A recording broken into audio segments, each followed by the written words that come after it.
Meet Sue, an ordinary college student. Since he activated the mysterious system, he has gained the unique ability to acquire a new identity every week. He could become anyone, for example, the chairman of a large company, or dress up as the best killer in the world. Be a brilliant visionary, please. And if you need to cook something delicious, then he could easily become the god of cooking. He could even take on the identity of an alien rebel tasked with uniting civilizations. Of course, having to change his identity every week irritated him a little. But on the other hand, who wouldn't want to have such an exciting life? To cross 4 oceans, travel the entire world, take control of the entire universe, or even receive the title of king. It was a life that not everyone could cope with, but the main character was ready for it. But for now, it was necessary to return to real life. It was an ordinary day in college, but there was a quarrel in one of the classes. A classmate laughed at Kevin because to him he was just a rogue from 18th Street. The school bully, Eric, sneered at him, saying that he was given more money for daily expenses than he spends in a year. He threw a wad of money at him and told him to stay away from Lucy, his girlfriend, and his friends supported him. She didn't understand how dare Sue fight for the most beautiful girl in the class, because Eric's uncle is the vice rector. The whole class hated the guy and called him a beggar. Suddenly, Mr. Lee, an employee from an international company, entered the class. Everyone recognized him because just yesterday the teacher told them about an incident that happened in their company. They didn't understand why one of the leaders of the main Ching company came to their school. At this moment, Mr. Lee and his men bowed to the boy who was being mocked by the entire class. Everyone was shocked and didn't understand what was happening, and the teacher told them that they must have made a mistake, because Sue is an ordinary poor student from a small town. But Mr. Lee told him to shut up because Sue is the only heir to the corporation. Eric was horrified. He did not understand how this beggar could be the heir to an international company. At this moment, Sue hit him, saying that the goose is not a friend to the pig. He then walked up to Lucy, the most beautiful girl in the school. The guy hugged her and unexpectedly kissed her. Lucy didn't know what to say, but at this time, Sue told Mr. Lee that it was time for them to leave, and they left the office. The girl was embarrassed, but at the same time happy, and Eric cried and could not come to terms with his defeat. No one knew how Sue went from a poor man to a rich heir. And all because 20 minutes ago, he was a poor student. However, this morning he saw the news that the president of Ching Corporation had died in a car accident. After reading the news, Sue was upset but caught himself thinking, why does he even care about this? Suddenly, the class president, the same Lucy, threw a newspaper at him. His friend George told him that many people in class were on their phones now, but for some reason she only noticed him. Sue said that she has been interested in him since 1st grade, but he doesn't react to it because he doesn't care. But George replied that many people envy him, but he doesn't appreciate it. In fact, Sue couldn't start dating her because he didn't have money. At that moment, a powerful system was activated in the guy's head. It told him that he could change his personality every week. When he activates and completes a new task, he will gain a random skill for a long time. This is how he received the identity of the chairman of the Ching International Company. At first glance, he remains an ordinary student, but at the same time, he is hiding a serious position. The sole heir of the Ching Company due to the death of its president. And today, Sue officially replaces him in this role. He acquired such personality traits as business acumen, leadership character, and calm temperament. He was tasked with finding out the true cause of the death of the company president and confronting his deputy. Suddenly, the teacher ended the lesson. Sue woke up abruptly, deciding that it was just a dream. At that moment, Lucy approached him and angrily asked why he was ignoring her. He tried to walk away from this conversation. But at that moment, Eric came up to him and said that he had already warned him before not to approach Lucy. After this, the quarrel mentioned earlier occurred, and Sue became convinced that he had indeed received a new identity. Moreover, other people's memories of him also changed. At this time, the assistant to the vice chairman of the company told him that Mr. Lee had already returned from Sue's school, and added that their people were a little late. He replied that nothing could be done because Sue is just a little child who doesn't know how to do anything. Lee informed his new director that Chan was the deputy president, and after the accident, he was the first choice for the position of president of the company. But since Mr. Samuel left all the shares to Sue in his will, Chan is not eligible to serve as president. Sue understood why the deputy began to hate him, and then the system gave him a month to find the true cause of Samuel's death. The same guy began to suspect Chan of this. Lee told him that Chan was known for his ruthlessness and had many enemies, including high-ranking ones, but they all mysteriously disappeared. And then the man asked Sue to be careful, because the boy was just a student. Sue wanted to meet Chan in person, so he told all the members of the board of trustees to go to the main entrance while they went to buy milk tea. The trustees were waiting outside and were very angry with him, but one man asked them to calm down, because this was the order of the new president of the company. But he replied that the new president had neither the ability nor the qualifications. How could he even become president? Because only Chan could take this position. Some employees agreed with him. They also wanted Chan to become president of the company. However, the old employees were against this, because President Samuel died quite recently, and the choice of the heir is his will. It must be respected. Chan overheard the conversation. He was thinking about removing them after becoming president of the company. After a while, Su finally appeared. He was dressed in an expensive tuxedo, and in his hands was a glass of drink. Chan greeted him with feigned joy and introduced himself as his deputy, but Su told him that he already knew all the necessary information about him. One of the employees saw a glass of milk tea in his hand and said that he should go back to college and continue playing computer games, because business is war, and he does not belong here. Su laughed and asked what kind of dog was behind Chan's back, but the man stood up for the employee. He was furious, but before he could say a word, Su came up and slapped him. The guy said that if this dog does not belong to the deputy, but still dares to bark, it needs to be punished. Su then made an appointment in the conference room in 5 minutes, and Chan was very angry because this kid was not acting the way he had imagined, so he decided to act just as rude. At the entrance, the newly appointed director was met by Secretary Su. Lee said that she was absolutely reliable, and if he needed anything, he could just tell her. Then the guy asked to prepare 3 cups of tea for him in the conference room, and the girl did not understand why he needed 3 cups at once. 5 minutes later, all council members were in the conference room. Su introduced himself and wanted to say that from today he is the president of this company. But at that moment, one of the managers interrupted him. He wanted to raise the topic of inheritance. Su suddenly splashed a cup of hot tea on him and told him to shut up. The guy didn't understand. Didn't his parents teach him not to interrupt other people? Su then continued and said that from today on, he is the president. He asked the men who were against it. He was ready to listen to everyone and meet them. But everyone was scared and simply remained silent. Mr. Lee was glad that the former president chose Su as his successor because he, although young, was very charismatic. At that moment, Chan told Su that he was still very young, but already showing great promise. With such a leader, the company will certainly achieve success in many matters. However, the company employed tens of thousands of people, and it would be useless to convince managers alone of anything. But if he could achieve something incredible, such as closing a major deal with the Thai corporation, no one in the company would dare to doubt his abilities. At this moment, Lee came to Su's defense because Thai are their worst enemies. The man did not understand how Chan dared to send Su to sign documents with them. Then the man threw a glass of water at Lee. How dare he talk to him like that? At this moment, Su caught the glass of water. The guy proudly announced that he would take on this project. Chang said that Su was very brave and asked him not to delay this project. He also asked if 1 month would be enough for him, to which the young man replied that a week would be enough for him, and announced the end of the meeting. He told Su to follow him, but Lee tried to stop him because 1 week was not enough for such a purpose. After Su left, Chan thanked Lee for bringing him here, because now he could see this idiot in person. The man and his aides mocked the new president. Lee's assistants did not understand how Samuel could choose this idiot, and wanted to leave the company before it was too late. After some time, when everyone had left, Su asked Lee to tell him how President Samuel died. He said he had been in an accident and the police had already determined that it was an accident. But Su couldn't believe it, because if it was just an accident, the system wouldn't force him to investigate it. Lee said that this morning on his way to the company, President Samuel collided with a truck at an intersection and was killed. The truck driver was removing garbage from the construction site every day at this time, so the accident was not intentional. Su asked where the driver was now, and Lee replied that the driver had been detained and was currently in the police station. The guy instructed Lee to immediately go to the police station and follow this driver. The man was shocked. He couldn't understand. Did the president really suspect something was wrong? However, he decided not to ask unnecessary questions and immediately went to carry out the assignment.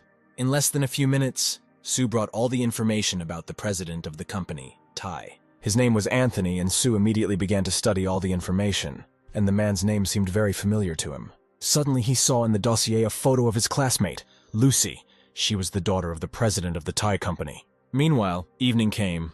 Lucy was sitting in her room and drying her hair. Her friends were discussing Su because he had turned from a loser to a successful person. Suddenly, Lucy noticed that Su wrote her an SMS saying that he wanted to see her. The girl was very happy about it. She quickly got dressed and told her friends that she would come soon.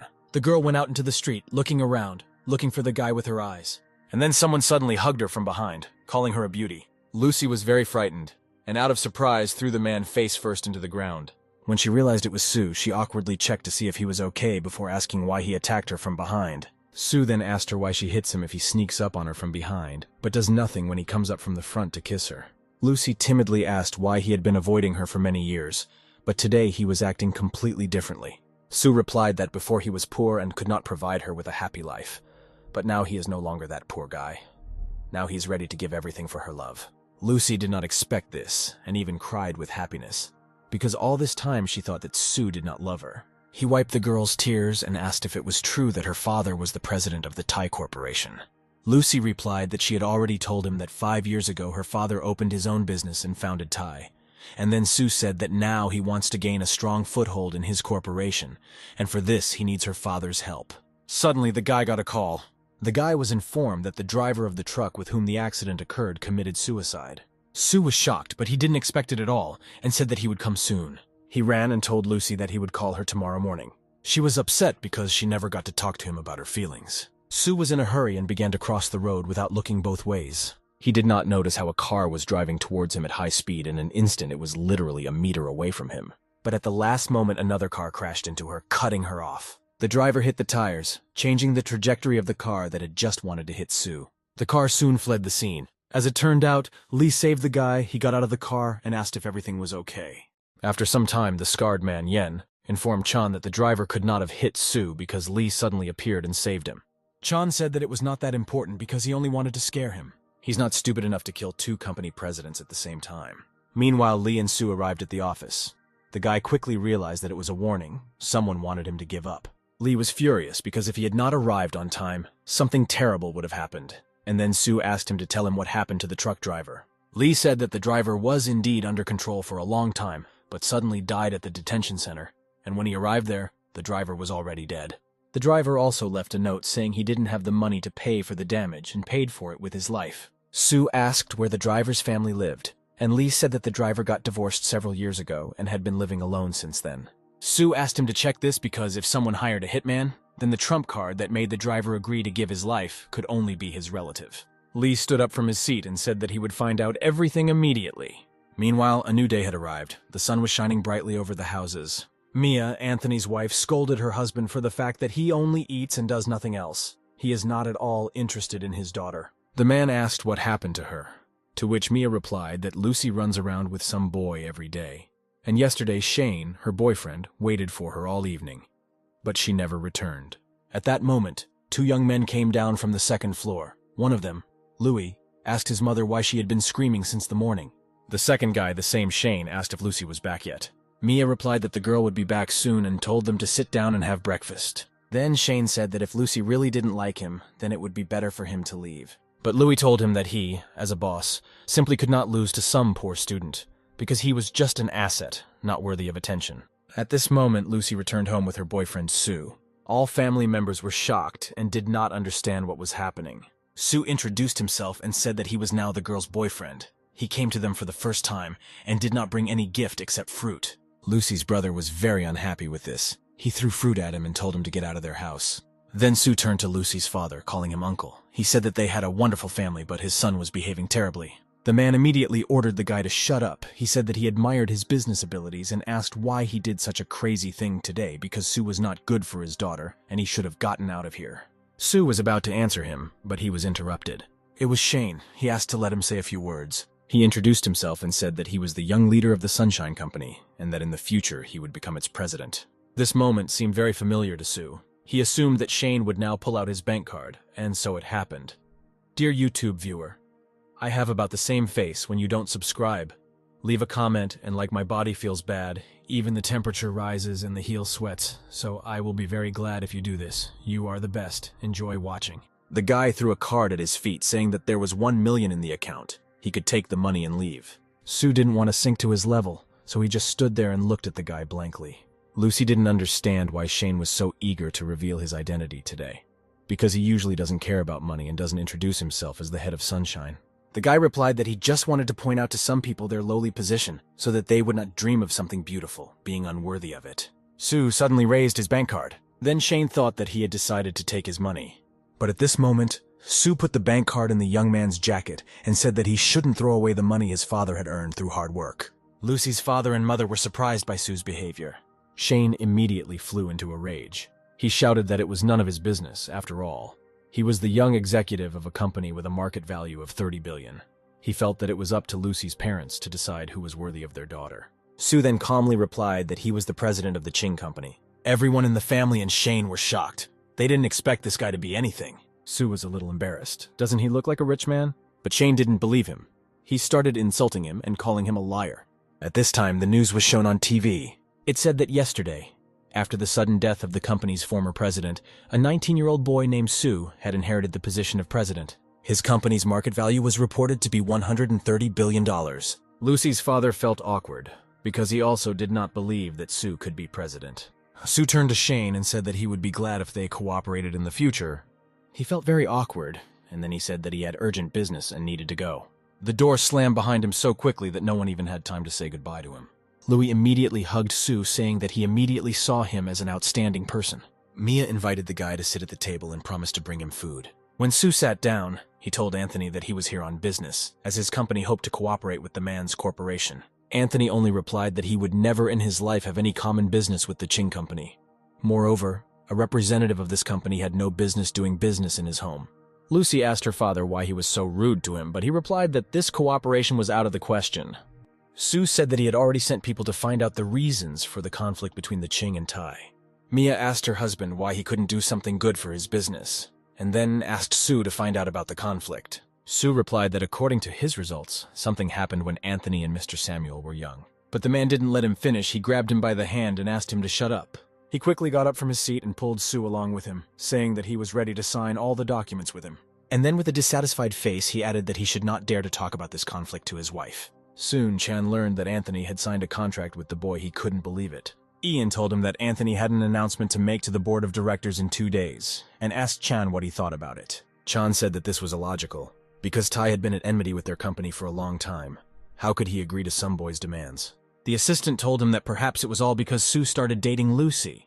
Chan was furious and asked why no one told him such important information, to which his assistant replied that he had just found out about it himself. He asked the boss if he wanted to see the matter through to completion. Chan replied that there was no need for that because Sue was just a child. He wouldn't panic because of him. And besides, he had already figured out how to deal with him. At this time, the system informed Sue that there were 4 days left before the deadline. He needed to complete the task as soon as possible, and the guy was surprised, because it turned out that finding out the truth about Samuel's death was much more important than signing the contract. At that moment, Lee ran up to him and said that he had learned something incredible. The truck driver has a daughter. 3 years ago, she went abroad to study, and since then he has started working as a driver at a construction site. Sue realized that the poor man had gotten himself into something, because where did an ordinary truck driver suddenly get money to send his daughter abroad? And then the guy realized that the killer was very smart, because he most likely planned everything for 3 years forward. Lee agreed with him, because they still cannot find the source of this money, and since the enemy is very cunning and ruthless, the man hired Sue bodyguards who will constantly follow him. He said that now he had nothing to worry about since all the bodyguards were elite and former military from the special forces. Sue was pleasantly shocked and thanked him for such a favor. He asked all the bodyguards to leave as Sue still had one question for Lee. The guy took out a photograph in which all the leaders of the company stood. He asked who this tall man was and why he was not at the last meeting. Lee said that this man's name is Yen. He is not a member of the board of directors, but a person very close to Chan. They say that Chan entrusts most of the dirty work to him. Lee asked him if he wanted to start the investigation with him, but Sue replied that he was simply inquiring about the man's identity. At this time, Sue was walking down the corridor. Suddenly she saw Ian. He was standing near the wall. He asked her why she didn't say hello when she met him. The girl asked him to stop following her around the whole company, to which he replied that he had urgent business with her. He wanted to contact her outside the company, but she did not answer his call. And then Sue objected because it was not her job to help him. Suddenly, the man grabbed her and said that she shouldn't talk to him like that, because if it weren't for him, she wouldn't be able to become the secretary of the company's president, and if he wanted to, he would make sure that tomorrow she would be kicked out of here. Ian told her to listen carefully because if she didn't want him to die, she had to help him. After a while, Sue left the office. He said goodbye to the guards, saying that they were free for today. He was going home and didn't need any extra company. However, the men energetically exclaimed that they were going to accompany the president to his home. At this moment, Sue was just passing by Sue. The secretary stopped him. She asked him to give her a ride home. The girl explained that her car had broken down, and if the president suddenly couldn't give her a ride, she would call a taxi. But Sue said that she didn't need to call anyone. He was ready to help the girl and take her home himself. Soon the guy, along with the security and the secretary herself, drove up to her home. Then Sue wanted to go to her house. Sue didn't understand at first why he decided to pay her a visit. But Sue only wanted the girl to offer him a glass of water as a sign of gratitude. The guards also wanted to go into her house, but the main bodyguard, Grant, stopped them, saying that, apparently, Sue and the girl would drink water all night, and there was no point in distracting them. When they entered her house, Sue felt uneasy. The inside was a mess, but the guy told her that when he lived in the hostel, everything looked much worse. He saw her bra on the back of the sofa and said that she must be spending all her energy on work. The girl grabbed the bra from his hands and asked him not to touch her things. Soon she went to the kitchen, picked up the medicine, and remembered what Ian told her. He asked her to find a way to be alone with Sue and give him some medicine, after which the guy would pass out, and she would have to take a photo of him without clothes. She added the medicine to the water and walked over to Sue.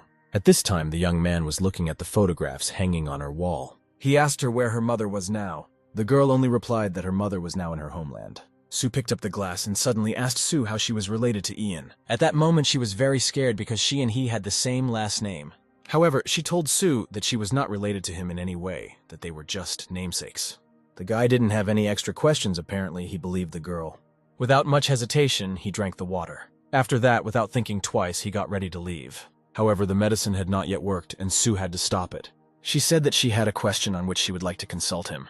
Sue stopped and said that apparently she did not intend to let him go today. The guy sat down on the sofa and asked what was the matter. At this time, the bodyguards were standing outside, waiting for their boss. Sue sent them an SMS asking them to turn off the internet in the house. Grant immediately ordered his 3 partners to pull out all incoming internet cables and eliminate the signal from all towers. The men reacted instantly, immediately setting off to follow the instructions. Sue asked the secretary what she wanted to ask her, but the girl remained silent. The young man immediately realized that she had given him a drug, but he wondered if she knew it was an aphrodisiac. Sue asked if the guy was feeling sleepy, and then Sue became convinced that she herself didn't know what kind of pill it was. He suggested that someone had tricked her and given her an aphrodisiac, and she thought it was a sleeping pill.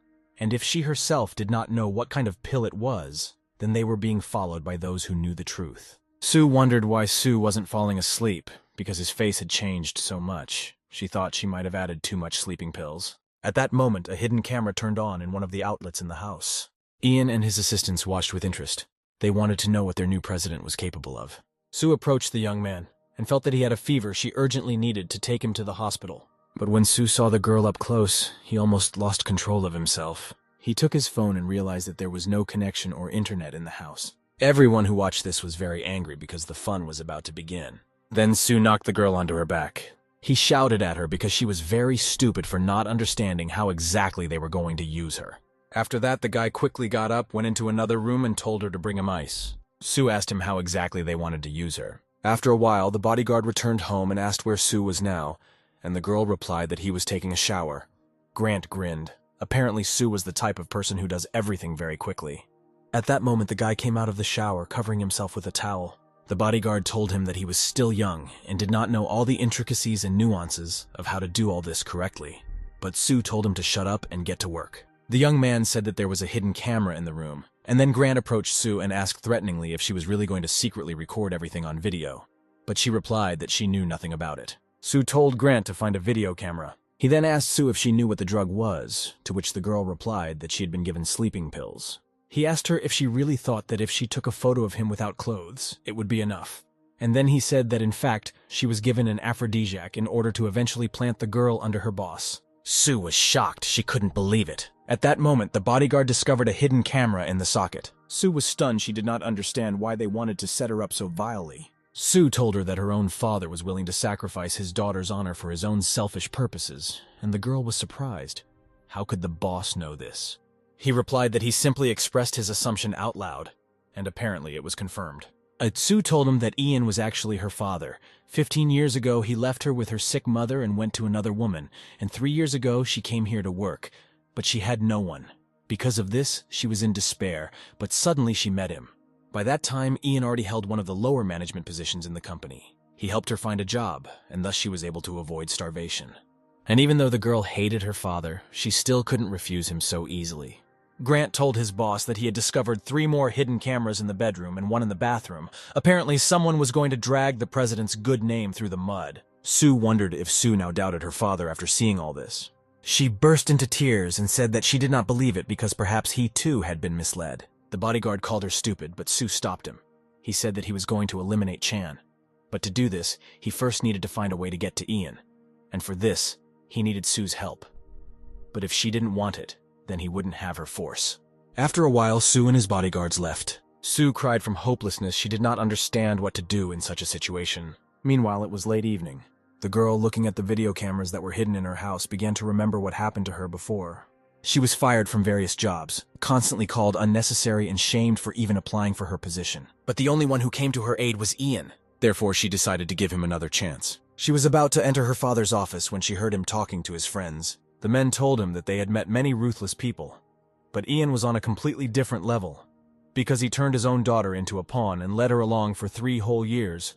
Sue realized that her father specifically asked the company bosses not to hire her, and when the girl was completely desperate, he gave her a helping hand. Sue overheard the entire conversation. These words drove her into hysterics. Ian's friends asked him if he could show them the hidden camera footage, to which he replied that he would send people to get memory cards and then send them the video. At this time, Sue was already driving home. Grant asked him why he didn't get rid of Sue because she betrayed him in the most brazen way. He replied that the hardest thing for people is to leave their family, and he is just her boss.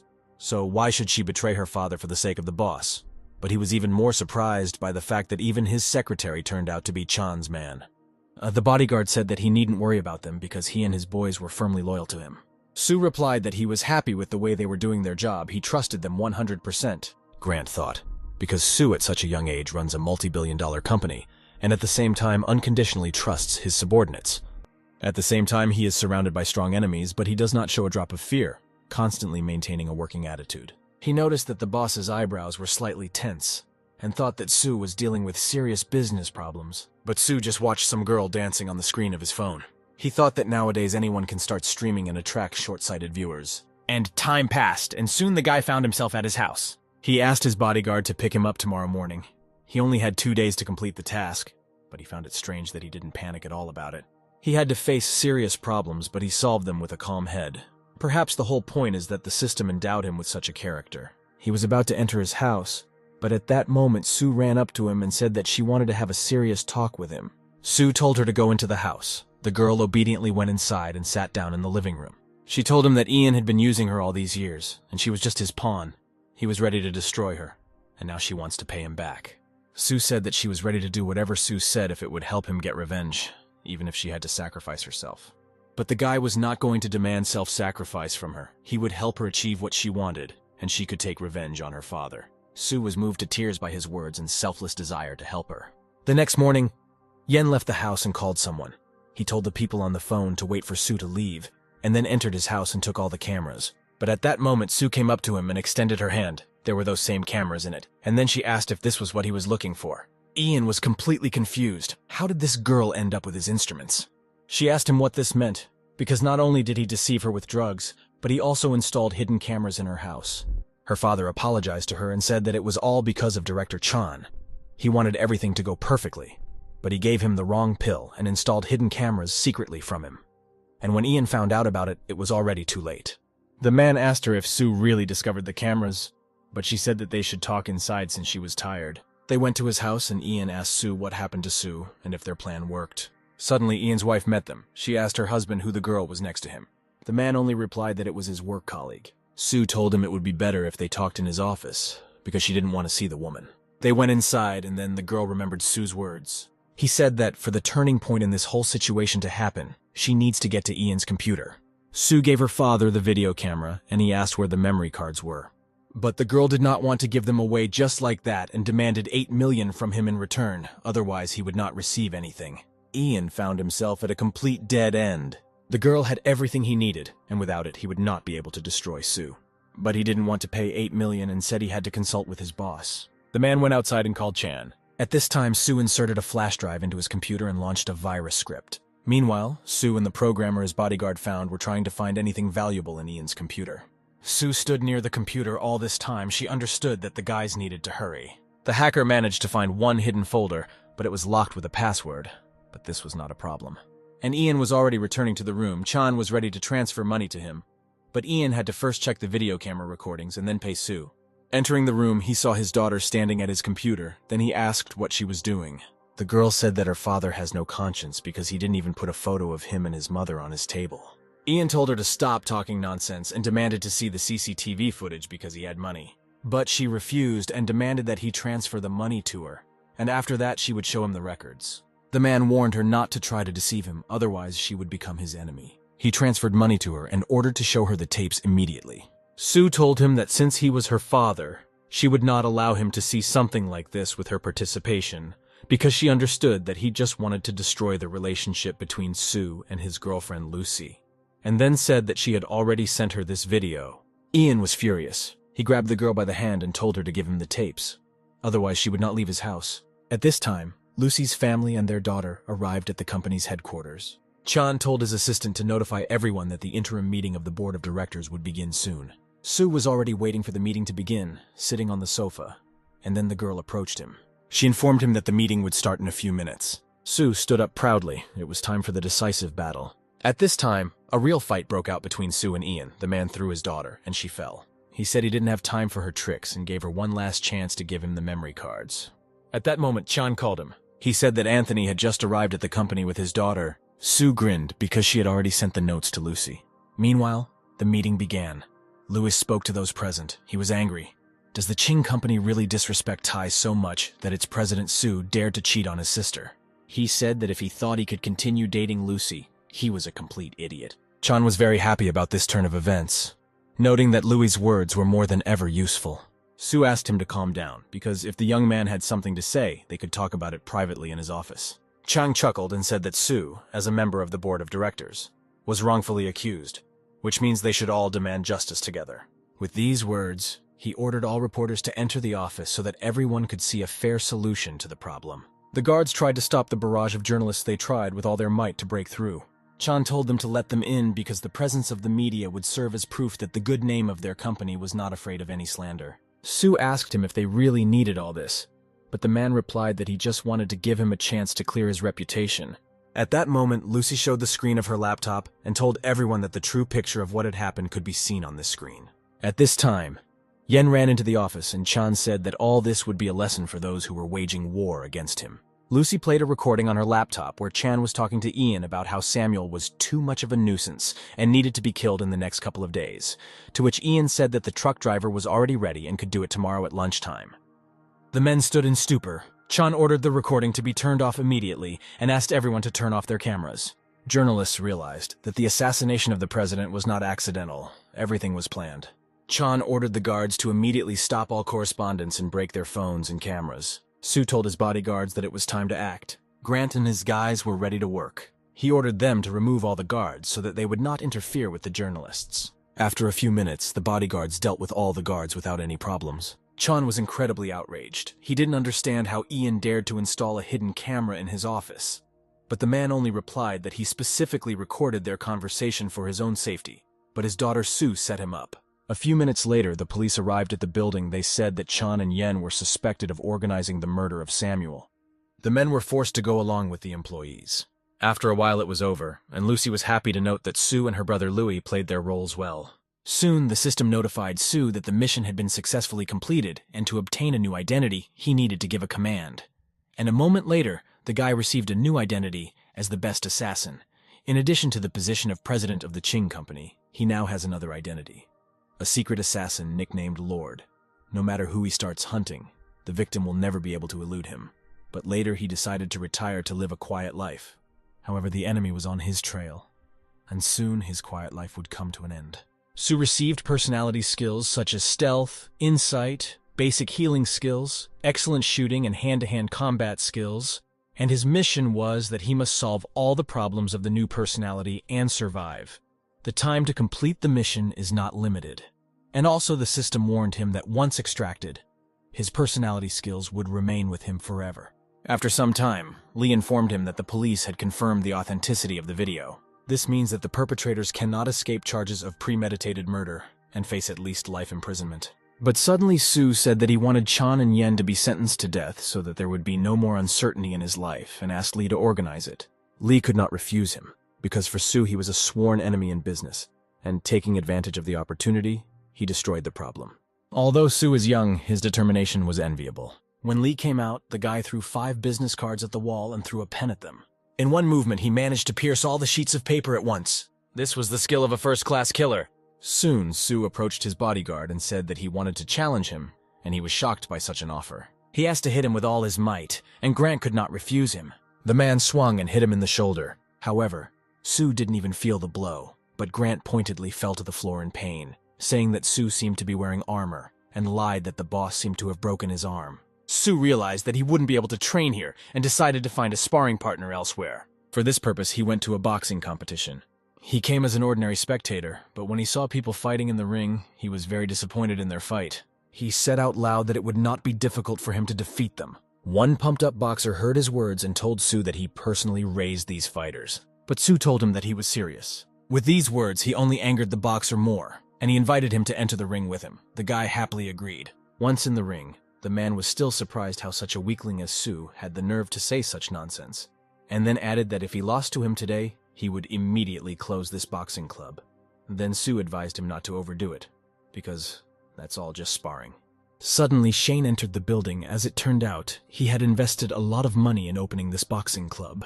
He saw Sue standing in the ring, and at first he didn't understand what the hell he was doing there. Before the fight, a man from Shane's company approached the boxer. He told him that if he defeated Sue, the president would pay him $1 million. The man was incredibly happy about this condition. After all, with this money he will be provided for the rest of his life. Shane asked the coach what he thought about this fighter, and the man replied that he brought him from abroad for a lot of money.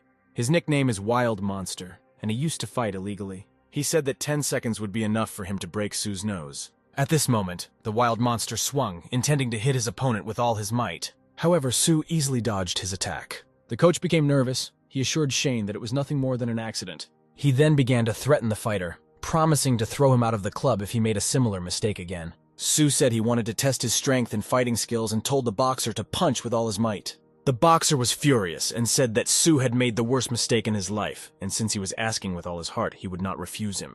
The fighter was very angry. Now he definitely cannot be stopped. Shane grinned. This is what happens to those who steal the girl he loves. The Wild Monster began to throw a series of blows, but Sue dodged each of his attacks, grinning at him. Is this really all he can do? The boxer replied that Sue was acting like a rat and was running away from him all over the ring and couldn't even hit him. Sue didn't want to hit him in the face, so he decided to hit his opponent's hand. At that moment, when the boxer was about to attack him again, the guy caught the right moment and hit him right in the hand. A moment later, the sound of cracking bones was heard. It was the boxer's arm breaking. Everyone was shocked. No one could have thought that this could happen. Sue himself did not expect that he had become so strong. Shane wanted to leave this place as quickly as possible, but suddenly Sue turned to him.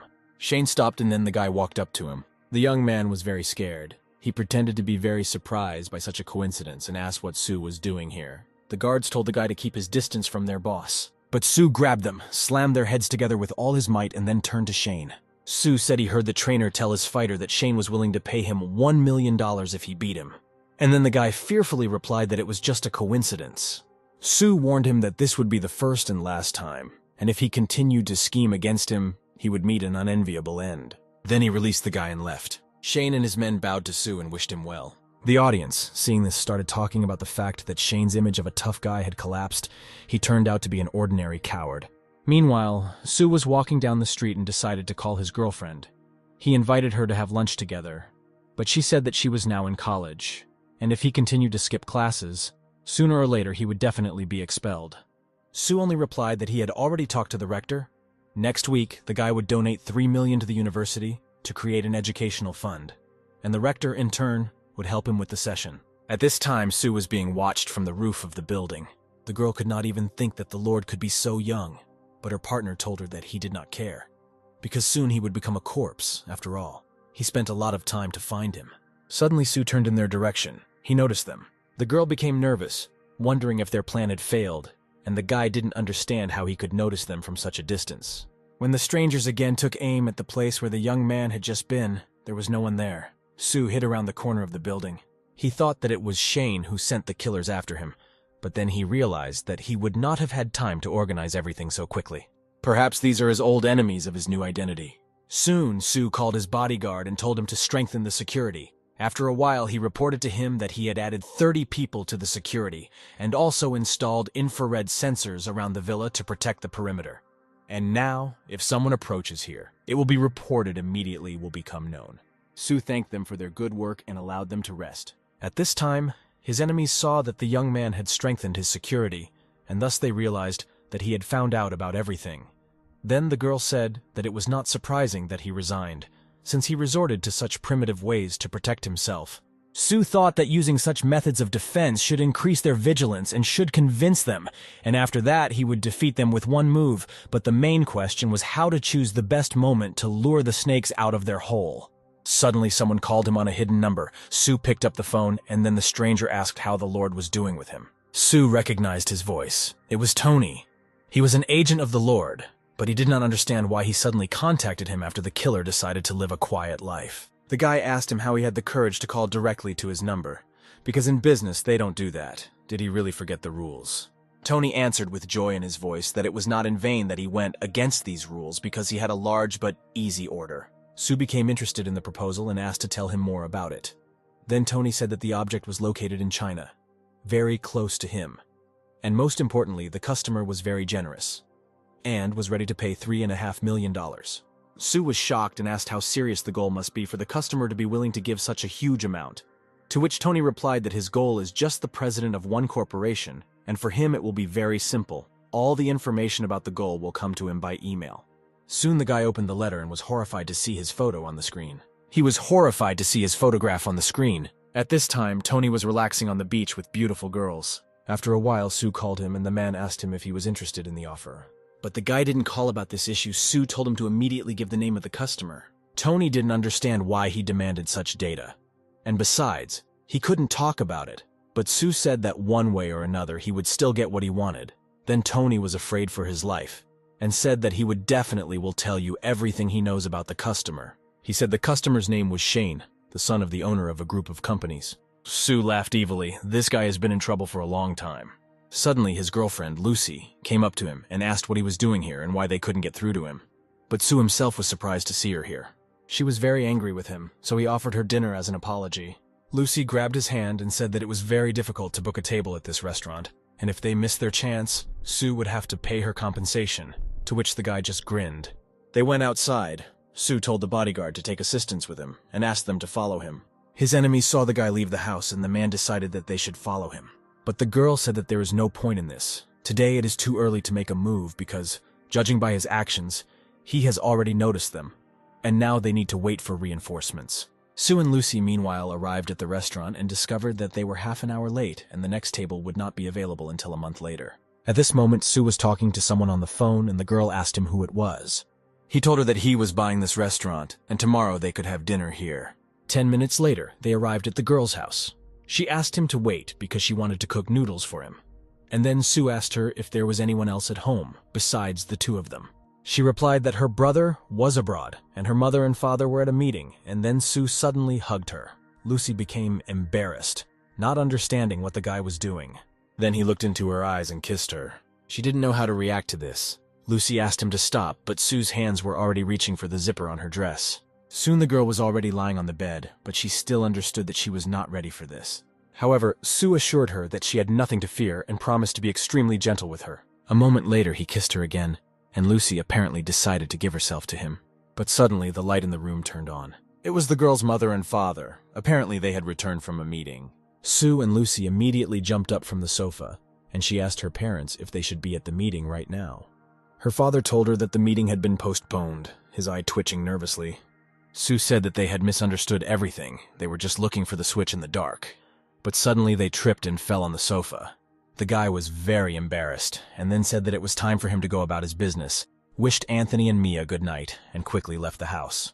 When the bodyguard saw the boss, he was surprised. Apparently, he had finished his love affairs so quickly again. Su angrily told the bodyguards that they were free for the day and told them to get out of here. He got into the car and pressed the gas. He was thinking about why the killer had not appeared yet, because he had already released the guards. Apparently, he won't be able to meet with them today to clear his head. But then he remembered that he still had another option to unload, Shane. Soon he arrived at the hotel. 2 guards stood at the entrance to the room. Su asked them if he understood correctly that Shane was inside. The guys angrily replied that it was none of his business and told him to get out of here. But at that moment, Su hit one of them, and he flew several meters away. The second guard did not understand what had happened, and Sue decided that he should learn to control his power. The guard took out a gun and was about to shoot, but at the last moment, Sue stopped him. Thanks to his gun skills, he blocked the gun and the guard couldn't fire. Then he hit him and the guy lost consciousness. At this time, Shane heard strange sounds outside the door and did not understand what was happening. He looked out of the room and exclaimed that if they didn't shut up right away, he would break their legs. But only Sue stood at the door and greeted the young man joyfully. Shane stood there in a daze. He asked in surprise what he was doing here. Sue replied that it was a private matter and ordered the girls in the room with Shane to leave the room. Shane must have been full of energy, as one girl was not enough for him, to which the guy replied to Sue that he could call him a couple of girls, and also apologized for the incident that happened this afternoon at the boxing club. But Sue told him that he did not come because of what happened during the day. At that moment, reinforcements came into the room. These were Shane's people. He hid behind them, mocking Sue because how stupid you had to be to come to him alone. But the guy only laughed in response and said that he seemed to be waiting for his visit.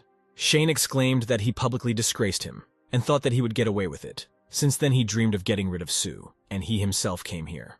Sue was only glad of this, because if he had only killed Shane, he would not have experienced the feeling of victory. The guy ordered his men to beat this upstart so that he would never be able to smile again.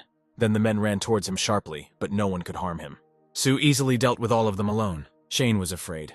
They were sure to overpower him in a crowd. And then he ordered his men to grab him. But just a few seconds later, all his people were already unconscious. Shane was terrified. He did not understand how an ordinary person could single-handedly cope with so many armed people in just a few moments. When Sue dealt with the last bandit, he asked the guy if he had any other options. Shane replied that if he had the courage, then let him kill him. Otherwise, his people will not leave him and his girlfriend Lucy. Sue looked at him murderously and said that if he touched Lucy, he would find 100 ways to make his life worse than death. Shane said he's not afraid of him because he's just the president of the company who just thinks he's a god. Sue said it was a terrible idea to spend $3.5 million to kill him. The guy was in a stupor. He didn't understand how this bastard knew about this because he turned to an elite agent, and only Agent Tony and the killer nicknamed the Lord could know about it. Then Sue leaned towards him and whispered that he was the Lord. Suddenly someone shot at them, but Sue managed to dodge, grabbing Shane by the back. Sue asked him in surprise if he really had time to call more of his people for protection, but Shane himself was also terrified. His people would not shoot at him. He immediately grabbed the phone, intending to call the police. But Sue decided to check if these were really not his people. He grabbed the guy by the hair and lifted his head above the sofa behind which they were hiding. At this moment, the sound of gunfire was heard again, and then Sue became convinced that it was strangers. Perhaps these were the same killers who had pursued him this afternoon. He saw them on the roof of the building opposite the hotel, and the killer saw Sue running out of the room. Before this, the guy threw a red cloth on the sofa, signaling the start of the duel. The killer headed towards the exit of the hotel, waiting for Sue there. But after some time, he was wounded in the left shoulder. When he looked down at his wound, he saw that a chopstick had been thrown at him. As it turned out, Sue went out onto the roof of the hotel, threw a chopstick at him like a rifle, and managed to hit the target from 250 meters. The killer understood why he was called the Lord, and then, without thinking twice, threw a smoke grenade. Sue chuckled. Did he really decide to run away at the slightest difficulty? The killer lowered the rope and began to climb down it, since the Lord turned out to be too strong for him. If he could deal with it with ordinary chopsticks, then what can he do with real weapons?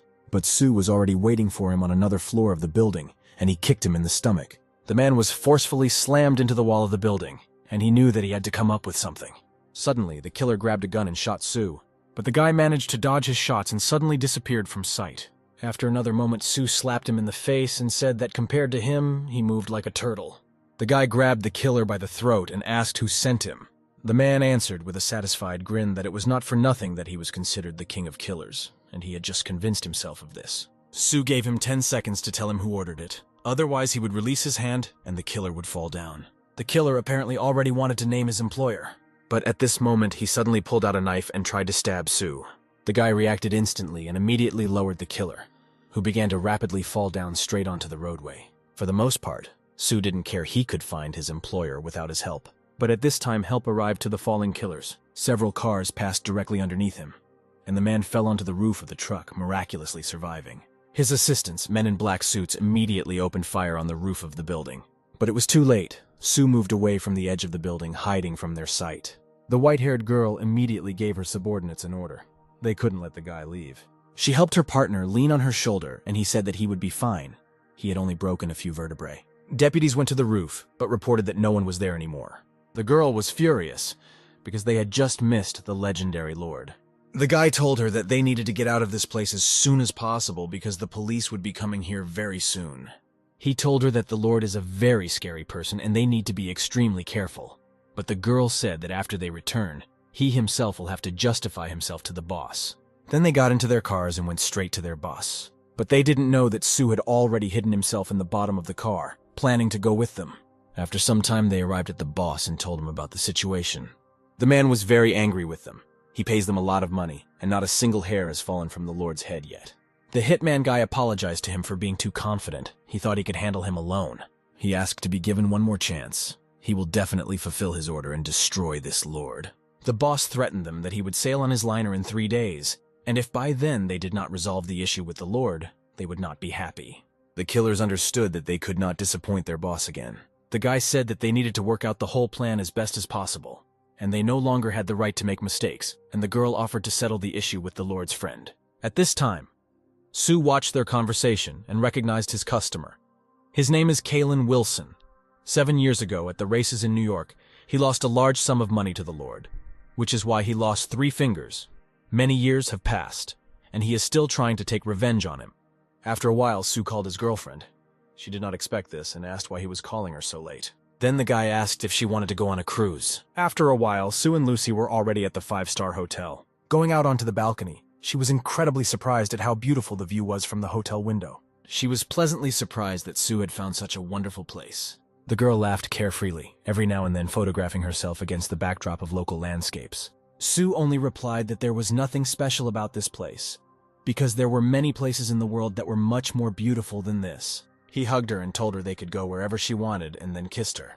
She was very happy to be with him and then said that she was going to take a shower and then go straight to the beach. Sue was hungry and asked her if she wanted to eat first, but the girl still decided to stay the course. The guy admired the beautiful silhouette of his girlfriend for some time and then went about his business. First of all, he needed to eat, so he headed to the hotel restaurant where a table of food was already waiting for him. While he was eating, he decided to call his bodyguard and ask how he was doing. Grant told him that they managed to fool the boss's enemies by the nose. Until now, they still hadn't noticed him leaving and thought he was still in the office. The man said he had nothing to worry about. Sue grinned while the killer is watching his double. Kalen Wilson doesn't even suspect that he has already turned from hunter to prey, and if his information is correct, Wilson's liner will arrive here by evening. Suddenly, a girl came up to him. Her name was Rose. She asked Sue if she could sit with him. Apparently, there were no more free tables in the establishment. The guy didn't mind and allowed the girl to sit down. All the boys and men around were surprised by her beauty. They kept gawking at the girl. Rose thought that since she was sitting next to him, and he never even looked at her, it meant that he was just shy, or maybe he was playing with her in order to interest her. But suddenly Sue got up and left. She didn't understand why he didn't even look at her. Was she really not attractive in his eyes? And Sue, meanwhile, walked past a huge window, near which people were crowded. They were actively discussing something. At this time, a luxury liner arrived at Sue's location. All the people were surprised because they had never seen such luxurious yachts before. The guy was glad about this, because he had been waiting for this liner for a long time with Kalen Wilson on board. Soon the ship stopped, boarding was announced, and all guests were invited to the pier to check their tickets. Lucy looked at the yacht with admiration. She had never seen such a beautiful ship. And Sue, meanwhile, changed his clothes so that no one would recognize him, and told his girlfriend that they were about to board this luxurious liner. Lucy asked him if they could really go up there because the queue was huge. People bought tickets a year in advance to get here. Sue opened his mouth to answer something when a man walked past him, hitting him with his shoulder. He turned around and with a dissatisfied look told him to watch where he was going, and then Sue raised his hand, asking for his forgiveness, smiling maliciously. He then winked at the girl and took out 2 tickets with a smile on his face. The girl stared at him in surprise, because he had just stolen tickets from another person. But Sue quickly covered her mouth with his hand so that she wouldn't give them away, and then added that he checked this guy in advance. It turned out that he deals in illegal gambling and earns dirty money. The girl listened to him carefully, her eyes wide open. She thought about his words, deciding that the man really got what he deserved, and then dragged the guy to the ticket office, saying that if they were late, the liner would sail away without them. And Sue, at that time, was scouting out the situation. There were wealthy people around, and the guy decided to look at them out of the corner of his eye, noting to himself that the passengers were not ordinary people, and after the arrival of the liner, almost no one came out. It all looked like some kind of then a private party. Sue smiled wickedly. No matter what this Wilson has in mind, he will still beat him. Meanwhile, another quarrel was taking place in Kalen's office. A glass of red liquid was thrown into the blonde guy's face. Wilson looked angry as he still had not received news of the Overlord's death. The guy calmly looked at the man and replied that his people had prepared an ambush on the way to work, and if Sue did not die, then at least his limbs would turn into mush. But Wilson only threatened him that if he screwed up again, then tomorrow would be for him will not come again. Meanwhile, a girl and a guy came into the office and reported that all the guests had boarded. Wilson stood up. His face became calm, and with a wry smile he said that he would go to meet the guests. The hall was huge. There were a lot of people. Everyone was crowded, waiting for Wilson to come out. Lucy didn't understand why everyone was crowding around and buying tickets just to chat in the lobby, and Sue calmly replied that the people here were going to play for big money. As soon as the liner started moving, the fun would begin. The girl was frightened by this answer. She decided that they urgently needed to leave. But Sue looked at her, hugged her, and assured her that everything would be fine because he was nearby. While people were excitedly talking about something, Rose looked out from around the corner, looking somewhere to the side with interest. The guy immediately noticed her, looked tiredly in her direction, not understanding why she came here alone. People, hearing the address from the balcony, turned around and raised their heads. Wilson stood at the top, surrounded by guards, holding a glass of drink in his hand, kindly saying that the next 3 days on his ship would be the best for his guests. Sue looked at him confidently. A smile appeared on his face, and he thought to himself that these days would be Wilson's last. The croupier girl who was watching the men play kindly asked them if they were going to raise the bets. 2 of them folded, but one man, looking at them with a smile on his face, upped the ante. Sue sat and played something on the machine, trying to find Wilson with his eyes. But he understood that he was well prepared and it would not be easy to catch him. The guy turned around.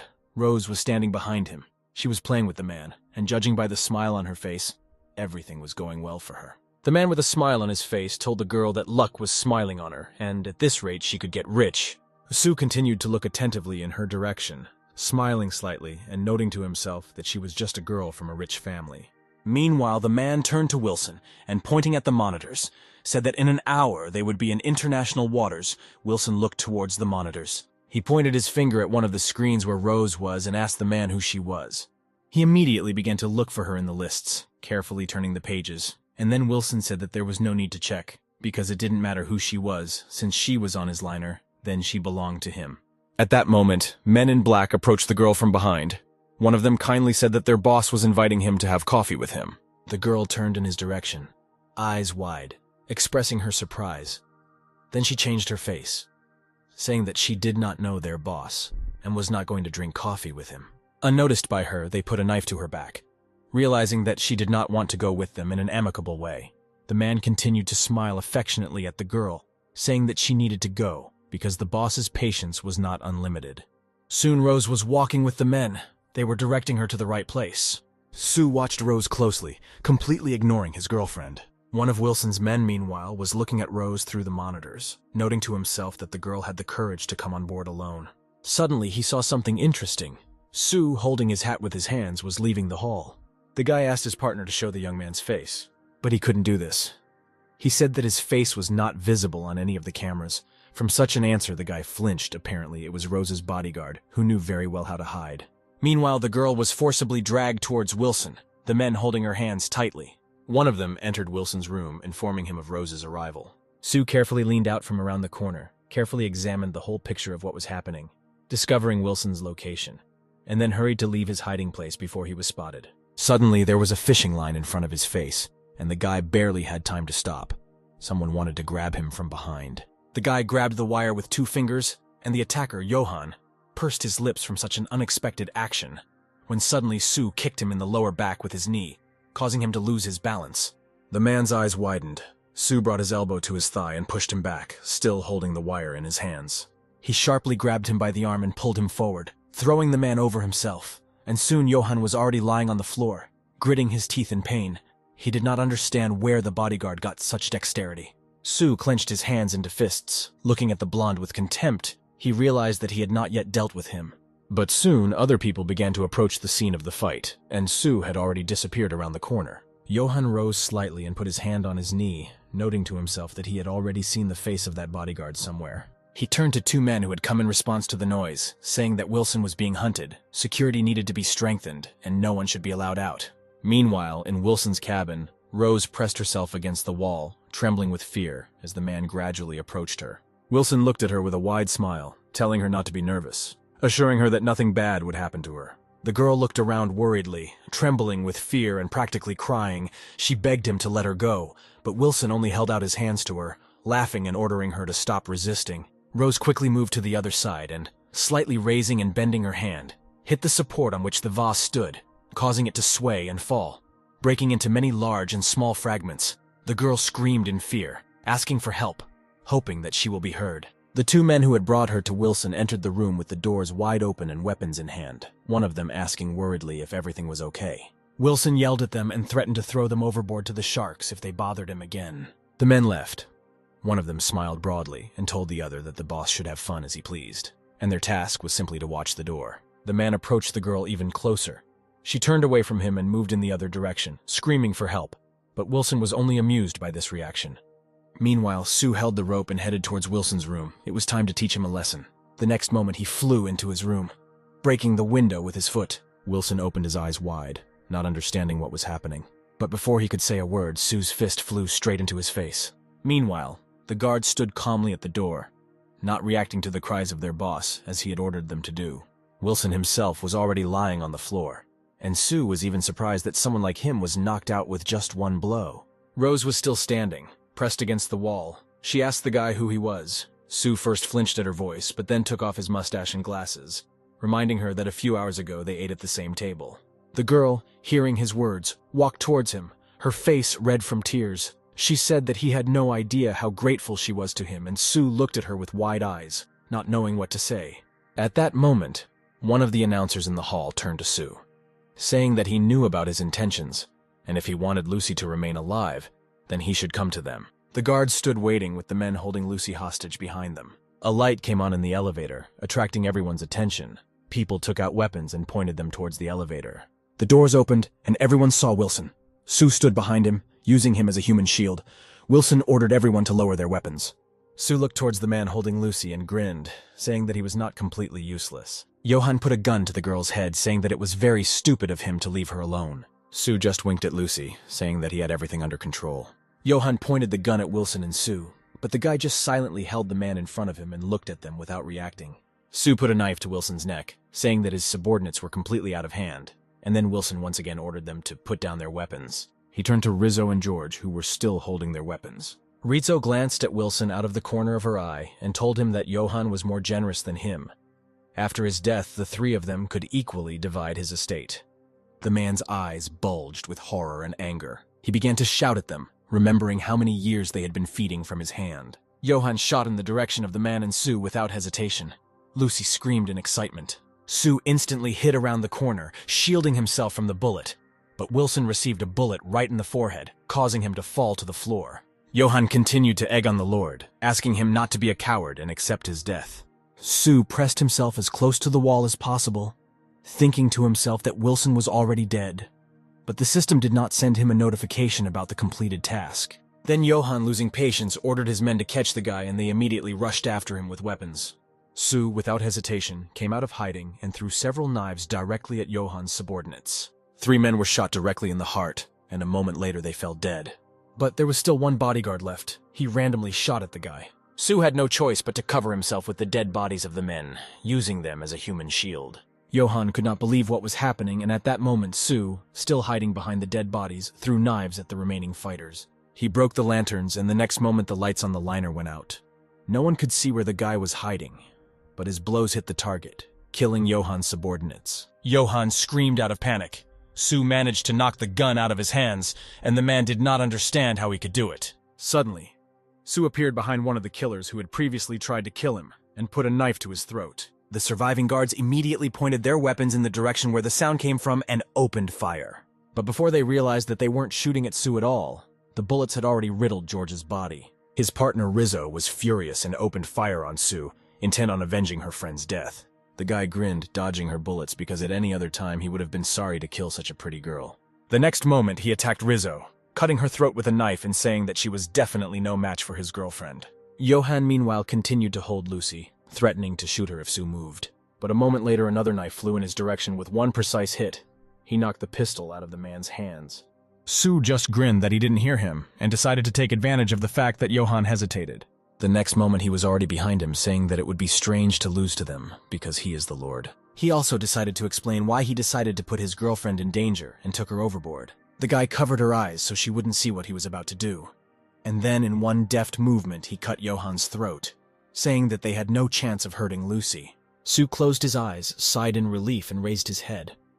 The task was finally completed, and then many mechanisms appeared before his eyes.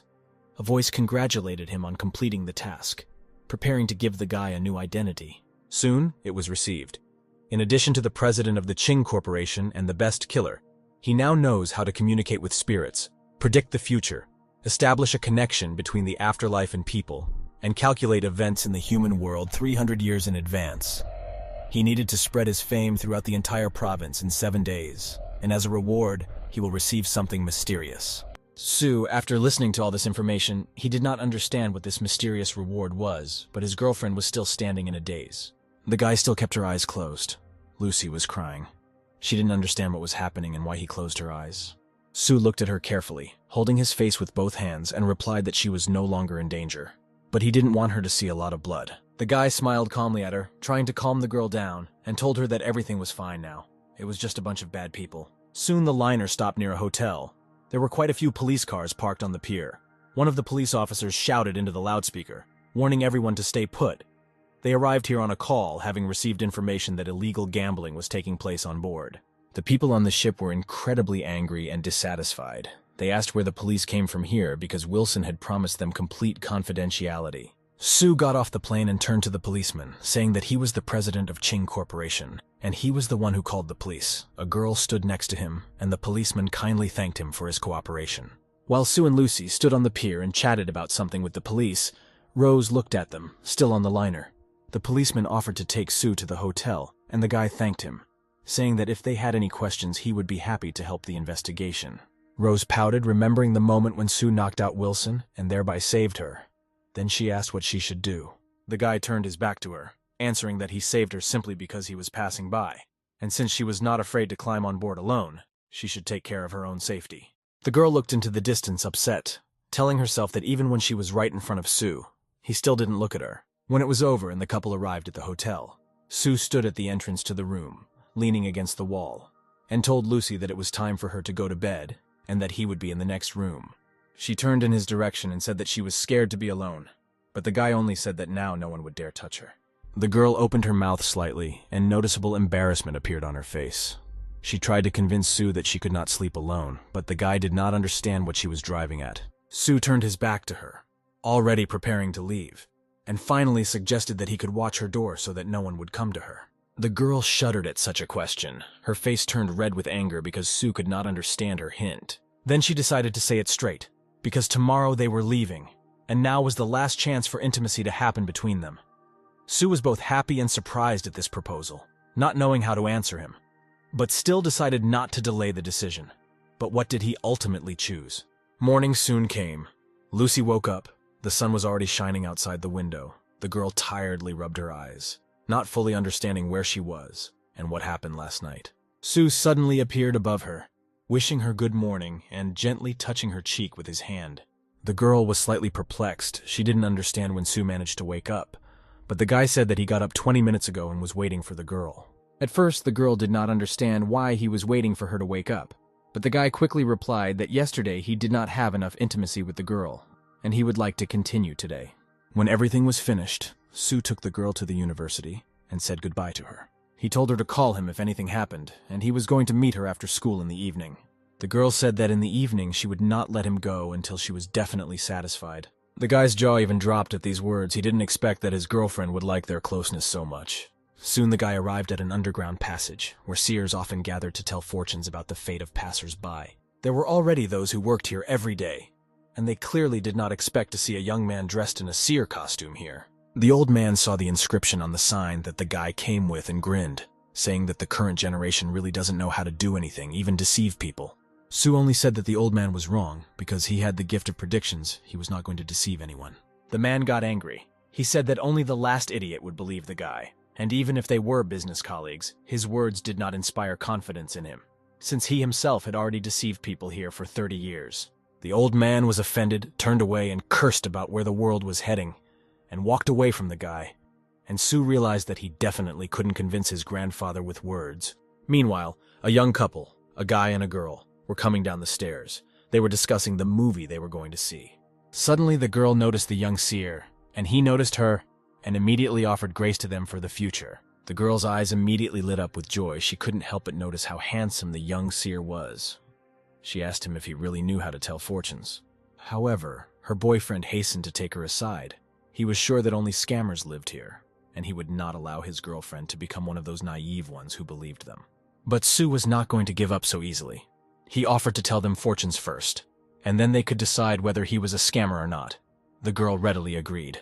She really wanted to try. She extended her hand to him and asked if he read palms, to which Sue replied in the affirmative. However, the girl's boyfriend was in a negative mood.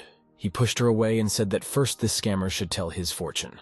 He looked angrily at the seer and said that if his prophecy did not come true, he would smash his shops to pieces. Sue just grinned, and this made the guy very angry. He thought that he was scared, and advised him to quickly leave here if he could not answer for his words. The old man sitting next to him grinned in his eyes. Sue was just a young and stupid boy, and now life would teach him a lesson.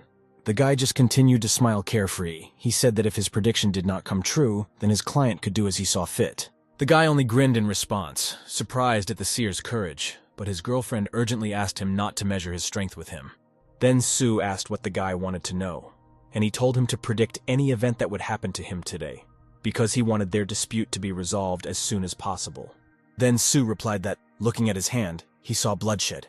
Today he would be beaten, but the guy just grinned at this, because he had a black belt in Taekwondo, and he could not believe that someone would attack him today, dare to attack. He realized that all this was a deception. Then he rose to his feet and looked reproachfully at Sue, saying that tomorrow he would come here and they would get even with him. He pulled his girlfriend along with him by the hand, and she told the seer that it was better for him to lie down for a while and not come here again. But Sue just grinned. He understood that he wouldn't have to wait until tomorrow. Everything would happen much faster. Meanwhile, the couple moved quite a distance away from the seer, and then the guy reproachfully asked her why she was staring at him like that. Did she really like the seer that much? But deciding not to develop a quarrel, he invited her to go to the cinema. As they agreed, however, the girl no longer wanted this. Then they went forward. The guy suddenly flew into someone's back and immediately cursed at the person standing in front of him. But when the stranger turned around, the guy saw that it was a huge 2-meter man who was looking at him with anger. He was clearly unhappy that the guy scolded him. This man turned out to be Grant, Sue's main bodyguard. He decided to tell the guy everything he thought about him, because he ran into their leader, and now he even dared to argue with him. Sue just watched everything that was happening through the screen of his phone. He had already calculated this whole situation long ago. The seer sitting next to him only looked askance in his direction.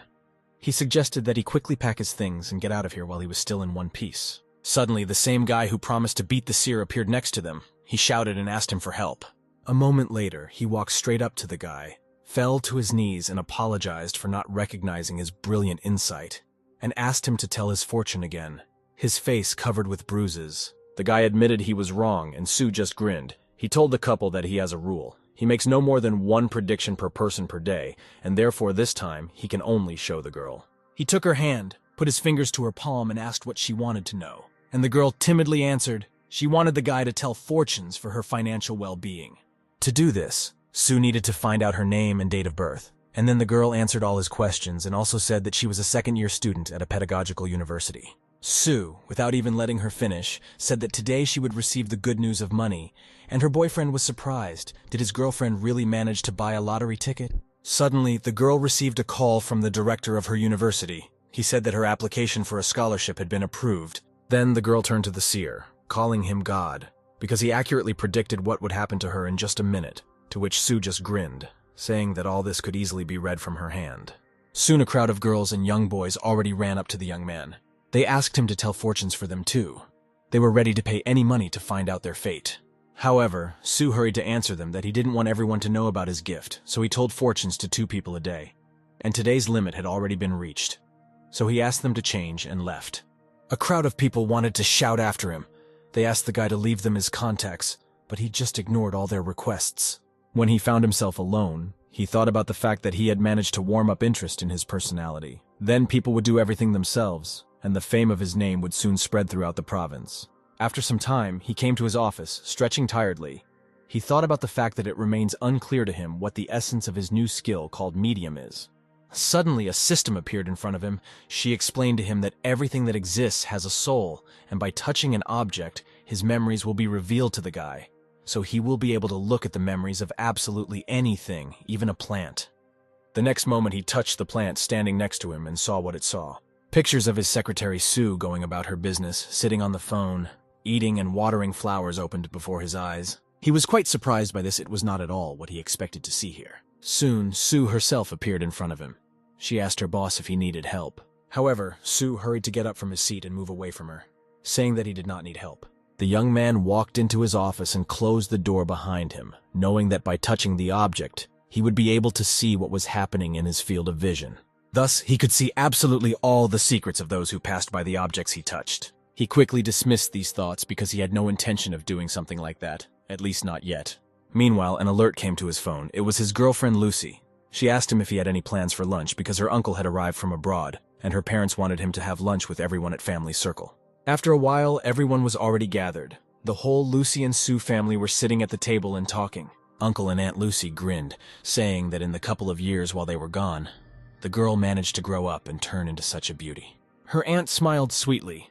She didn't know that during this time she had found such a cute guy and asked Sue not to hurt her niece and take care of her. Also sitting at the table were Lucy's cousin, Layla, and her boyfriend, Robert. He said that they would soon be part of the same family, and they should exchange contacts, since he also plans to develop his business here.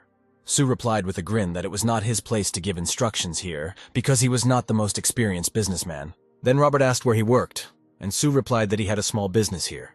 Robert chuckled, saying that in time he would definitely succeed. He was ready to provide him with assistance that would help him climb up the career ladder, and also said that he was working with the Qing International Company. Everyone sitting at the table understood perfectly well who was the leader of this company. But Sue did not show it. He just smiled and said that he would count on his support. Robert smiled back at him. They shook hands. And then Sue realized that thanks to this touch, he would be able to see everything that was happening in the young man's life. Suddenly, a picture appeared before his eyes of a man holding a huge stack of money in his hands and saying that he could play it very believably. Then in the next vision, the man was holding the hands of Robert's wife, Layla, who was crying and asking him to leave her alone. The next picture showed how Layla, surrounded by her parents, looked at Robert, and they said what a decent young man he was, and that she would not be afraid to leave her own daughter in his hands. A moment later, a picture of Layla walking with Robert appeared in front of the young man, and they promised not to do anything until the wedding. Another vision showed Robert sitting at a doctor's appointment, who tells him that he should not continue taking pills, because male impotence is not so easily cured. However, the next vision shocked him. In front of him were two pumped-up men. They had practically no clothes on. After that, Sue hurriedly pulled his hand back. He was shaking a little from surprise, and he plopped back on his chair. Lucy didn't understand what was happening.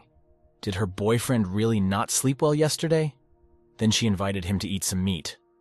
But the young man said that he had lost his appetite. Sitting at the table, he thought about what a busy life Robert had, because he was a gigolo, and an impotent, and a pervert.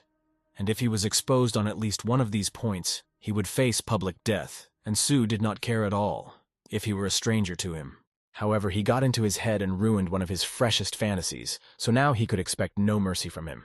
His fantasy was that Lucy and her cousin Layla were lying on the bed in front of him, ready for anything. Sue suddenly said that he forgot to take his phone with him and asked Robert to lend him his. Without any further thought, the pink-haired guy handed over his phone, saying that the password was 6 ones. Lucy realized that the phone had been in his pocket all this time, and then she asked what he was up to. Then the guy entered the password for the secret folder on Robert's phone, which he learned through his visions, and an obscene video with those same half-naked men opened before his eyes. Lucy hastened to turn away from what she saw, not wanting to look at this nightmare. And Sue grinned, saying that Robert likes to have fun. The young man himself did not understand what he meant. Sue then turned the screen towards everyone else sitting at the table and showed them what he saw. Robert's girlfriend and her parents were in complete shock. Layla immediately jumped up from the table, asking how long Robert was going to deceive her. Robert still didn't understand what was happening. But when he picked up his phone, he realized that everyone had just seen his darkest secrets. And then he screamed. He didn't understand how Sue knew the password for this folder. The guy only replied that it all happened by accident, but Robert was furious. He overturned the table and said that he did it all on purpose. The young man managed to shield his girlfriend Lucy with his body from the table, which was flying straight towards them, and moreover, he threw it back towards the attacker. The blow landed squarely on Robert's stomach, and he soon fell to his knees, clutching his body in pain. Then Sue decided to tell the whole truth about Robert. He said that he faked the attack on Layla to make himself look like a hero, and then hoped to inherit her family's property. Layla's parents and the girl herself could not believe that all this time Robert had been hiding such a secret from them, and the young man himself could not understand who this Sue really was and how he knew everything. Then the guy hastened to introduce himself. He said that he was the president of an international corporation, as well as a seer. Not intending to be in the presence of the deceiver any longer, Layla kicked her boyfriend out of the house and told him never to be seen again. When Robert left, tears flowed down her cheeks. She had been deceived all this time, but Lucy hastened to reassure her cousin and said that she was lucky, because in the end she learned the true face of her husband before it was too late. Meanwhile, Sue apologized for the scandal he caused, but Layla's parents said that, on the contrary, he did them a huge favor. However, they did not understand, because Robert had just returned from abroad. When did Sue manage to find out everything for him? Because he even knew his password. Sue just grinned and said that he was a seer and knew everything. However, Lucy believed that all these were some kind of tricks. She turned to the side displeasedly and told him to calm down and finally sit down to eat. When the meeting was over, Sue was walking down the alley, heading towards his home. But suddenly he felt that someone was following him and said out loud that he noticed this person. It turned out that this person was Layla. Sue was very surprised. He did not expect to see her here and asked what she was doing here. The girl asked if he really was a seer, and if so, could he help drive out evil? Soon they arrived at an unfamiliar house. Layla said that she and Robert lived here after returning from abroad, and Sue was quick to point out that this place was very beautiful. But he needed to know what exactly the help was needed with. Then Layla said that 10 days ago, on the second night of their stay here, something strange happened. When she was sleeping outside, she heard some strange sounds. It sounded like crying. At first, she chalked it all up to the roar of the wind and was going to just close the window. But suddenly, something seemed to appear in the curtains. It seemed as if a person had wrapped himself in them and was standing right in front of her. According to her, after a second the curtains returned to their previous state, but she was absolutely sure that someone was standing there. Without further ado, Sue went towards the house. He asked the girl to take him to her room so that he could look around. When they arrived at the place, Layla pointed her finger at the window, saying that that was where everything happened. Sue went to the window and opened the curtains, looking out, but there was nothing special on the street. Then he decided to use his medium skill, and suddenly the spirit of a young girl appeared before his eyes, standing right in the middle of the courtyard. Sue was seriously surprised because this was his first meeting with a ghost. Soon he went outside to inspect the place where the girl had just been, but there was no one there anymore. Meanwhile, Layla received a call. As it turned out, it was her mother. She did not understand why the girl returned to that ominous house, but Layla replied that this time Sue would handle everything. Meanwhile, the young man was thinking he thought maybe he shouldn't go into all this alone because he was not prepared, and the ghost could easily take him with him. And just as he thought that he was a seer, and therefore would be able to outplay the spirit, something strange appeared in front of him. It was a dark silhouette, the same girl when he saw him. The young man was so frightened that he felt a cold piercing him to the bones. Suddenly the silhouette disappeared, and while the guy was peering into the distance, trying to figure out where he had disappeared, a girl in a short white skirt appeared behind him. Feeling the presence, the guy turned around sharply, intending to expel the spirit. But as soon as he touched the ghost, the girl gasped in pain. Sue was incredibly surprised by what he saw in front of him. It was a young girl. Was she really the ghost that scared Layla? At that moment, the ghost walked around him on the other side, and then he simply fell. He did not expect such an action on her part and did not understand what was happening. He saw the ghost, but it was tangible. It was a rather strange situation. The girl herself was no less surprised than he was. She could not believe that the young man could see her. When she realized that this was true, she smiled and grabbed his hand, and the guy realized that now he could even touch her. Meanwhile, Layla watched everything that was happening from behind the window, noting that now the evil spirits had moved into Sue. The next moment she went to her car and hurried to leave here, silently apologizing to Lucy for dooming her boyfriend to such an unenviable fate. Seeing all this, Sue cursed. He should have realized that something was wrong here. However, one question still remained unresolved. He pulled the girl towards him and asked what her name was, and why she was hiding here and scaring people. Then the ghost girl replied that her name was Emma. 3 years ago she died after falling from a cliff, and since no one could see or hear her, she decided that she could stay here. She still had nowhere to go and she didn't want to scare anyone. She just wanted to chat a little. Then a brilliant idea flashed into Sue's mind. Since the ghost could see her, why shouldn't she go with him? Emma couldn't believe what was happening. Sue headed towards the exit, saying that she could go with him, because she had nothing to do here anyway. However, the girl was overcome by doubts. She did not want to go anywhere with him. She lived here as she wanted, and if she followed him, it would seem that she would become his pet. But Sue only replied that if the girl went with him, he would help her take revenge on her killer, and now she would continue to enjoy a carefree life. Emma couldn't believe what he was saying, because he somehow found out about the girl who pushed her off that cliff. Soon, Sue brought the girl to his house. He said that from now on, she will live here, and she does not need to fly around the house at night and scare people. Emma was surprised. She couldn't believe that she could go to sleep right here on this huge bed. Sue only quietly replied that she should rest because tomorrow morning they would go to take revenge on her killer. After some time, the young man was already sleeping peacefully, lying in his bed. However, something made him suddenly wake up. When he opened his eyes, he saw Emma lying right on top of him, hugging his chest. Out of surprise, he screamed, asking what she was doing in his room, to which the girl replied that the guy woke her up. She sat down opposite him and explained that this place was new to her, and she was afraid to sleep here alone. Sue was perplexed because she was a ghost. She had nothing to fear, but the girl sleepily leaned on him, saying that it was he who brought her here, and that he was responsible for her comfort. Soon Emma fell asleep, and Sue just looked ahead in surprise, not understanding why he got all this. The next morning, the guy, as promised, went with the girl in search of her killer. He asked if she remembered the way to her house, and Emma replied that at the next intersection they should turn left, and her house would be there. Sue found out that Emma and her killer were best friends, and she killed the girl because of some guy. Then he asked her why she didn't go to settle the score with her, why she lived next to the place of her death all this time. But the girl only answered that she went to her, but she had some kind of strong amulet that didn't allow her to get close enough to her. Sue chuckled. This was a rather interesting detail. It turns out that her killer had a working talisman to repel spirits. They soon arrived at their destination, right at the girl's house, and called the intercom. Emma asked if he was really going to kill them all, but the guy replied that he was a law-abiding citizen and did not kill people left and right, and soon the girl would find out everything. But for now, she just needed to help him achieve his goal. Soon the door opened and a middle-aged woman came out, asking who the young man had come to. Sue just walked past her, saying that he had come to see her husband. The woman was surprised, because she did not allow the young man to go inside, and chased after him, intending to stop him. However, the owner of the house, the husband of that same woman, came outside, asking what was happening here.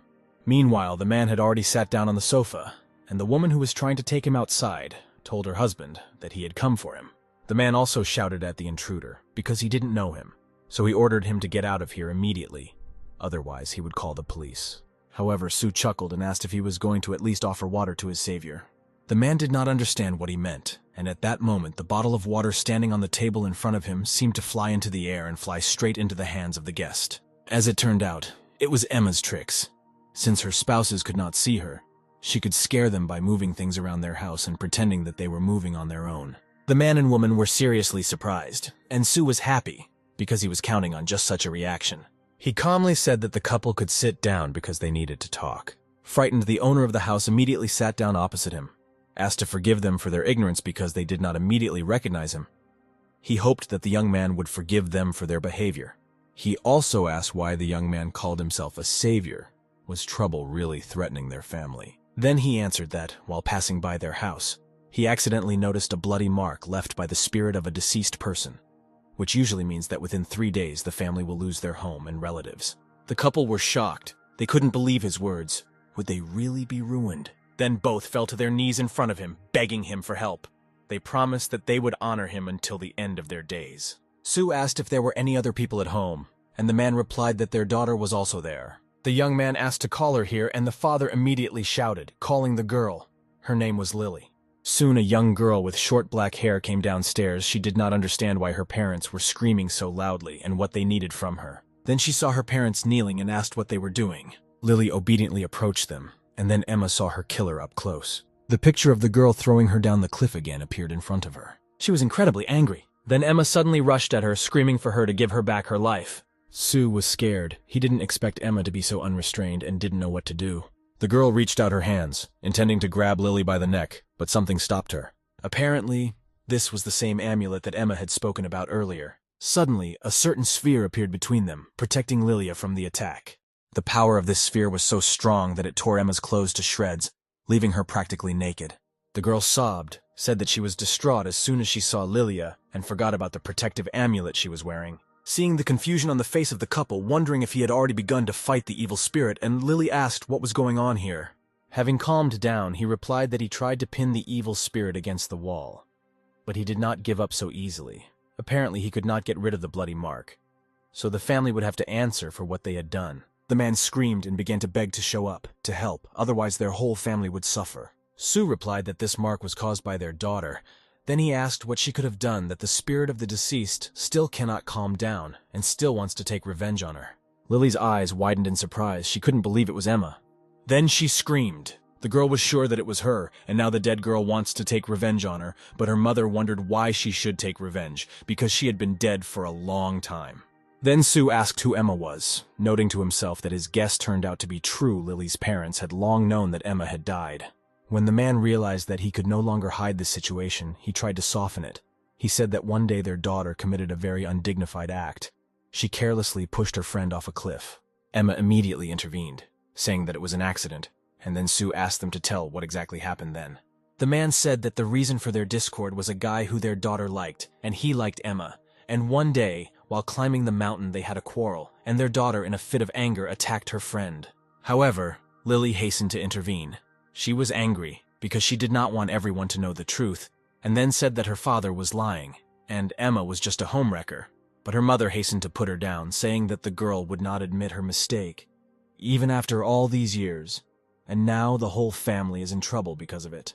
Lily started screaming at her mother, and then her father slapped her. He said that there is no time for this now because their family is in danger. Sue agreed with him, because now they needed to resolve several common problems and sort things out.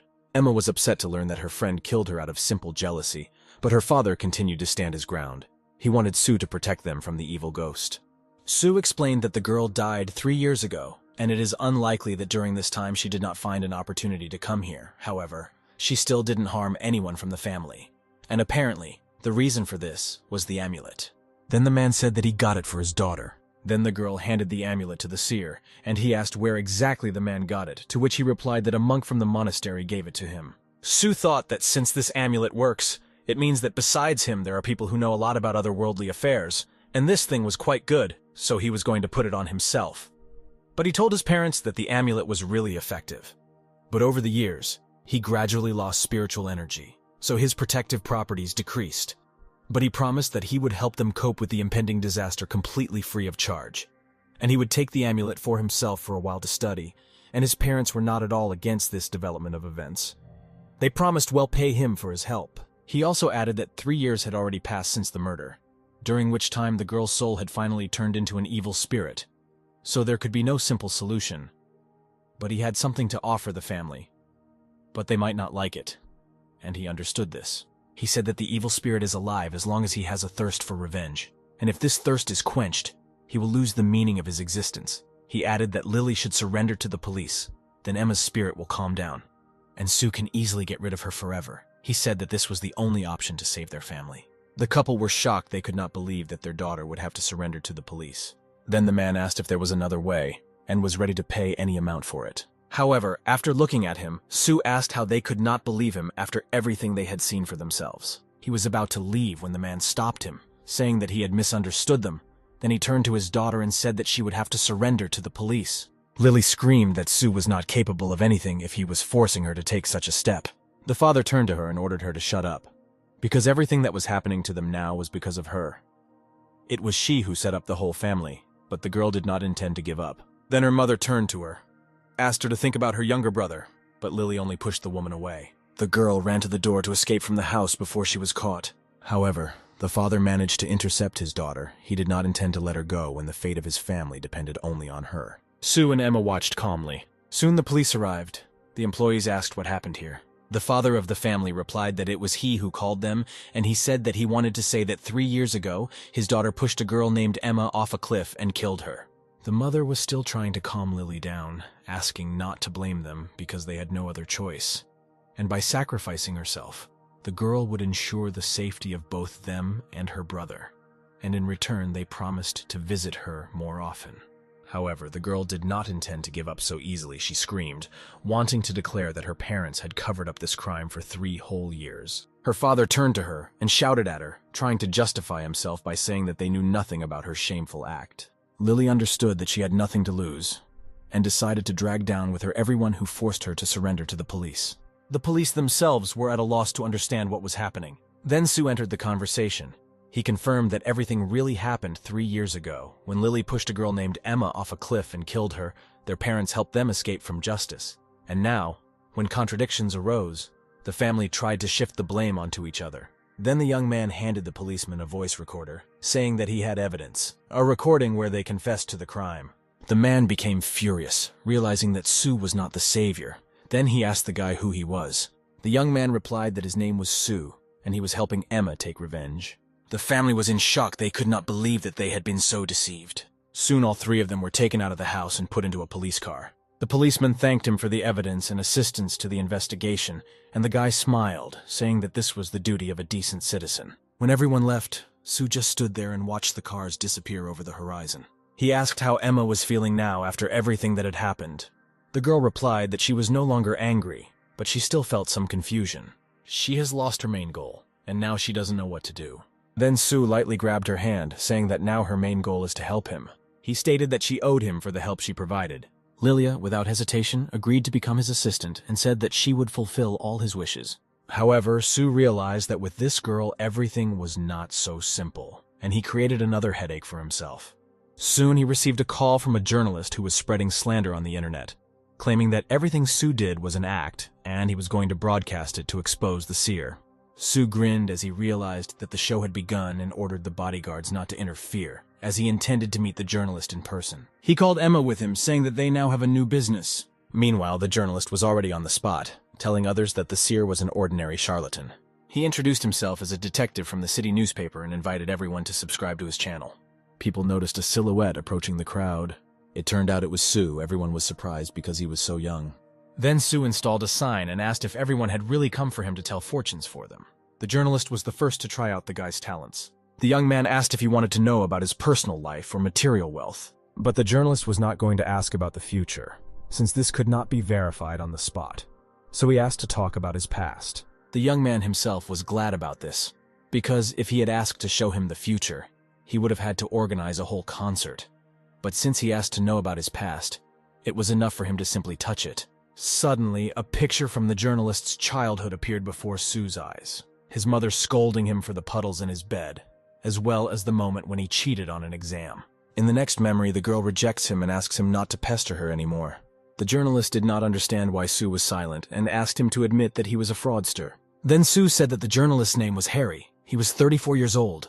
He mentioned the village where he was born, and also talked about his father's cafe and his mother's work at the hospital. Harry did not believe it, believing that the information about him was known in advance. He turned to the people standing behind him, saying that the seer was actually a charlatan and could not predict anything. Sue continued to say that Harry slept in diapers until the age of 13, until he was cured with folk remedies in the 9th grade. He cheated on an exam, but was not expelled. At the university, he unsuccessfully tried to court 12 girls. Everyone refused him. And now Harry is interested in espionage and stores secret video files on the F drive. The man was seriously surprised. He could not believe that an ordinary person was able to find out such personal information in him. Everyone present was shocked. They did not believe that such personal information about Harry could be known. Sue added that for finding fault with a decent person, karmic retribution awaits him. Harry thought it was just a series of ridiculous coincidences. But suddenly, Emma flew up to him and tripped him up. Harry fell, and everyone was surprised that the seer's prediction came true. When people realized that all the rumors about the guy's abilities were true, they headed to Sue to find out about their future. Meanwhile, Rose lay in bed, thinking about the guy from the ship. She saw his photograph on the news and learned that the seer provides unerring predictions, and then Rose decided to try to meet him again. When the business in the seer's guise was over, Sue returned to the office. He sat leaning on his chair, sighing languidly. The bodyguards did not understand why their boss was making strange sounds. As it turned out, it was Emma who massaged his head after a hard day. However, Emma herself was surprised why Sue wastes time punishing other people and arranging everything so that the predictions come true. Sue agreed, but admitted that this task is indeed tedious. So he tells fortunes to only 3 people a day. But he thought about it. After all, it is being discussed on the internet. but the system still has not counted him completing the task. Sue suddenly appeared in the office.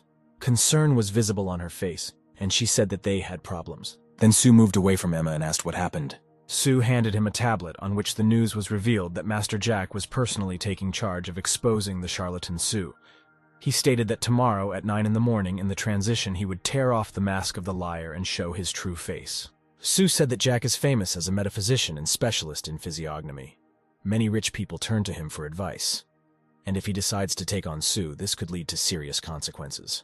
However, Sue just grinned and said that if Jack is the best in his business, then he must meet him. He saw this as an excellent opportunity to make his name even more recognizable, and it would be foolish to refuse it. In parting, he advised him to carefully disguise himself so as not to jeopardize his identity, but assured him that he would do everything properly. Emma then called him and asked him to look ahead. When the young man looked up, he saw Emma lift Sue's skirt, showing him her underwear. The girl immediately thought that these were the tricks of her boss, but he said that he had nothing to do with it. The bodyguard standing outside his door wondered what was going on in their boss's office. The next day, Sue arrived at the meeting place with Jack, where many people had already gathered. Suddenly, Emma appeared behind him. She asked if he was angry with her for yesterday, but he asked her to shut up. Their conversation was interrupted by the screams of the crowd, who saw Jack approaching the meeting place. A rich car drove up to the crowd, and a middle-aged man got out of it. It was Jack himself. He looked at the crowd with disdain, noting that this place was a real village, and now he understood why Sue had become so popular. The man walked straight towards him, preparing to meet his opponent. However, Emma suddenly appeared behind him. With her ghostly hand, she hit him right on the neck, causing the man to flinch in surprise. At that moment, Sue appeared in front of him, grinning at Jack's inattention.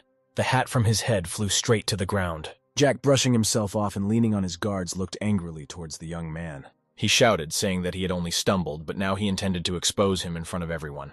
Sue chuckled and asked what exactly Jack was going to expose. The man's guard tried to stop him, saying that he was just a fraud and Master Jack would expose him today.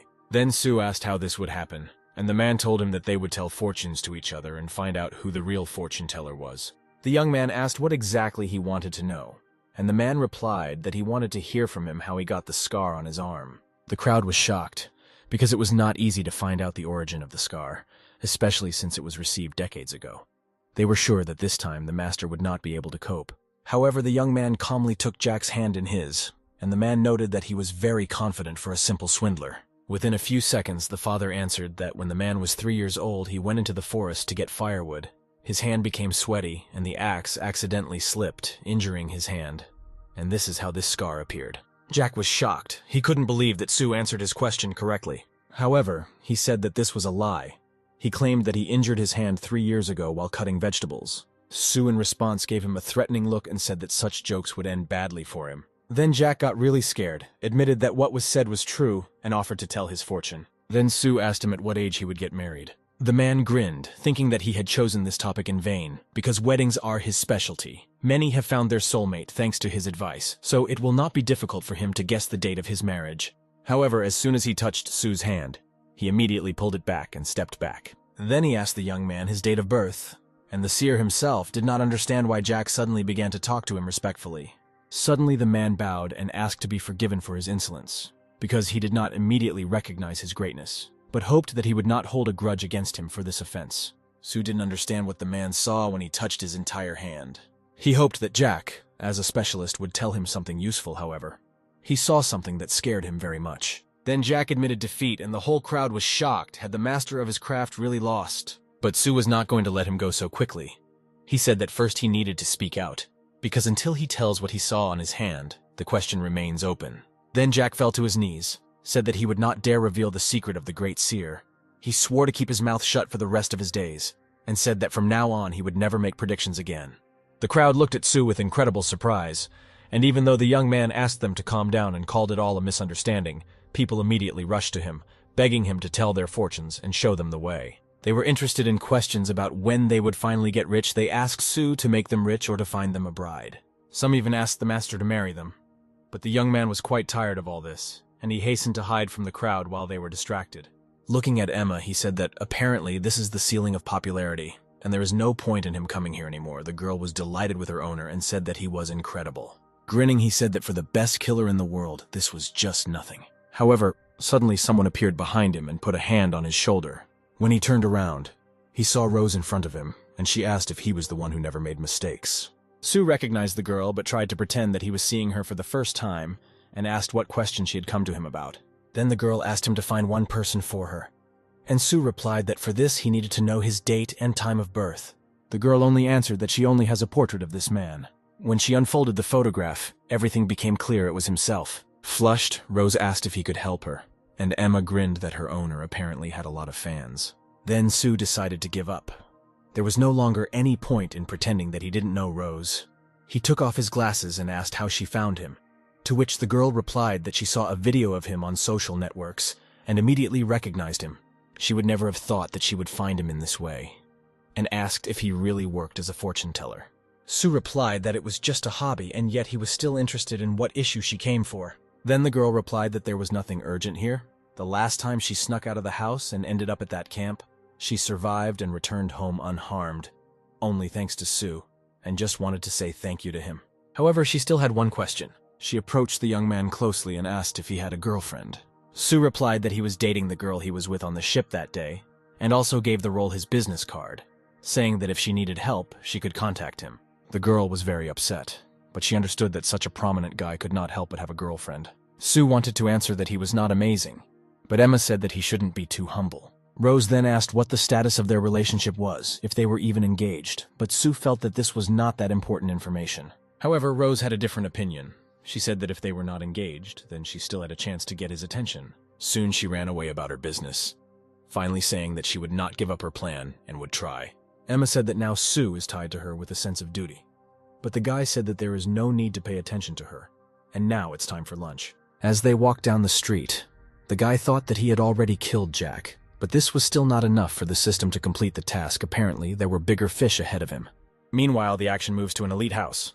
The young man was sitting on the sofa with a teapot and invited his master to drink tea. The man sitting next to him asked if the guy had called him here for tea, and he was wondering what his real purpose for the meeting was.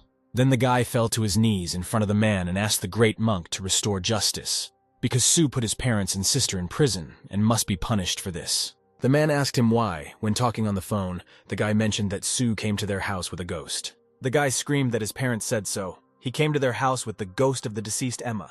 Then the man thought, apparently Sue knows how to interact with the dead. And the guy added that he used to study with him, and he was a complete loser. But one day, he was strangely lucky, and in an instant he turned into the president of a large company. But I've never heard of Sue being involved in the occult. Finally, the man got up from the sofa and asked how the guy knew about the accident 3 years ago, and suggested that if the guy's parents were not moved by their minds, then the ghost of the dead girl asked Sue to help her take revenge. He also asked the guy what he knew about the sensational demigod, to which the young man replied that he had seen a video of him on social networks, nothing more. The man assumed that the owner of the company, Sue, and Sue the Seer were the same person. However, this is not the main thing, because if the ghost of a deceased person harms the living, then it must be destroyed. And if this Sue serves an evil spirit, then he himself is a bad person who can harm others, and this should not be allowed. Then he asked the guy to take him to Sue, and he quickly agreed. And Sue himself, along with his girlfriend Lucy, were relaxing on the riverbank, fishing. Lucy asked if he even knew how to fish, not understanding why they were wasting time on this useless activity. Then Sue replied that fishing takes time and patience, and moreover the fish had already taken the hook. The monk had already arrived at their resting place along with that young man. He was surprised how the old man determined the location with such accuracy. When they approached the vacationing couple, Lucy learned about her ex-boyfriend's boyfriend. He shouted that Sue stole his girlfriend, and then imprisoned his family members, and now he had to answer for it. The monk just grinned, noting that it was not in vain that he took on this matter, and then used the spirit recognition technique.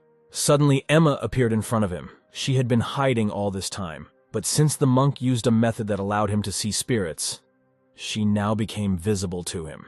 Sue couldn't believe whether Lily was the sister of this young man. His intuition told him that today he would meet a key character, thanks to whom he would complete his task. But he never believed that this particular person would become this person. Then Eric pointed to his companion, a real monk from the monastery. He grinned because, unlike his father, he was a real master of his craft. Emma approached Sue, saying that this monk can now see her. And Sue was a little surprised. It turns out that this man really knows how to do something. Then he handed the amulet to the man and asked if it was his doing. Emma immediately screamed. She didn't want Sue to take out that thing because it hurt her. Then the monk began to use his spell, saying that it was just an old trinket, but now he was capable of more. Suddenly, something pulled the girl straight into the monk's arms as if by a whirlwind, and she screamed, asking him to save her. Then the young man grabbed her hand, pulling her away from the monk's spell. Lucy looked at all this in surprise, not understanding what was happening, because she did not see any spirits. The old monk screamed. He didn't care what school Sue was from, because for helping the spirits in their sinister deeds, he should be punished in any case. Lucy then asked what the man was talking about, whether there were spirits here. But Sue told her that she shouldn't pry into other people's affairs because it would end badly. Then she continued to use her spell. He couldn't believe that this boy was threatening him. Suddenly, a crowd of men arrived on the scene. As it turned out, they were Sue's bodyguards. Grant put a gun to the monk's head, forcing him to calm down. Sue calmly sat down on the bench, saying that times have changed, and the monk should not test what will be stronger, his techniques or bullets. The man screamed he couldn't believe that this young man was so impudent because it was against all fighting ethics. In response, he advised the man to choose his words when addressing his boss. Then the monk was seriously scared and stopped shouting at Sue, fearing for his life. Eric didn't understand what was happening. Had the great monk really chickened out? How could he be afraid of bullets? Then the man shouted that he was not going to die for this. After all, he was not immortal. Everything intervened in the conversation, saying that it was Eric who came to him to settle scores, and from today, they will have to sum up a new balance of grievances and claims. When Eric realized that he had lost, he fell to his knees and cried, saying that he understood his mistake, and this would not happen again. He begged not to kill him. Sue decided to consult with his girlfriend, and she said that the main thing for her was that she never saw him again in her life. Then Sue ordered Grant to take the boy to the police and tell the officers that he also knew about Emma's murder and covered up his sister for 3 whole years. Eric begged Sue to change his mind, but to no avail. Meanwhile, the guy turned to the monk. He asked him not to worry, because he was a law-abiding citizen and was not going to kill anyone just like that. On the contrary, he only wanted to consult with him. The monk sat down obediently. He asked if Sue was really that great fortune-teller, and then added that he was not worthy of giving him any advice, because his abilities were far superior to him. Then Sue replied that, to tell the truth, he had not previously believed in the existence of spirits and anything supernatural. But the experience of the last 2 weeks had opened his eyes to many things and turned his mind around. The monk couldn't believe his ears how this man could achieve such results in 2 weeks. But Sue told him that none of this mattered. He asked him to tell in detail about the world to which he himself belonged, namely about the immortal cultivators. He wanted to know if they really existed. The man was surprised. He did not understand why the seer was asking him about such things. Sue replied that he had just started his journey in this matter, and he was very interested in this topic. To this she replied that he had little in common with heroes from fiction, and especially with immortal cultivators. Otherwise, he was unlikely to be afraid of pistols.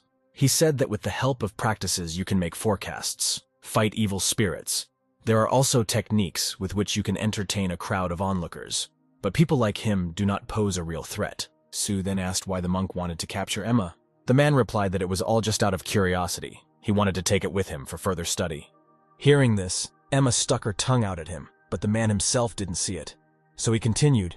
He said that in the modern world, the souls of the dead rarely take the clear form of ghosts. They are more like clots of spirit. Moreover, all evil spirits should be afraid of sunlight. But she looks practically surviving, and this is very strange. Hearing this, Emma began to cry. She turned to Sue. She needed to make sure that he would not give her up for experiments. Then the guy patted her on the head and said that she need not be afraid, because he was not going to give his domestic offspring for experiments. Hearing this conversation, Lucy became furious. She did not understand what kind of relationship her boyfriend had with this spirit. Then Sue hurried to end the conversation with the monk, saying that if he had any questions, he would find him. The man could not believe his ears. Had the seer finally decided to let him go? Sue just grinned, saying that unfortunately he couldn't invite him to dinner. It was time for them to say goodbye. The man replied that in fact he was simply preparing himself for much worse consequences, and now he admired the young man's generosity. Sue said that the monk has already proven that he really can do something, unlike the other charlatans, so now they can be considered colleagues and should help each other and not trip each other up. From such kind words, the monk even burst into tears. He could not believe how kind Sue's heart was. He hurried to shake his hand, said that in modern times no one puts monks in anything, and charlatans are to blame for this. Because of them, the seers now cannot earn their bread. Sue wanted to help him, but did not know how. He offered to give the monk $1 million, and he himself would distribute the money to his needy colleagues, and from now on, he could turn to Sue for help if he needed it. The man was amazed by such a proposal. He promised that he would erect a statue of the seer in his temple, and Sue, looking after him, thought that it was a shame when people with real abilities drag out such a miserable life. When the man left, the guy approached his girlfriend. He asked if she wanted to eat, to which Lucy said that she was not hungry. Then Sue hugged her, asking her not to be jealous, because Emma was just a ghost. Nothing could happen between them. Then Lucy decided that there was no point in sulking at her boyfriend and handed him the phone, saying that she wanted to try it. In the girl's phone, Sue saw an offer to become the personal student of the king of the kitchen, Lewis. The girl noted that she had previously seen on the news how he won awards at international competitions, one after another, and recently opened a restaurant that was very difficult to get into. And Sue noted that his credentials were impressive, so they should try. Soon they arrived at the restaurant, where a huge crowd had already gathered to get inside. Leaving Emma in the car, Sue and Lucy walked towards the line. The girl was surprised because the line was so huge, and she doubted that they would be able to get inside. Sue assured her that they didn't even try, so why jump to such hasty conclusions? A young man approached a couple standing in line and asked if they could give them space. He was willing to pay for this place. The guy just grinned at him. He got up at 6 in the morning and was not going to give up his place for any money. However, when Sue handed them a check with a huge amount, they thought that it would be a great idea to exchange a trip to a restaurant for such a huge amount of money. Soon Sue and Lucy were already inside. The girl was a little worried about whether this act was too provocative, but Sue said that he wanted to be more modest, but he couldn't. At that moment, a program appeared to him. She congratulated the young man on completing the task ahead of schedule. She also said that he had received a permanent mediumship skill, as well as a secret gift. The program announced that the gift was a permanent increase in charm of 300%. Then Sue looked at himself in the mirror, noting that his appearance had not changed at all. However, Lucy, sitting opposite him, blushed. She said that when she looked at him, she felt an inexplicable attraction. Her foot touched his ankle under the table, moving higher and higher. Apparently, the increase in charm acted on the girls like an aphrodisiac. Soon the waiter approached them, asking the couple what they would order. Then Sue asked what dishes are considered their signature dishes now, because he will be doing physical activity, so he needs to eat well. Then the waiter recommended him a set dinner from the chef himself, and Sue happily agreed. But Lucy was not happy that her boyfriend was talking about some kind of physical activity in public, because it was indecent. He joked that there was nothing to worry about, because he hadn't mentioned her at all, so no one would think anything bad. Meanwhile, the program asked if Sue would like to extract a new identity, and when he agreed, the voice said that the young man was now the king of the kitchen. He was a gifted cook. 5 years ago, he came out of nowhere to shake up the restaurant industry. He conquered with his skill the best cooks in the country, set standards unattainable for others. No one knew his name or information about his background, and so he was simply called the king of the kitchen. But then he disappeared as suddenly as he appeared. The task that he had to complete was that he needed to open a restaurant that would become famous throughout the world. The time to complete it was 1 month. Then Sue even opened his mouth in surprise, because right now he had to evaluate someone else's cooking. After some time, the dishes were served, including a set of dishes from the chef. Lucy noted that the food was incredibly delicious. All the people sitting at other tables were literally screaming about how delicious the food they were served was, and that it was definitely worth the money and the wait. Sue looked at all the plates with contempt, because the color, taste, and smell of these dishes did not meet his standards. Meanwhile, the cook himself noted from the balcony that there are even more clients today than yesterday. His assistant praised him, saying that his skill was simply out of this world, and soon the entire province would be queuing up at the restaurant. He had certainly surpassed the legendary king of the kitchen. But Lewis replied that although he had never seen and did not know the strong appearance of his teacher, he would not allow people to speak about him like that. He still did not dare to consider himself equal to him. He agreed that the chef was still young, but believed that one day the time would come when he would be called the king of the kitchen. Lewis suddenly looked at the table where Sue was sitting with his girlfriend Lucy. He didn't understand why the young man wasn't eating. As soon as Sue tried a piece of the dish, he immediately vomited into the nearest trash can. He cursed, saying that the food was simply disgusting, attracting the attention of all the guests sitting next to him. Looking up, he saw the cook himself, who just grinned. People began to film what was happening on their phone cameras. They hoped that now the boss would put this show-off in his place. Sue hastened to laugh it off. He said that the chef had misunderstood him. He was only unwell, and his food had nothing to do with it. However, he thought to himself that most likely, the chef had already heard his words. The cook went with his assistant to talk to the security at the entrance, because they had a decent establishment, and they don't need to let people in who have no taste come from out of nowhere. Some people are more suited to eating pork food. They shouldn't transfer good food to such people. Louis wanted to go back to his kitchen, but Sue stopped him. He said that initially he didn't want to publicly shame him and put it too mildly. But to put it bluntly, his food is real slop. The guests were shocked. They couldn't believe that this young man called Chef Louis's dishes slop. He shocked the man so much with his words that he asked him to repeat them if he was not a coward. Sue pointed his finger at the plate of food, saying that everything in a wonderful dish should be perfect. The color, the taste, and the smell. Because the first thing the client pays attention to is the color. The dish should make him hungry. And the color. He only has disgust for Louis's dishes. The guests were perplexed. They could not believe that such terrible things were being said to the great chef. Sue continued. He said that he made a couple of pieces and noted that the combination of seasonings was not good. The chef's mistake could be explained by the large flow of customers. But at the same time, he charges so much money from them, so he has no right to make such mistakes. When his assistant stood up for the chef, he said that everyone who comes to their restaurant is delighted, and only Sue criticizes his culinary skills, so maybe he was the problem. To such an accusation, Sue replied that the restaurant owed its success to the strategy of hungry marketing. They created the illusion of exclusivity due to inflated prices. The crowd blindly fell for this, because if a person stands in line all day, then after that, even a piece of bread will seem like food to him gods. The guests opened their mouths in surprise. They noted that Sue was right, because if you listen to him, it now seems that all the food in this establishment was absolutely ordinary. Louis shouted that this was all nonsense. There was no hungry marketing and illusion of exclusivity in his restaurant after all.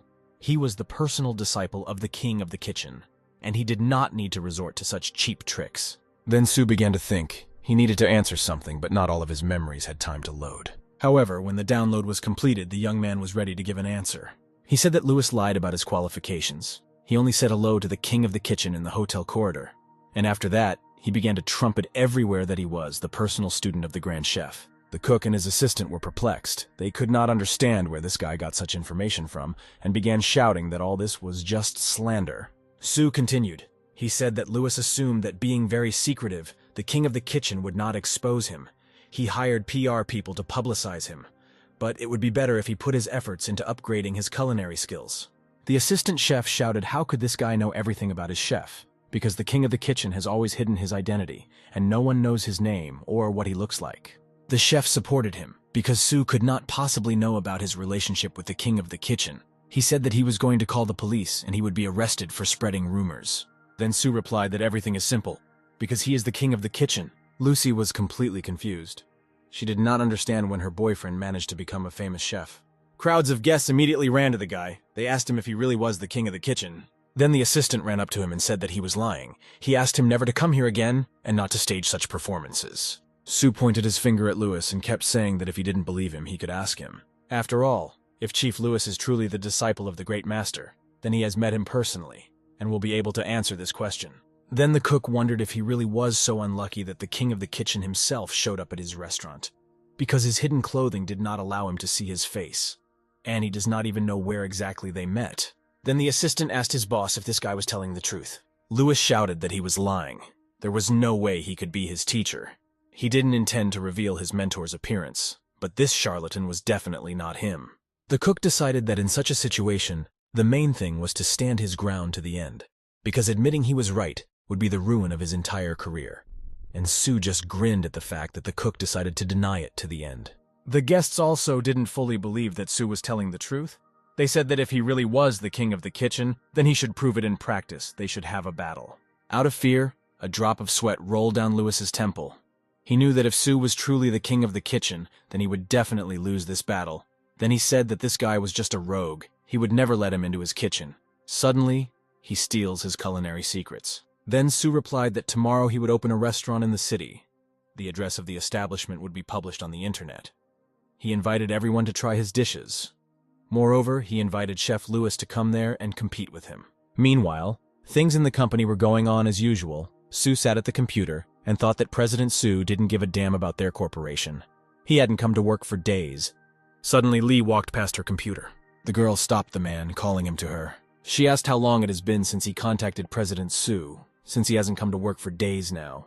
Isn't this having a detrimental effect on the company? Then Lee answered her that a few days ago he went to talk to his boss, and his words completely changed his view of him. Sue said that if he could not create a company that could run like clockwork without his participation, it would be a real failure.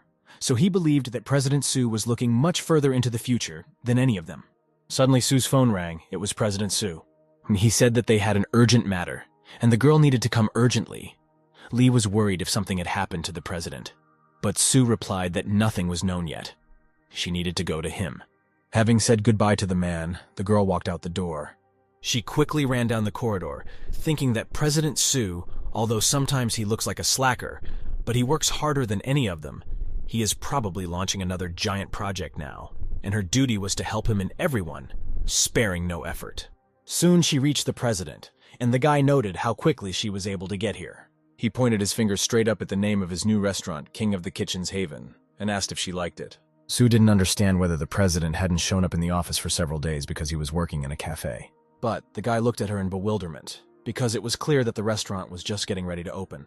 The girl apologized for her hasty conclusions. Then the guy said that all this time he was just telling fortunes to people in the passage, and these words put her into a stupor. However, they had an important matter. Sue told the girl not to stand rooted to the spot because he called her here for help, and then she asked what she could do for him. The next moment she, along with Lucy, were already dressed in waitress uniforms. Sue said that their restaurant is opening today, and he will work in the kitchen, and the girls will work in the hall.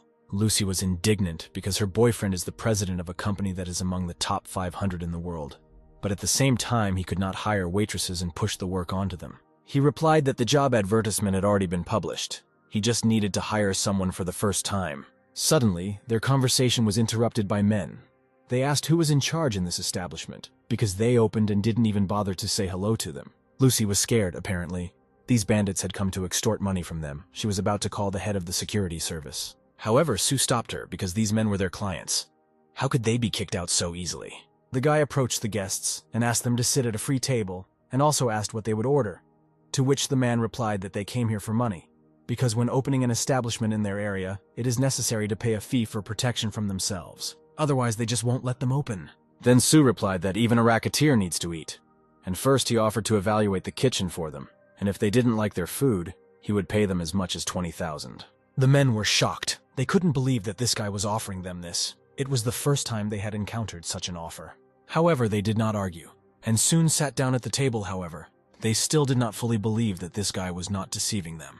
While the food was being prepared, the man looked at the waitresses, noting that they were incredibly beautiful in this establishment. Sue asked Lucy if the president really knew how to cook, but Lucy replied that even if he took out their trash on a platter, they still wouldn't do anything. However, Sue was worried. She was wondering whether she should still call the security service, because if these men attack, the president is unlikely to be able to oppose anything to them alone. She was already heading to the kitchen, but as soon as she opened the doors, she saw her president masterfully preparing dishes. Emma helped him with this, serving him food so that he did not have to leave his table once again. The guy skillfully cut the fish right on the fly, without even letting it touch the table surface. Literally a moment later, all the fish were neatly cut into thin pieces and boned. And Sue could not believe her eyes. Was her president's true calling really cooking? The men sitting at the table began to be indignant. They still could not wait for their food and were ready to destroy everything here. However, soon the waitresses, together with the cook, brought out whole trays of ready-made food for them, and also apologized for the wait, since the master did not yet have his hands full. The bandit was dissatisfied. He did not expect that the cook would be a newcomer. He did not at all want this ration to test his cooking on them. However, as soon as they tried the dish, they were ready to take back their words. The whole food was simply gorgeous. Sue said that he's waiting for their feedback on his dishes. All comments are also welcome. However, the bandit decided that if he now admitted that the food was really good, he would lose the argument. So he said that the dish looked so-so, and suggested that the cook immediately cook 20,000. However, his partners were too hungry, so they decided to try the dishes first, thereby ruining all their boss's plans. Sue, along with his waitresses, stood in shock, silently watching as the men cleared all the plates clean. When they finished, Lucy noted that the plates were cleaner than after the dishwasher because the men had polished them valiantly. Here he also noted that, judging by the expression on their faces, they were delighted. Only after the men had eaten all the dishes did they realize that in this way, they would now lose the argument, so they hastened to justify themselves, saying that the food was at an average level. However, the cook only looked at them in bewilderment. The men did not know what to do. They were not ready to go against their hearts, because the food was simply divine. They could not lie that it was terrible. Then they paid honestly for all the dishes, and Sue said goodbye to them, inviting them to come to him again. He was about to close the restaurant when suddenly a girl came inside and asked if they were hiring more waitresses. When Sue looked up, he recognized the girl who had come, Rose. A day later, the headlines of all the newspapers were full of the fact that the king of the kitchen had returned, and Lewis, seeing all this, was very angry because this guy managed to mess with him. Suddenly, he received a call. It was his director. He was perplexed how the cook could not recognize his teacher, because he believed in him and invested a lot of money in this project. And now no one visits their restaurant, so he told the cook to get ready to return money invested in it. The man tried to calm him down, saying that this boy could not be the king of the kitchen, because the real king of the kitchen had been causing a stir all over the city many years ago, and this swindler looked too young. But the director said that he didn't care whether he was a fraudster or not, because his business was collapsing. Then Lewis promised him that tomorrow he would bring him to light, and the director's business would flourish again. The man thought about it. Now he no longer cares whether he is the real king of the kitchen or not, because he is preventing him from making money. And since it prevents him from making money, then he must die. Meanwhile, a huge crowd of people wanting to try the dishes of the king of cuisine had already lined up at Sue's restaurant. People occupied seats from the very morning, even before the restaurant opened, and soon the establishment opened. 3 waitresses were already waiting for them inside. Lucy, Rose, and Sue, and everyone who came was absolutely delighted with how beautiful these girls were. Lucy greeted everyone who came and asked them to go inside and take the free tables. The crowd immediately rushed forward. Everyone wanted to quickly take their table. Rose also said that all the menus are already on the tables, but food can also be ordered through the terminal. At this time, Sue was preparing dishes. He skillfully wielded a knife and seemed to be doing several things at the same time, since there were an incredibly large number of guests, and everyone had to be served. But Emma was in shock. She was not ready for the fact that the restaurant would not be such a blockage. Then Sue thought that Rose was obviously from a rich family, and he didn't expect her to agree to work as a simple waitress in his restaurant. When all the dishes were served and the day was drawing to a close, he sat down at one of the empty tables, drinking water, and behind him sat a strange man who still had not touched his dishes. Rose noted that this was their last client, and as soon as he finished, their workday would be over. After a few moments, the man stood up from the table. He approached the girl and asked where he could wash his hands, and Rose showed him the way. Then the girls realized that the working day was finally over, and they could change clothes and go home. But Sue at this time was closely watching the guest. He suspected something was wrong with this man. The next day, a crowd of people again crowded around the entrance to the restaurant to try the dish and look at the beautiful waitresses. However, before people could enter the establishment, the police arrived and the employee ordered his partners to seal the doors of the restaurant. Sue immediately ran to her boss. She said that the police had arrived and was not allowing them to open. Then Sue said that he was waiting for them last night, and the girl was surprised. Did he really know that they would come? However, the guy was calm. He only said that they should go and meet the guests. Journalists had already gathered at the entrance to the restaurant. They were also interested in what was happening in the sensational establishment.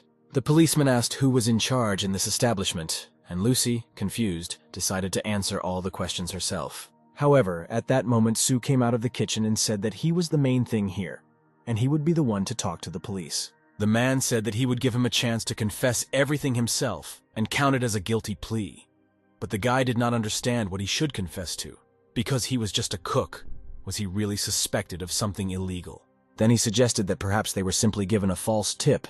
At that moment, the same man who was the last to dine in their restaurant yesterday entered the restaurant. When he raised his head, everyone recognized him as the same cook, Lewis. Sue, seeing his opponent, only grinned. After all, he had opened the restaurant for several days. Did this chef really decide to congratulate him just now? However, Lewis did not intend to give up. He accused Sue of being a fraud, because his teacher had never revealed his identity, so he knew for sure that he was not the king of the kitchen. The guy grinned back at him because if he didn't know how to cook, such a huge line of people would immediately line up for him every day. The bones left behind the kitchen doors advised the police to quickly get out of here and let people eat. Then the policeman asked where the thing they came for was located, and Lewis pointed them to a room that served as a utility room. He said that inside was a bag of seasonings, what they were looking for. Then the police officer ordered his partners to search everything there. Lucy still didn't understand what was going on, but Sue said they should sit down and talk. Together with the police officer and Lewis, they sat down at the same table. He asked what the police were doing in the restaurant, and then Lewis replied that he should not pretend, because he could see that the guy was already in a panic. The police came out soon and said they only found one bag of condiments, but there was nothing unusual there. Then Lewis jumped up from the table. He did not understand how this was possible and then snatched the bag from the hands of the police. He opened the package but did not see anything illegal there, only bags of seasonings. Then Sue grinned. He asked what exactly he was looking for. Perhaps he could help him. Then the chief of the police said that they had received information that Sue manages his food, poppy straw, which is why such huge queues line up for him. Sue only replied that poppy straw is a raw material for the production of illegal drugs, and there was no way he could do this. But Lewis was shocked. He said that he himself had placed a bag of straw here yesterday. He pointed his finger at Sue, saying that the guy just hid it somewhere. It should be somewhere in the kitchen. Sue then suggested inviting reporters inside and searching the restaurant in front of them, because he wanted his reputation to be completely cleared, and Lewis's reputation to be destroyed. The man did not intend to give up so easily. He looked at the guy angrily and left. Soon the doors opened. Sue let the journalists in to prevent the scoundrels from framing his honest businessman. The journalists began to search the kitchen along with Lewis. The man was perplexed, because the bag clearly had to be here somewhere. Rose also wondered why Sue was so calm, because the man gave them poppy straws, and even if the guy found one of them, he could have made several bookmarks. Sue told the girl not to worry. He had everything under control, since the man only planted one bag, and he had already found it. Then Rose asked how he knew this, and the guy replied that he had a very high-quality hidden camera. Lewis was already desperate. He didn't understand where the bag of poppy seeds was. It was absolutely nowhere. Soon Sue came into the kitchen with a policeman. He asked if the cook had found the so-called evidence. Then the man screamed. He didn't understand how Sue could find the bag before him, and after hearing this, the police officer told him that he should ride with them to the station for giving false testimony. Soon the man was taken out of the restaurant. The crowd was dissatisfied with how he dared plant drugs on the king of the kitchen. The police were about to leave when Sue suddenly stopped them. He said that since they believed that the reason for the long queues could be hidden in the use of poppy straw, then he makes the same accusation against Lewis. The man looked at him angrily and shouted that he would never do such a thing. The policeman said that such accusations require evidence. Sue then replied that they should check Lewis's restaurant, and if nothing was found as a result of the search, then he would be willing to be punished for making a false report.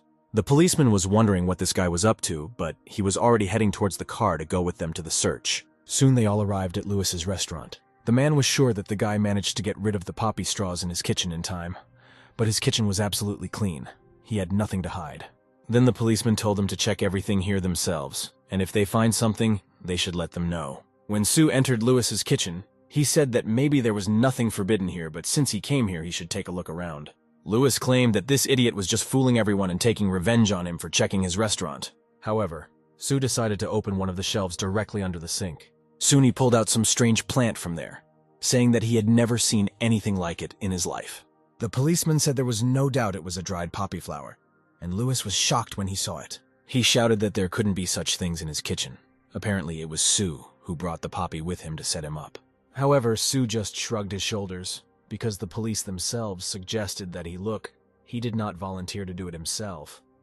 But then they should look for everything themselves. The police decided there was likely to be something else in the kitchen, so they continued their search. Lewis tried to justify himself by saying that he didn't do anything like that, and it was just a setup, because he was an experienced swindler, and this was probably not the first time he had performed such tricks. However, one of the men said that he found a safe on one of the shelves.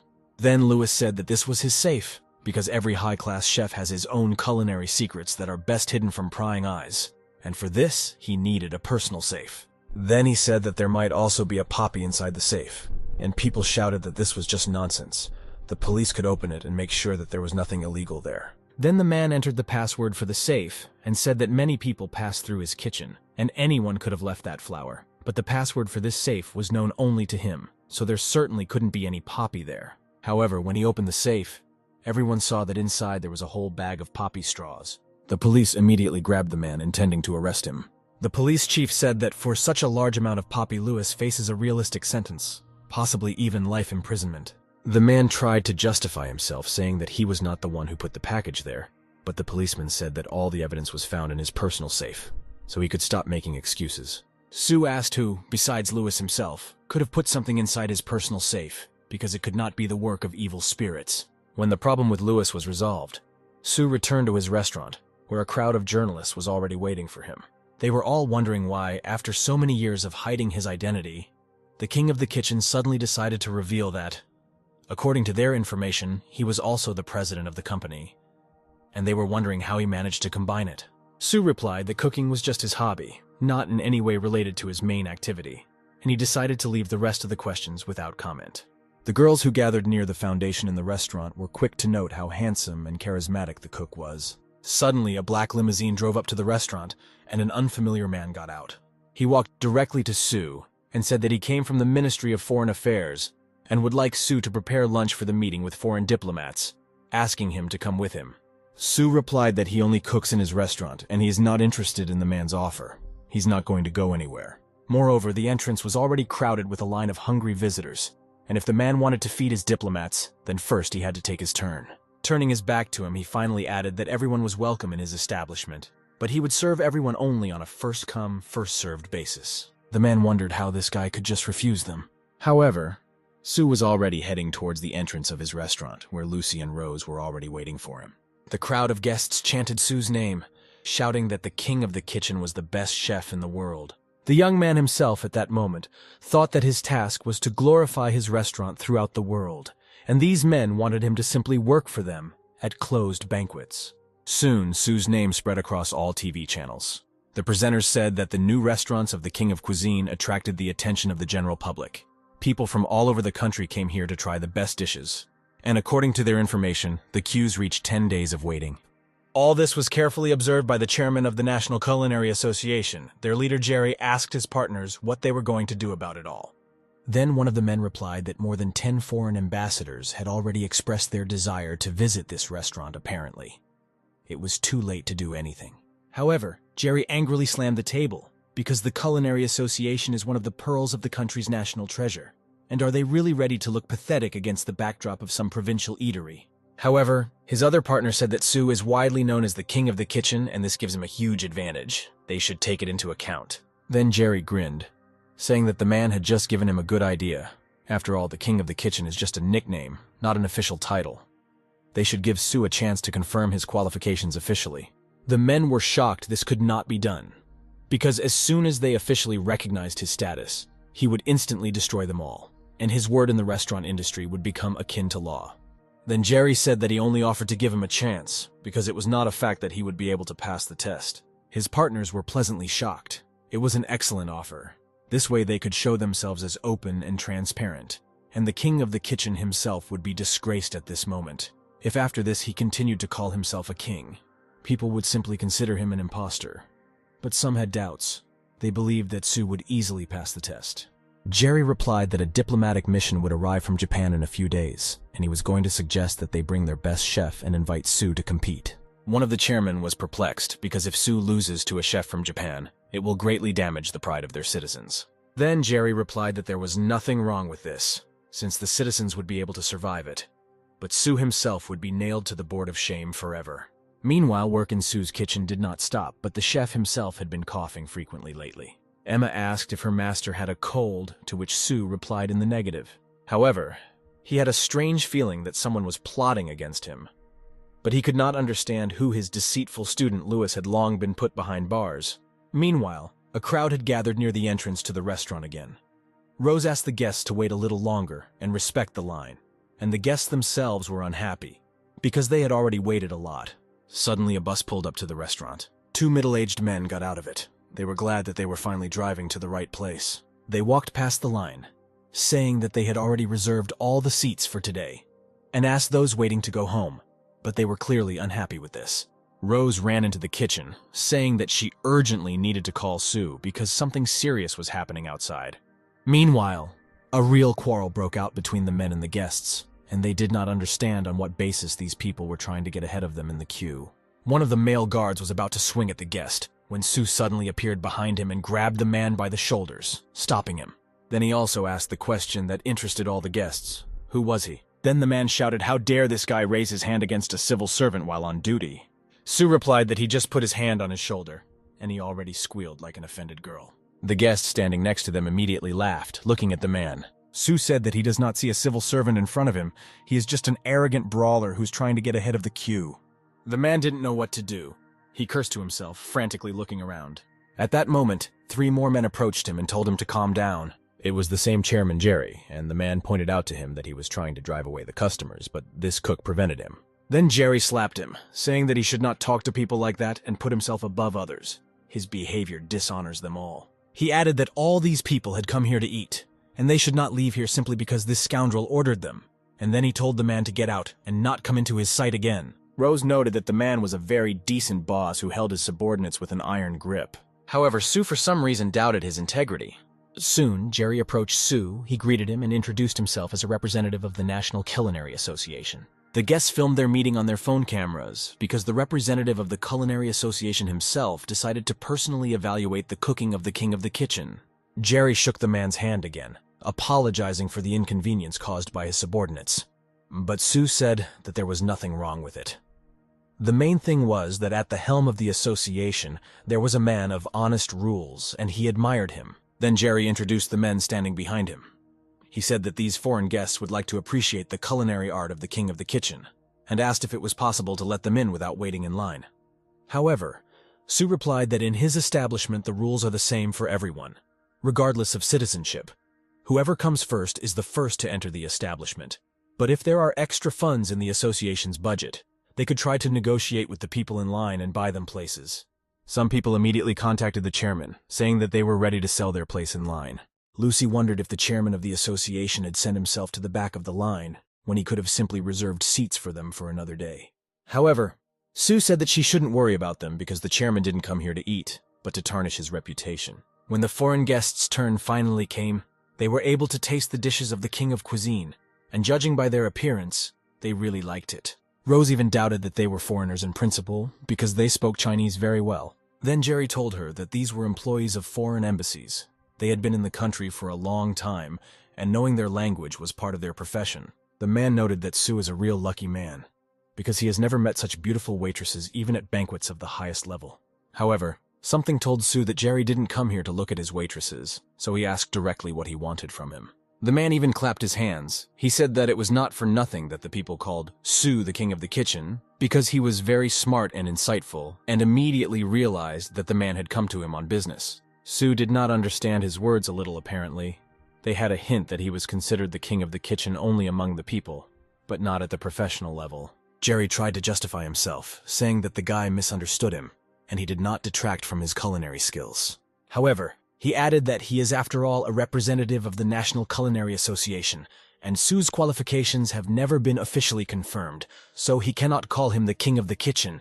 It would be unfair to other distinguished chefs. Then Lucy asked how the title of King of the Kitchen could be confirmed. Jerry was glad that the fish had finally taken the hook, and said that first it was necessary to at least confirm that Mr. Sue had made a huge contribution to the development of national cuisine. But Sue, without even letting him finish, said that he was absolutely not interested in this, and Jerry was shocked. Did the guy really just refuse his offer? He shouted that he was ready to offer him another way, but Sue told him that he did not intend to talk to him through the door and asked him to wait.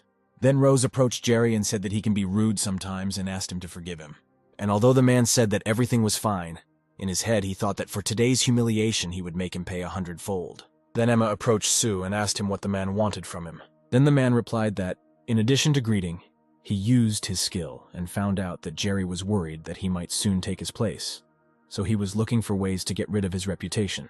Emma was about to punish the man for such a terrible act, but Sue stopped her. He said that he had his own plans. He said that he had already thought of everything because he was faced with the task of becoming famous throughout the world, and this idiot came here and thereby gave him such a chance. Then he ordered Emma that today she would watch him, and as soon as she found out what exactly he was up to, she would immediately let him know.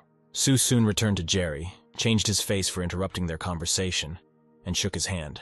He then jokingly said that they were scheduled to call a plumber tomorrow because they had no water in the toilet and he couldn't even wash his hands. He then took a wet wipe and asked the man what he wanted to talk about and what he meant by going the other way. Jerry noted that this impudent man had taken the last wet napkin and now had nothing to wipe his hands with after shaking hands. However, he continued, saying that in 3 days a diplomatic mission from Japan is coming to them, and the best chef in Japan, Ethan, is also bringing them, and he wants to compete in the culinary business. Then Sue clarified, because according to his data, the best chef in Japan was another person. Then Jerry answered him that 3 months ago he became ill and died, and Ethan was his student, and they say that he even surpassed his teacher. He asked if Sue was ready to compete with him, and the guy replied that he could do it, but with one condition. But Jerry was happy with this answer, because Sue had already agreed to his test, and it was already close to destroying his reputation. However, The young man said that he agreed to compete on the condition that the venue for the competition would be his restaurant. Jerry replied that they planned to broadcast their fight to the whole world live at the National Exhibition Center level, and if the competition was held here, then things might not go according to plan. Sue then said that in that case, he would not participate, but Jerry couldn't bite this opportunity, so he had to agree to hold the competition right here at Sue's restaurant. The young man asked if such conditions suited him, to which Jerry smiled and said that everything was fine. However, Sue continued by saying that if the competition were to be broadcast to the whole world, his current facility would be too small for the jury, journalists, cameramen, and others.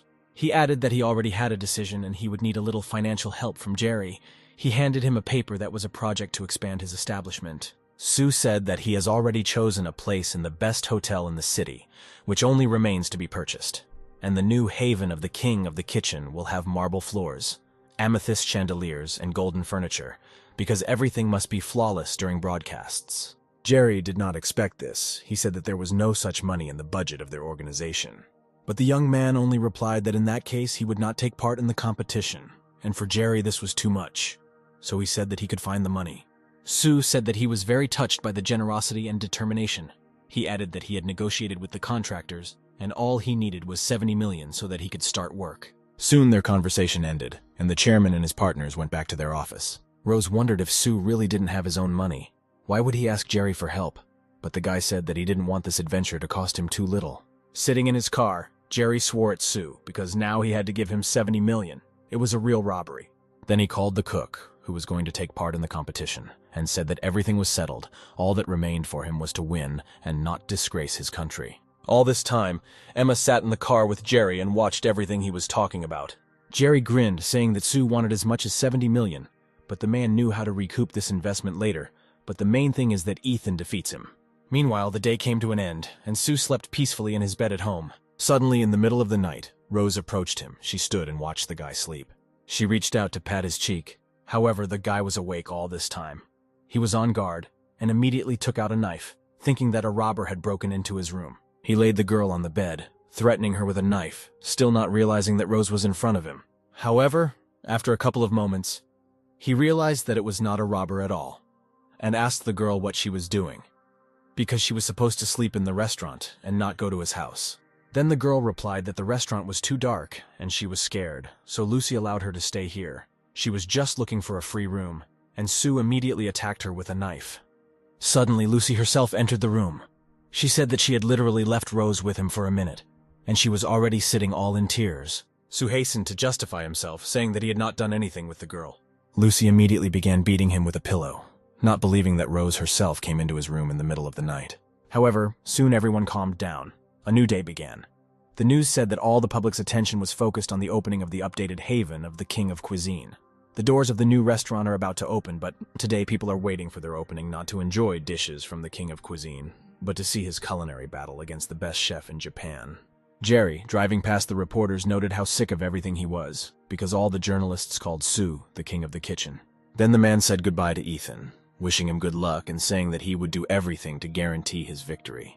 The journalists, seeing the Japanese chef, immediately turned their attention to him. The man was heading straight towards them, and the people standing next to him commented that he was the most handsome chef in the world. The reporters noted that Ethan had already arrived at the scene, but Sue was still nowhere to be seen, probably busy with final preparations before the important fight. However, Sue at this time was simply lying in bed, surrounded by two girls. Suddenly Emma woke him up. She said that it was time for him to wake up. The guy himself was surprised, because he completely forgot that today he had to compete with a Japanese chef.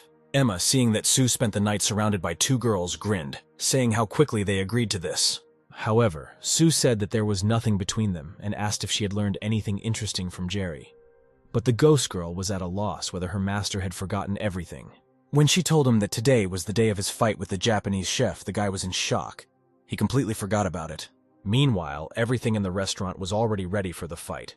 There were only 5 minutes left before the start of the competition, but Sue never showed up. The jury whispered, not understanding what was happening. Did he really decide not to appear? This threatened a real scandal. Jerry just grinned because if Sue was late, he would immediately announce his defeat and the journalists would trash him. The host said that there was only a minute left, and if Sue still didn't show up, the jury would have to declare Ethan the winner. However, the assembled reporters noticed that Sue had already arrived. The guy, surrounded by his bodyguards, confidently headed to the place of the fight. Ethan just grinned as he looked at his opponent. The presenter immediately ran up to Sue and asked why he decided to appear only at the last minute.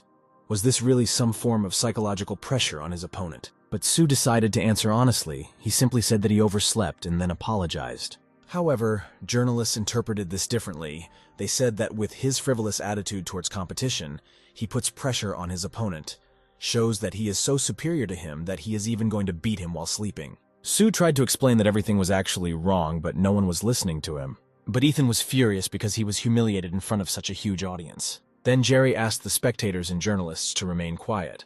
The competition was starting now, and they should not distract the respected chefs. And since Sue had finally arrived, Jerry could announce the start of the competition. Then he asked the participants to ask their assistants to bring them food. Rose, Lucy, and Sue looked at each other frantically, because they had not prepared anything. Sue only yawned in response to this, and the audience did not understand why even now he was in no hurry. Meanwhile, Ethan's assistant had already brought in the ingredients for his dish. Everyone was wondering what they would cook from today. Everyone froze in anticipation when the woman threw the screen off the tray. A wonderful picture opened before the audience. They realized that the basis of his dish would be chilled golden lacquerade. They also noted that this is a special type of laquedra, which can be caught no more than 100 times per season. Moreover, its length is 80 centimeters, which makes it the most elite product. The presenter added that Ethan prepared thoroughly for the competition, sparing no expense on ingredients of the highest quality. And then they wondered how the king of the kitchen would answer him, whether he would be able to amaze the audience with his approach to business. Then Sue went to Ethan's desk, apparently intending to tell him something. He carefully examined the fish that Ethan had brought. He said that judging by the length, weight, and freshness, such a fish cost him $3 million. At least he seriously invested in this event. Then he said that he still wouldn't need such a huge fish in its entirety and asked to cut off a piece for him, but Ethan resolutely refused him. The young man calmly turned away from him and left, saying that he shouldn't be so nervous. The presenter did not understand what Sue was trying to achieve. Did he really want to borrow some of Ethan's products because this was unprecedented for culinary competitions? But perhaps it was just another psychological trick. Viewers noted that apparently the technique worked because Ethan's face showed unconcealed irritation. Walking over to his desk, Sue called out to Rose and Lucy, asking them to go to the kitchen and see what they had in the refrigerator. Then Lucy said that there was no fresh food there, only what was left over from yesterday, but Rose said that it was still better than nothing. Soon the girls went to the refrigerator and brought their boss everything they found there. Several types of vegetables and one fish. Lucy wasn't sure if this would be enough and suggested going to the store, but Sue said that it would be enough. Then he asked the girls to take a place among the spectators. Looking at Sue's ingredients, Ethan just grinned. Was he really going to cook dishes from this? With these ingredients, there would be no chance against him. But Sue only replied that millions of people around the world eat something like this every day, and isn't a chef's job to prepare food for people. The guests were delighted with the chef's response, saying that the king of the kitchen was striving to gain popularity among the mass audience. However, Ethan was sure that the support of the audience would not help him, because today he was going to show the whole world that Japanese culinary art has no equal. Soon the presenter announced the start of the competition. She noted that Ethan's knife felt sharper than any razor, cutting through the fish like butter, as if it were boneless. Looking at Sue, she noted that he cut his fish with one swing of the knife. His mastery of cold objects was truly mesmerizing. The jury noted that neither participant was inferior to the other. Both were real geniuses. Jerry reflected that if the outcome of this competition was determined solely by their skills, he would be in serious trouble. After some time, Ethan's dish was ready. He presented the jury with sashimi and winter licorice according to his secret recipe. The spectators were shocked, apparently. After cutting, he managed to put the fish back together so that it looked as if it had not been cut at all. He cut the fish into thin shreds and preserved its original appearance, thereby preserving the original taste of the fish and its freshness, creating an amazing gastronomic experience.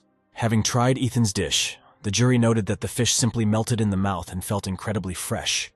And Jerry asked what the secret ingredient was used to preserve the taste. However, without waiting for an answer, all the jury rushed to give their points. The decision was unanimous. They awarded the maximum score. The presenter noted that in this case, Sue could only hope for a draw, but such an end to the competition would put an end to his reputation as the king of the kitchen. Ethan taunted Sue, saying that he destroyed him and it was completely easy for him. However, Sue advised him not to rush and wait until people appreciate his dish. He asked his waiters to hand over the food to the jury members. Then Lucy asked if everything was okay with the dish, and Sue confidently replied that she had nothing to worry about. He said that he had prepared homemade fish soup from carp. Soon the jury opened the plate and saw an incredibly beautiful dish in front of them. Then Sue asked them to try it. Ethan laughed, because for the competition of his life, Sue prepared ordinary fish soup. It was absolutely pathetic, and he was even a little ashamed of it. Then Sue suggested that his opponent be silent for a while, because he was already pretty tired of him with his comments. The presenter noted that preparing such a simple homemade dish at a competition of this level could indeed become a key miscalculation. Meanwhile, the judges tried Sue's dish, but no one was in a hurry to comment. The presenter did not understand what was happening. Was the dish really so bad that no one wanted to evaluate it? Suddenly, one of the jury members burst into tears. He said that this soup was perfect, as if he had tasted the food of the gods. The presenter was shocked. No one could have predicted such an ending. Even the judges considered themselves unworthy to evaluate the dishes of the king of the kitchen. Thus, they expressed their agreement that Sue is the uncrowned king. However, the story did not end there. One of the jury members gave the dish 9 points. It was Jerry. He said that the taste could be better, so the dish does not deserve the maximum score. Grinning, he said that the king would remain uncrowned. The presenter noted that this whole situation was very strange, because, being the chairman of the National Association of Culinary Specialists, everyone expected that Jerry would rather tip towards his compatriot. But it was the other way around. Then Jerry said that although he is the chairman of the National Culinary Association, he is first and foremost a cook, and the essence of the competition was to determine which of the two chefs was the strongest, and he was obliged to objectively evaluate the dish. So his assessment was absolutely honest and unbiased. Sue just clapped his hands, imitating the man, and said that he admired his high moral qualities. He said they couldn't be sure that they didn't know Ethan before and didn't set up his victory. Jerry just grinned, saying that this was just utter stupidity, and that until today he had not even met Mr. Ethan. Sue then pulled out his phone to show Jerry the recording of him telling the Japanese chef that he had to destroy Sue. Jerry was incredibly surprised. How could this guy get this record? Soon this video was shown all over the news. In it, Jerry said that he needed to get rid of the king of the kitchen, then he would do him a huge favor. The presenter shouted that it was incredible, because the chairman of the National Association conspired with the enemy side and even became involved in the murder of the former best chef in Japan. Ethan immediately screamed. He did not expect that his machinations would be so easily discovered and the victory taken away right from under his nose. When he realized that he had no other choice, he attacked Sue with a knife, intending to kill him. The presenter wanted to stop the attacker because she had her back to him and could not see him. Ethan shouted that by destroying him, the guy had signed his own death warrant and already swung his hand to hit the guy with a knife. However, he didn't even have time to hit the guy before he dodged and grabbed his knife with 2 fingers. The presenter was in complete shock. She couldn't believe that Sue stopped the knife attack from behind with just 2 fingers. The next moment, the guy broke the knife in half with one movement of his hand. Ethan couldn't believe his eyes, because this knife was made of 1,000-year-old meteorite iron, and he broke it with just his fingers. But before he could finish speaking, Sue immediately slapped him in the face, throwing the guy away from him. Everyone present was shocked, and Sue only looked at the attacker with contempt, saying that in this way he answered his question. Journalists began filming Ethan. They noted the terrible condition he was in from just one blow. Sue then went to the jury table, asking Jerry if he had anything left to say. Jerry just grinned and said that he was great for being so well prepared for this fake duel, but he shouldn't rejoice too early because his connections and influence are great, and in a couple of days he will be back to his new job. He threatened that then he would seriously begin to settle scores with him, and even if Sue could stand up for himself, he would not be able to protect his girls 24 hours a day. He began to provoke the guy, saying that he could hit him, and then the journalists would record it on their cameras. The man said he got away with hitting Ethan, but if he hit him, he could say goodbye to his reputation forever. However, the reporters had no intention of filming it and simply turned off their cameras while watching what was happening, and Sue said that initially he did not intend to get his hands dirty on him, but now Jerry crossed the line and began to threaten him. Then Jerry hastened to apologize, saying that he did not mean it, and he should not break the law. But it was too late. Sue swung his hand and immediately hit Jerry right in the face, causing him to fall from his chair. All the news was saying that the former chairman of the National Culinary Association on suspicion of murder had finally been brought to trial, and Sue, who had won Chef Ethan's cooking competition, was now officially recognized as the king of the kitchen. Meanwhile, evening came. Sue sat in his room, thinking that the video about the competition had already created a stir on the internet, so worldwide fame was just around the corner. At this rate, the task would be counted.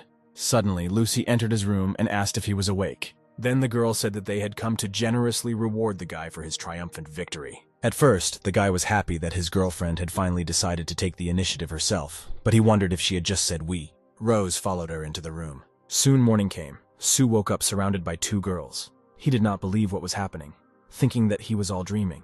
He pinched his cheek, and then he realized that it was all real. Then he got out of bed and looked at the two lying girls, deciding that he was a real lucky guy. Lucy woke up after him. She asked him where he was going so early, to which Sue said that he would make breakfast, and also said that he did not understand why she did this. Lucy was a little indignant. She said that he deserved it, and so she decided to do it. When the guy went into the kitchen, the girl looked tenderly after him. She then leaned over to Rose and told her not to pretend to be asleep. Rose immediately covered her face with a blanket. She didn't understand how to behave when they were talking about such topics in her presence. She didn't even know how to look into his eyes. The girl felt like a third wheel.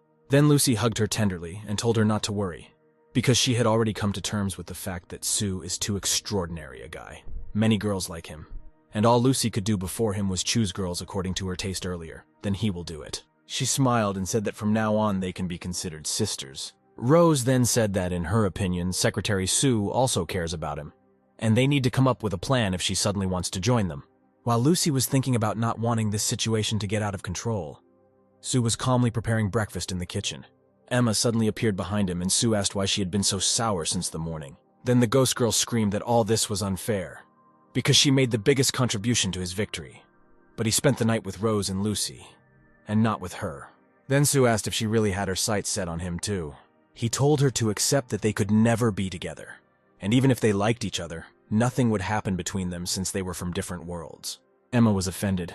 She did not expect that he considered her unworthy just because she was a ghost. The guy wanted to explain that this was not what he meant, but the girl had already started crying and flew away from the kitchen. The young man did not understand how to react to this.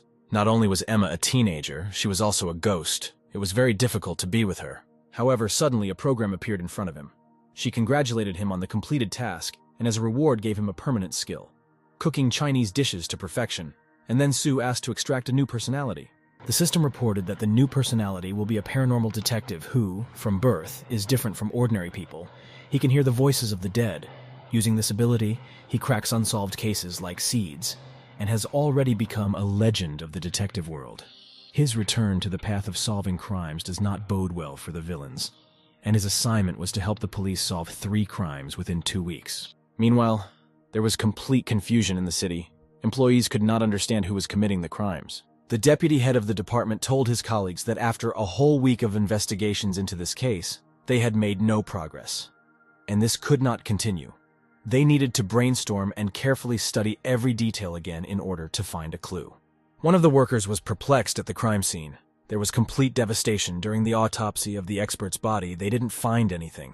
There wasn't a single camera around, but they had to look for clues. Another man said that they were at a dead end, and he should contact the best master of this matter.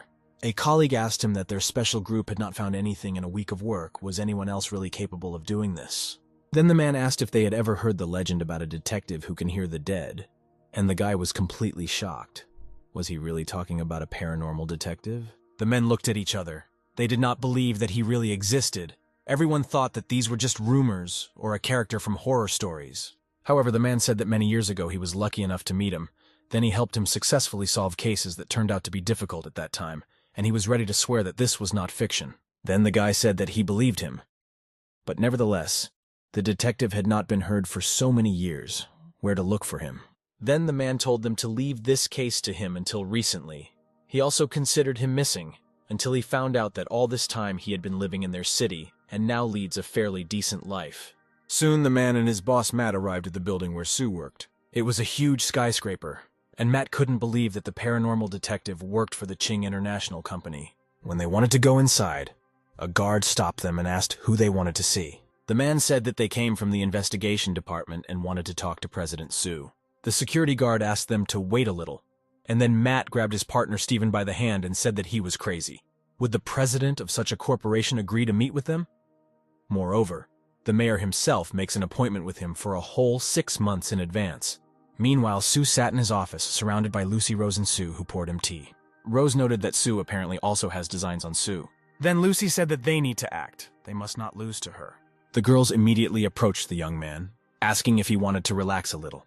The guy blushed and said that he didn't seem tired, but he felt a lot of tension in the air.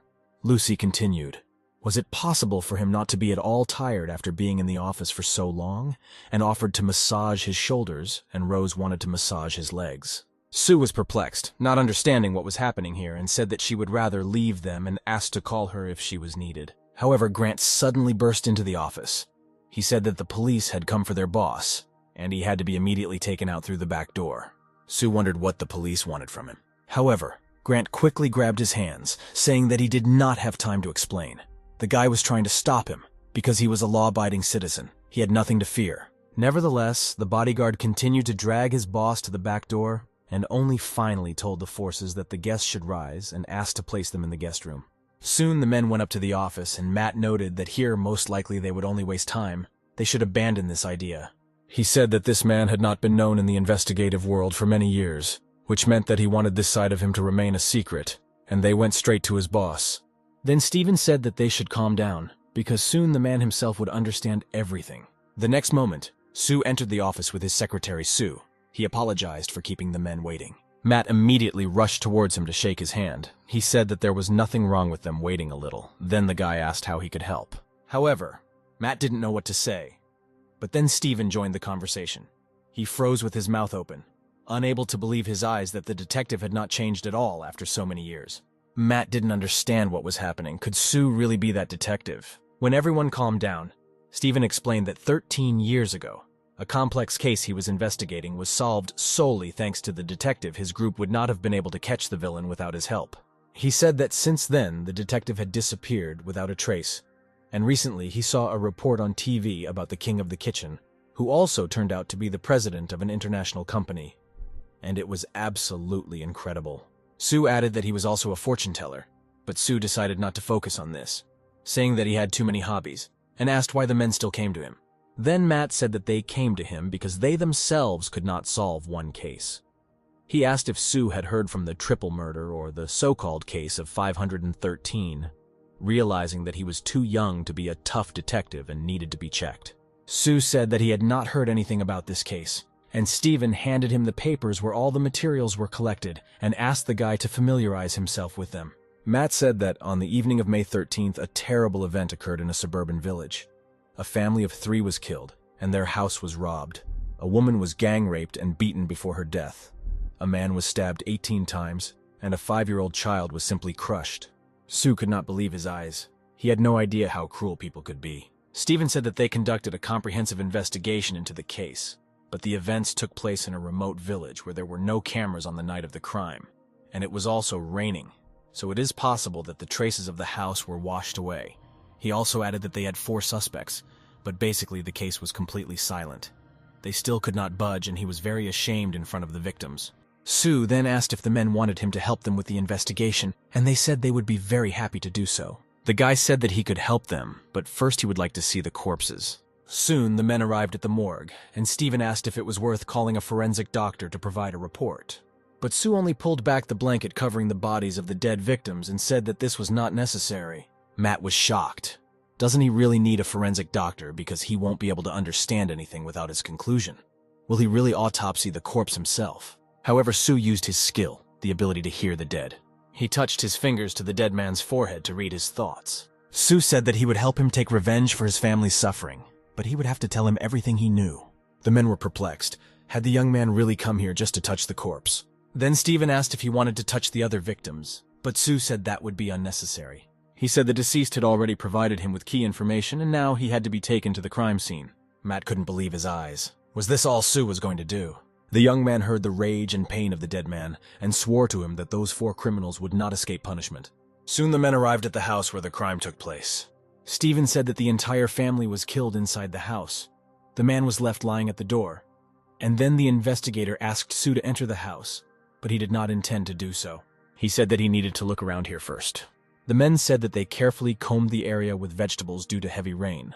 The sole prints were broken and unsuitable for analysis, and no foreign objects were found. However, the young man, as if succumbing to an inner impulse, climbed up the vegetable garden, ignoring Steven's cries that it was pure dirt. Suddenly he stopped, picked up something from the ground, carefully wrapping the object with a napkin. It turned out to be a cigarette butt. Sue saw on it the brand of an expensive cigarette company. Matt was amazed. He knew that the deceased did not smoke at all, and this cigarette butt apparently belonged to one of the criminals. Sue handed the cigarette butt to Steven, emphasizing that DNA could still be extracted from the filter, and demanded that it be sent to the laboratory. When the men were alone, Matt asked Sue how he was able to find such important evidence, to which the guy replied that the deceased told him that before his death, he saw one of the villains drop a cigarette butt, and then tried hard to press it deeper into the ground. Matt was amazed. It turns out that this man really has mystical powers. When business was over, Sue went to the gym to train, but then he received a call. When he picked up the phone, Steven told him that thanks to the cigarette butt, they were able to determine that the suspects were indeed murderers, and they were planned to be captured that evening. He invited Sue to participate, and he was not at all opposed. The guy also decided to take Emma with him. The girl thought that they were going to have fun, but Sue said that this was a serious matter and he would need her help. Soon they arrived at the right place and were met by Steven. He said that 4 criminals were hiding in that building. They wanted to ambush them, but the villains turned out to be more cunning and took a hostage. Sue advised them not to despair ahead of time, saying that he would think of something. The police shouted into their bullhorns for the criminals to drop their weapons and surrender. Matt, meanwhile, scolded the employees for their mistake, and at that moment Sue and Steven approached him. The man shook the detective's hand, apologizing that they had lost their opportunity, and also said that these bastards were holding an 8-year-old girl hostage, so the police could not use force. Matt said they were on the 5th floor. Sue said that he would go up to them to negotiate and exchange himself for the girl. The men couldn't believe their ears. Did he really want to carry out a hostage exchange? Matt tried to dissuade him, saying that they had no right to involve him in such a dangerous adventure. But Sue did not listen to them. He silently walked past them, heading towards the building. Suddenly, he punched the wall and it cracked, shattering into rocks. Steven was still in doubt, because Sue is a famous person. He couldn't let anything happen to him. But Matt replied that precisely because of this, criminals would not see him as a threat. His fame would lull their vigilance. Meanwhile, Sue and the special forces were climbing the stairs, and the criminals were shouting, demanding that the car be driven to them, otherwise they would kill the girl. Then the guy went ahead of the special forces, asking them to leave this matter to him. He raised his hands and greeted the villains, thanking them for looking after the girl. The men were perplexed. Who else is this? Sue said that he is the president of Chin Company. The criminals couldn't believe their eyes. It was really that same Sue. However, one of the men shouted at him, not understanding why he came there. Then Sue said that the hostage was his relative and offered her $5 million to release her. However, the man was not going to let her go, saying that the police were outside, and they were not going to go to them even for $50 million, and then invited the guy to change places with the girl. Sue just smiled, accepting the deal. The criminals were perplexed. They could not believe that he had so easily agreed to become a hostage. When the girl was released, the man put a knife to Sue's throat. The guy chuckled, saying that it was much better to have a billionaire hostage than a little girl. Meanwhile, the baby had already run out of the room straight to her mother, still crying in fear. However, the criminal did not understand what this guy was up to. Then Sue said that it was better for them to have a conversation without unnecessary ears, and asked Emma to close the door. The next moment, the door actually slammed shut. The criminal screamed. He didn't understand what game Sue was playing with them, and promised to kill him right now. The young man, seeing how the man's hands were shaking, only began to egg him on. The next moment, he jumped off the sofa right from under the blade of the knife. A moment later, he struck the villain right in the face, forcing him to fly to the side. His companions immediately rushed towards Sue, intending to kill him. However, the guy easily dodged every blow from the villains. He intended to beat them, thus avenging the murdered family. Soon everyone was already knocked out, only one criminal remained. But Sue wasn't going to let him go so easily either. He dealt him a crushing blow to the head, as revenge for taking a little girl hostage. Soon, when all the scoundrels were on the floor unable to fight, Sue only wiped his fists with his glove. The men did not understand who this Sue was and why he was so strong. Then he leaned over to one of the criminals, saying that he was simply a responsible citizen with a heightened sense of justice. But the other scoundrel shouted that he would not admit his guilt even under torture, and when one of them was released, there would be no trace left of Sue's company. The young man only looked contemptuously towards the plump man. He continued, saying that if he decides to kill them here and now, then he will not excuse himself and will sit down himself.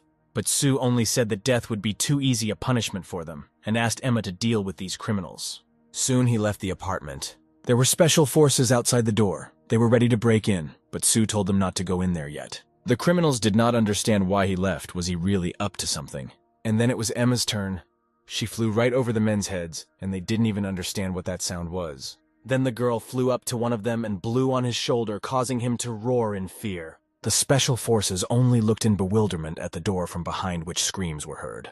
Soon, the news reported that the sensational Case 513 had finally been solved.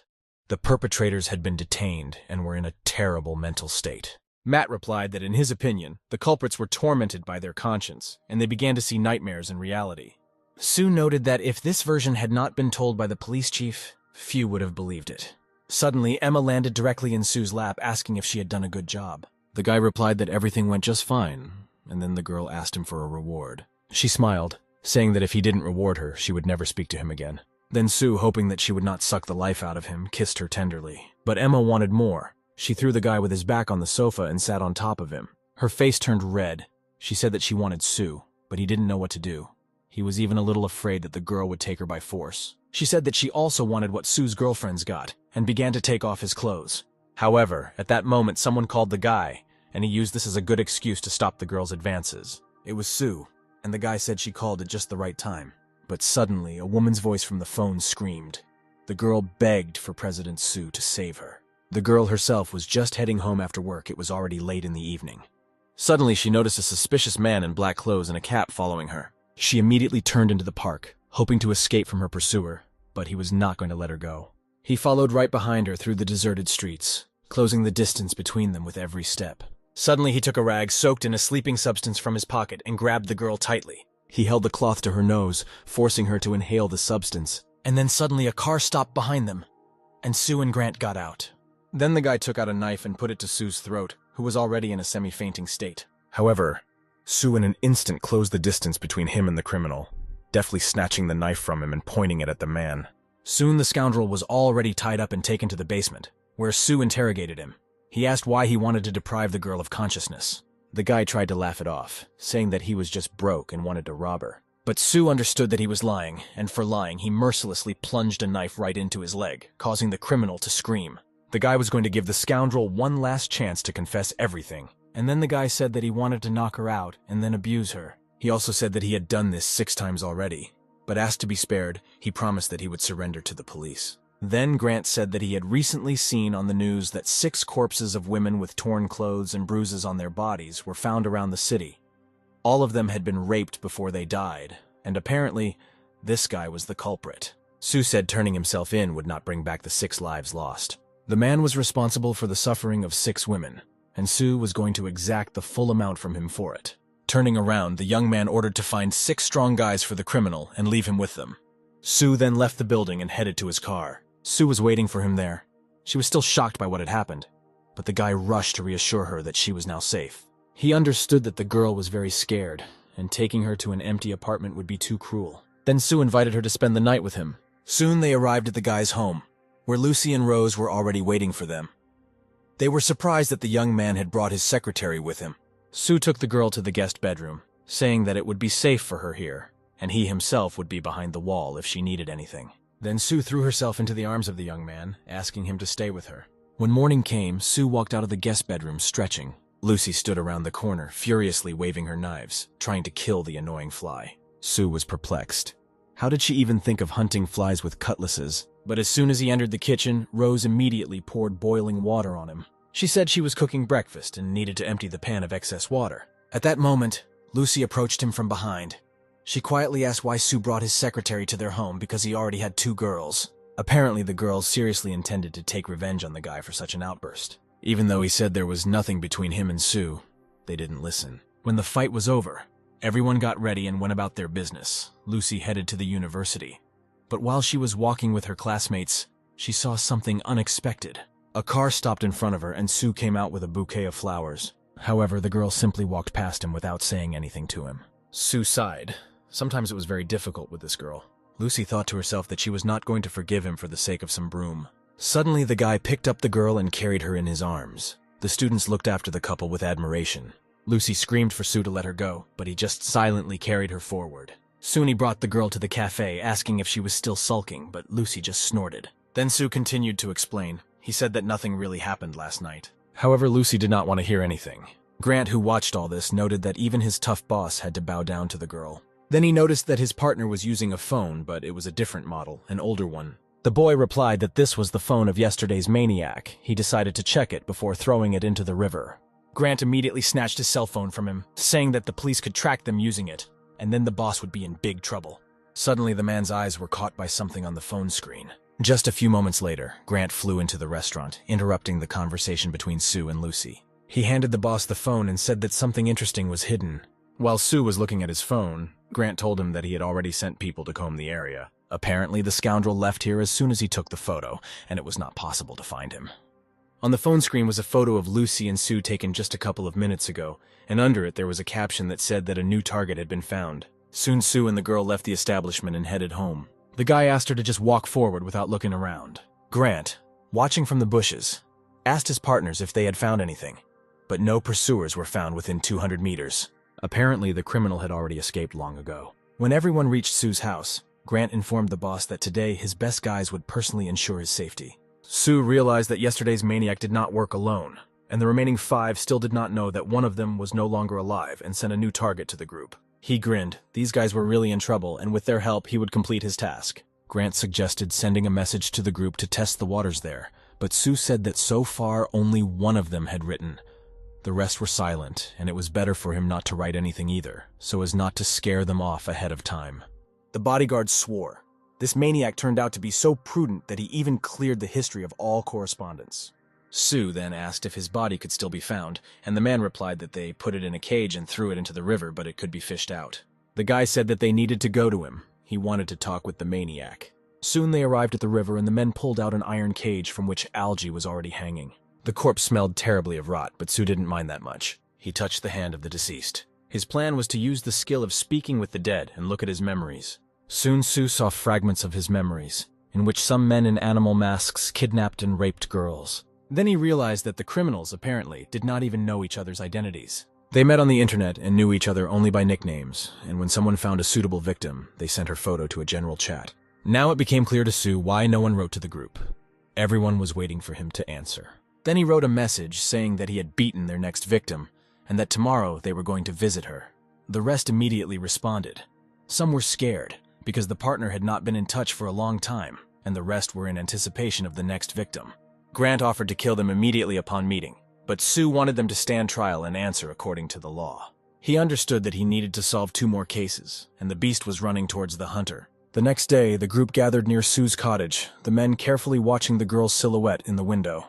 They wanted to make sure that they had come to the right place, because their partner, the rat, was still missing.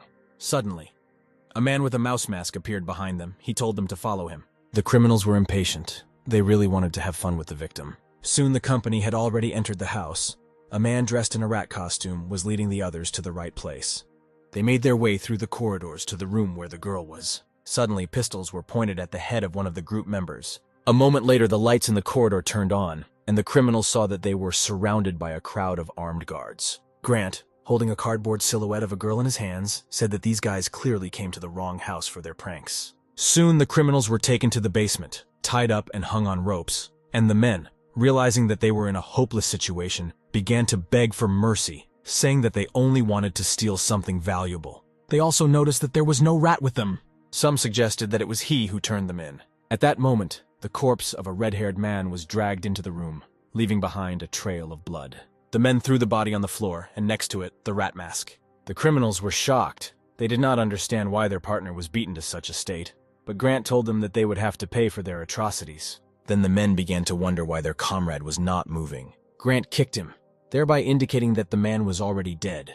The criminals screamed, calling the man a murderer, but Grant said that they were the only murderers here. The man said that before his death, the rat confessed that he managed to take part in the murder of 6 women, so the rest of the criminals also deserved the same fate. He added that the fortune teller predicted to him that this year he should not kill more than 5 people, otherwise it would bring him bad luck. Therefore he invited the criminals to choose who deserves death least of all, and he will spare him. Each of the men began to shout that he was the one worthy of freedom, and nevertheless none of them wanted to die.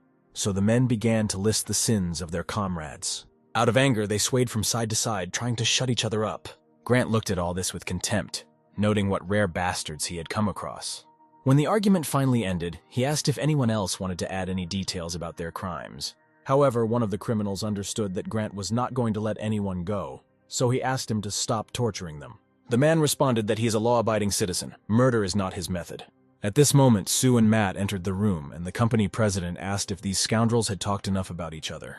Then Matt said that their words were enough to give them 800 death sentences. He ordered all suspects to be taken to the station. When the situation improved, Sue could rest peacefully with his girlfriend Lucy and tell her about how these criminals worked.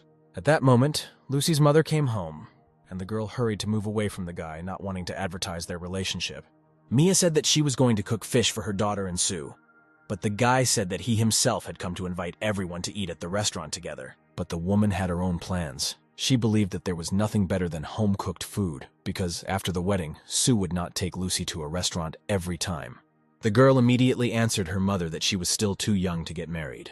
The mother replied that one day she would have to grow up, and then called her daughter into her kitchen to help her cook. But Lucy said that she would rather show Sue her room.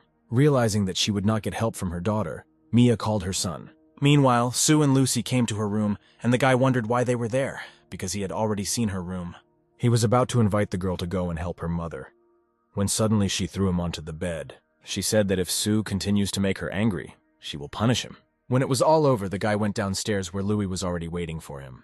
He was unhappy that he and his sister were doing such indecent things while her relatives were sitting on the first floor. Sue hurried to change the topic by suggesting they watch TV. The news reported that the president of a large corporation, Albert, was released from the courtroom due to lack of evidence. Louis said that this bastard slept with his subordinate's wife, then forced him to commit suicide, and now the court has set him free. Albert was extremely pleased. He gave interviews saying that law and justice had triumphed. Suddenly, from somewhere in the crowd, an egg flew at him, smashing on his head. It was the mother of the same employee whom Albert forced to commit suicide, and she was furious when she learned the court's decision. While the young assistant was wiping Albert's face, the man said that the court had already acquitted him, so she shouldn't throw false accusations. He leaned over to the woman and said that he would pay her compensation for the loss of her breadwinner. After that, he walked towards his car, hugging his assistant, laughing contentedly. Louis was furious. Is there really nothing that can be done about such monsters? Sue just silently looked at the TV. Some kind of plan was clearly brewing in his head. However, the workday came, and Sue went to his office, where Matt and police officer Thomas wanted to see him. Matt wanted to apologize to the young man because he helped them solve 2 major crimes, and the public doesn't even know about it. But Sue didn't see anything wrong with this, because he himself was ready to help exclusively on the condition of anonymity. Then Matt introduced him to the police chief, Officer Thomas. Sue asked if he came here because of Albert's matter. Thomas was surprised by the man's insight. Sue just chuckled. Albert committed a serious crime, but was released right in the courtroom, and Thomas must be seething with indignation. So he decided to come here for help. The man confirmed his guess, saying that he and his colleagues felt like idiots after such an unfair decision. As luck would have it, Sue wanted the same thing, so he asked the men to fill them in on the matter. Thomas said that the deceased's name was Joseph. He was 32 years old. Before his death, he worked at the Albert Corporation as a senior sales manager, and his wife's name was Leah. She was a beauty. About 6 months ago, Joseph began to often fly on business trips abroad on behalf of management. He believed that his superiors believed in him, since they trusted him with such important work. But one day his flight was rescheduled for another day. He returned home and accidentally discovered something terrible. For the last 6 months, his wife has been cheating on him with Albert, and he was sent on business trips just to get him out of the house. Joseph made a lot of noise in the office, wanting to achieve retribution, but since then no one has seen him. Everyone thought that Albert invited him to leave quietly and gave him a lot of money for the journey. The police didn't even know about this story until his body was found. Sue then realized that Albert was the prime suspect since he had both motive and opportunity. Thomas confirmed his words. However, before he could finish speaking, he received a call saying that Joseph's mother had been shot down to death. Sue thought that this bastard did not even spare that poor old lady. As it turned out, the driver escaped, and his car was found in the river. Sue suddenly jumped up, calling Sue into the office. He asked her to book a room in the best hotel in the city, where Albert lived. In 2 hours, he would have a meeting there. Thomas was perplexed, because this city was at least 5 hours away from here. However, Sue said that he was so angry that he could not bear it for so long. It was decided to go to the city by helicopter. Sue said that she had already called Albert's secretary and told him about the upcoming meeting. She doubted whether the man would actually want to visit her, but Sue was sure that he would not have the courage to refuse. Meanwhile, Albert was relaxing in his office. The secretary told him that the issue with the driver had been resolved. There were no leads that could lead to the boss. Then the man said that the girl had worked hard and she should be rewarded for that. She also said that they received a call from Ching's company asking for a meeting. Albert wondered why Sue suddenly decided to meet him. He asked the girl if they were connected by any matters other than purely commercial ones. The secretary confirmed his words and suggested that he ignore the meeting and instead do something more pleasant. However, these words angered Albert because their company would not be able to stay afloat for long. They would simply spit in Sue's face and refuse. The girl hastened to apologize for the stupidity she said. Albert thought about it because the business of the Qing International Corporation was 100 times larger than him. Such people should not be refused a meeting, however. He still felt there was a catch. He didn't want to go, but he had to, so he decided to hope for the best. After a while, Sue, Matt, and Thomas were already waiting for Albert in the dining room. Unlike the others, Sue was confident that he would definitely come to meet him. The next moment there was a knock on the door and the businessman came inside, greeting the young man and saying that he had brought his best wine with him. Sue only said indifferently that he was not interested in alcohol. Then Albert replied that in that case he had another gift. He called someone, and the next moment a girl entered the room. She was dressed in a very revealing costume and had bunny ears on her head. Albert said that she was very smart and affectionate, and he could give her to Sue as a tribute to him. The guy just grinned, saying that this girl was very far from his secretary and asked Sue to demonstrate what a real good employee should look like. Then the girl stood up from the table so that everyone could have a good look at her. She looked amazing. Albert immediately became interested in her, starting to stare at her. The guest noted that Sue manages to look her best even in a business suit. When Albert realized that all his gifts were in the air, he invited Sue to drink tea. However, as soon as he handed over the teapot, the young man immediately covered his glass with his palm. Matt and Thomas were delighted with the way this young man humiliated his interlocutor. Albert didn't understand what Mr. Sue meant by this. The young man only replied that he would not risk drinking what the man poured for him.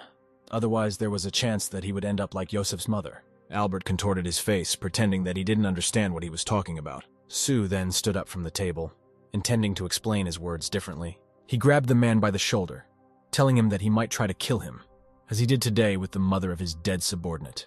Sue took advantage of the moment and used his mind-reading skill on the man. Albert immediately moved away from the guy, saying that he could not throw around such accusations without evidence, even if he was the president of a large company. Sue chuckled, saying that such a reaction meant that the man felt threatened, but fortunately, it only took a moment for him to read his thoughts. He said that he has two options. Sue can use his power to put pressure on Albert's corporation and make him bankrupt within a month, and Albert himself can admit his crimes to the police, and the guy will let him go. The man didn't understand why Sue was talking about the police. Then Thomas entered into a conversation. He invited the man to look at his police ID.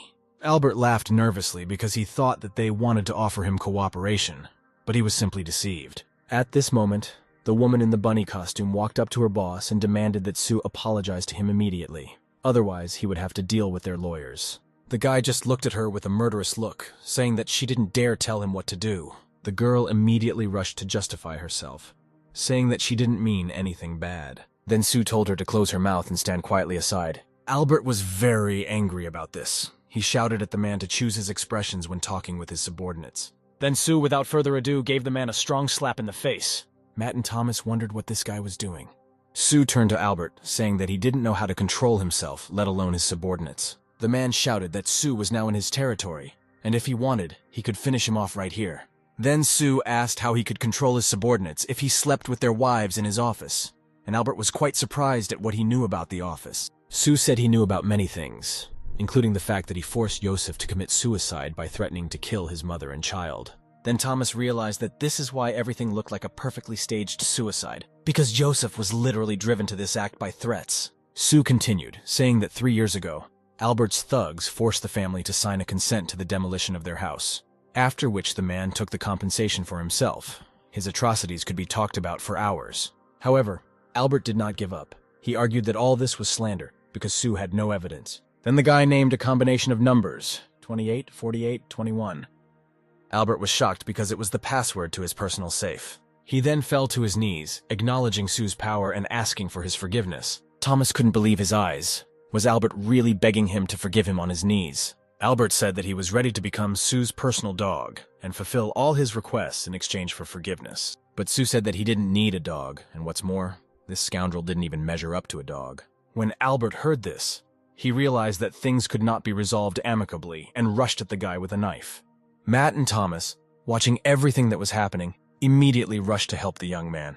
However, this was unnecessary since Sue stopped the attacker with just one movement of his hand, without even turning in his direction. Soon an ambulance arrived at the hotel to pick up Albert. He was so maimed that doctors thought he had been hit by a car. Meanwhile, Thomas thanked Sue, saying that he did not doubt his skills. He promised to conduct a thorough investigation to punish the offender, and the system hastened to congratulate the young man on a successfully completed task. His reward was the permanent skill of reading thoughts. While Sue was driving in the car, he thought that flying a helicopter was very exhausting, and now he could use a massage. He looked at Emma sitting next to her. She was engrossed in a mobile game. Then Grant offered his help to the boss. He was ready to give him a relaxing massage, but Sue refused, asking to take him home. Now it was time to bring out a new identity, and it was the king of mercenaries, the ally of bullets and guns. 4 years ago, his operation failed. His entire team was killed, and only 3, including the king himself, survived. And now they wanted revenge, but could not find the enemy, and eventually went their separate ways. And now Sue's task was to find out the truth about the failed operation, and avenge the death of his comrades. Sue was surprised by this development of events, because apparently a real gang war awaited him. Suddenly, Grant noticed that 2 unknown cars were driving behind them. He turned to his partner, asking why someone was following them. It turned out that 2 cars were following them from the office itself. Suddenly, the people pursuing them opened fire on them. Sue was shocked. This was not at all what he expected from a normal trip home. Grant said that these were either ordinary robbers, or they were targeting the president. Meanwhile, unknown persons continued to shoot at Sue's car. Then Grant raised the alarm, calling for reinforcements. Sue took Emma's phone away, telling her it was time to get to work. He said that instead of playing games, she could go to the cars behind them and play with real guns. The girl liked this idea and immediately went to carry out the assignment. Meanwhile, the man in the car ordered his partners to shoot more accurately. But suddenly, Emma was next to one of the shooters. She sweetly greeted the man, horrifying him. Scared as hell, the man drove to the side, crashing into a pole. The boss of the attackers, driving past his car, swore loudly that these slackers couldn't even handle the controls. He then realized that they could not be counted on and prepared an RPG, preparing to shoot at Sue's car. The guy began to gain memories of his new identity, guessing that these people were unhappy that he killed their father. The man was already aiming at the president's car, preparing to shoot. But suddenly the girl's face appeared in the sight she made faces, not allowing the man to see the car. He was so scared that he accidentally shot somewhere to the side. As it turned out, the shot was extremely unsuccessful for them, since the rocket flew straight into their car. Emma, meanwhile, returned to Sue, who praised her for her good work. Soon everyone arrived at Sue's house. Matt said that he had already sent his men throughout the city to catch the criminals. He also said that the police would monitor Sue around the clock, but the guy said that this was unnecessary. Grant condescendingly replied that his guys were able to protect their boss themselves. The police should just stay outside and guard the house. Matt was surprised. Did this man really want to start a war in the city? Sue turned to Grant, telling him that he couldn't talk to Matt like that, and sent him away. He apologized to the man, saying that his staff would not dare to be rude to him anymore, and he could recall the police officers. It was not worth wasting their time. However, Matt was determined to stay until this whole story was over. Suddenly someone rushed into the house, loudly shouting Sue's name. It was Lucy and Rose, their eyes filled with tears. They immediately rushed to the young man, saying that he scared them to death. Sue wanted to move away from the girls because the police were looking at them, but Lucy didn't care about them. Then Matt said he remembered the appointment and hurried out of the room. Lucy asked why Sue was attacked, but he himself still didn't know what to answer. Then the girls dragged Sue aside, saying that they would not let him go anywhere else. They brought him into the bedroom and immediately threw him on the bed. The girls began to undress, saying that they had discussed everything, and came to the conclusion that there was only one way to keep Sue from leaving the house too much. Lucy and Rose were determined to keep him in bed, preventing him from leaving. Suddenly, they were distracted from their work by the ringing of the phone. Sue looked at the phone screen and was very surprised to see Sue's name there. Lucy didn't understand what was happening, and then the guy picked up the phone. He said that he urgently needed to answer the phone. But before he could finish speaking, he suddenly heard Sue's frightened voice.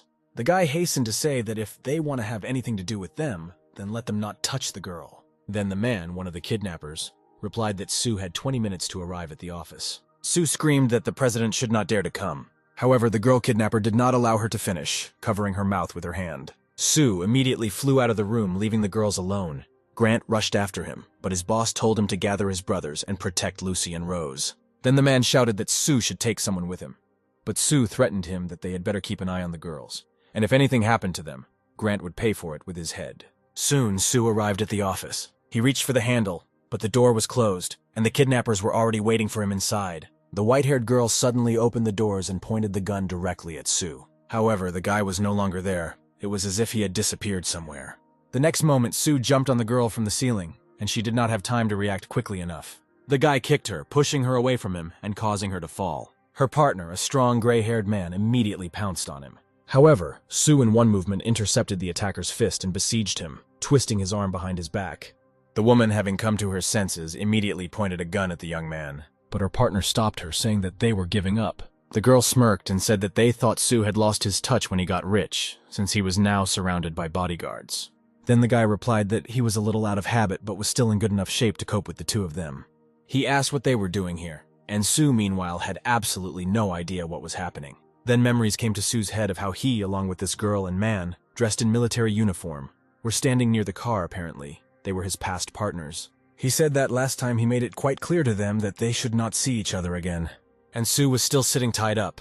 Then Sue walked up to her and gently wiped her face. He untied her, telling her she had nothing to fear, and she asked who the two were. The girl introduced herself. Her code name was Amanda. She was Sue's lover. Sue was quite surprised by this information, but the guy said that she should not listen to it. He carefully led the girl out of the office, saying that she could rest.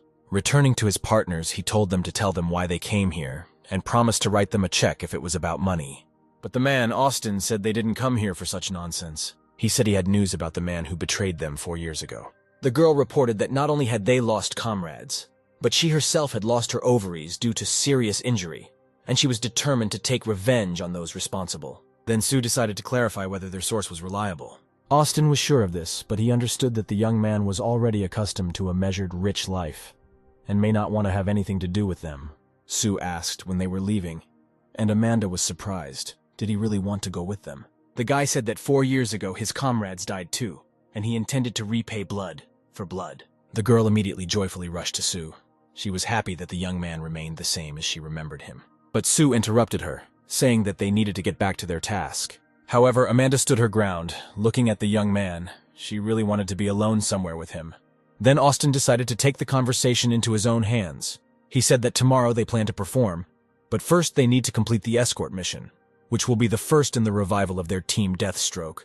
Moreover, the information about the traitor came precisely from the escort target. Sue was surprised. There were only 3 of them left, and someone still wanted to work with them. Amanda explained that the princess of the Middle Eastern Trading Company personally hired them, and one of the payments was information about the traitor. But she planned to talk about this tomorrow, because now she wanted to do something else. Austin walked out the door so as not to disturb the guys. He saw Sue. She sat quietly at her desk, not daring to look up at her captor.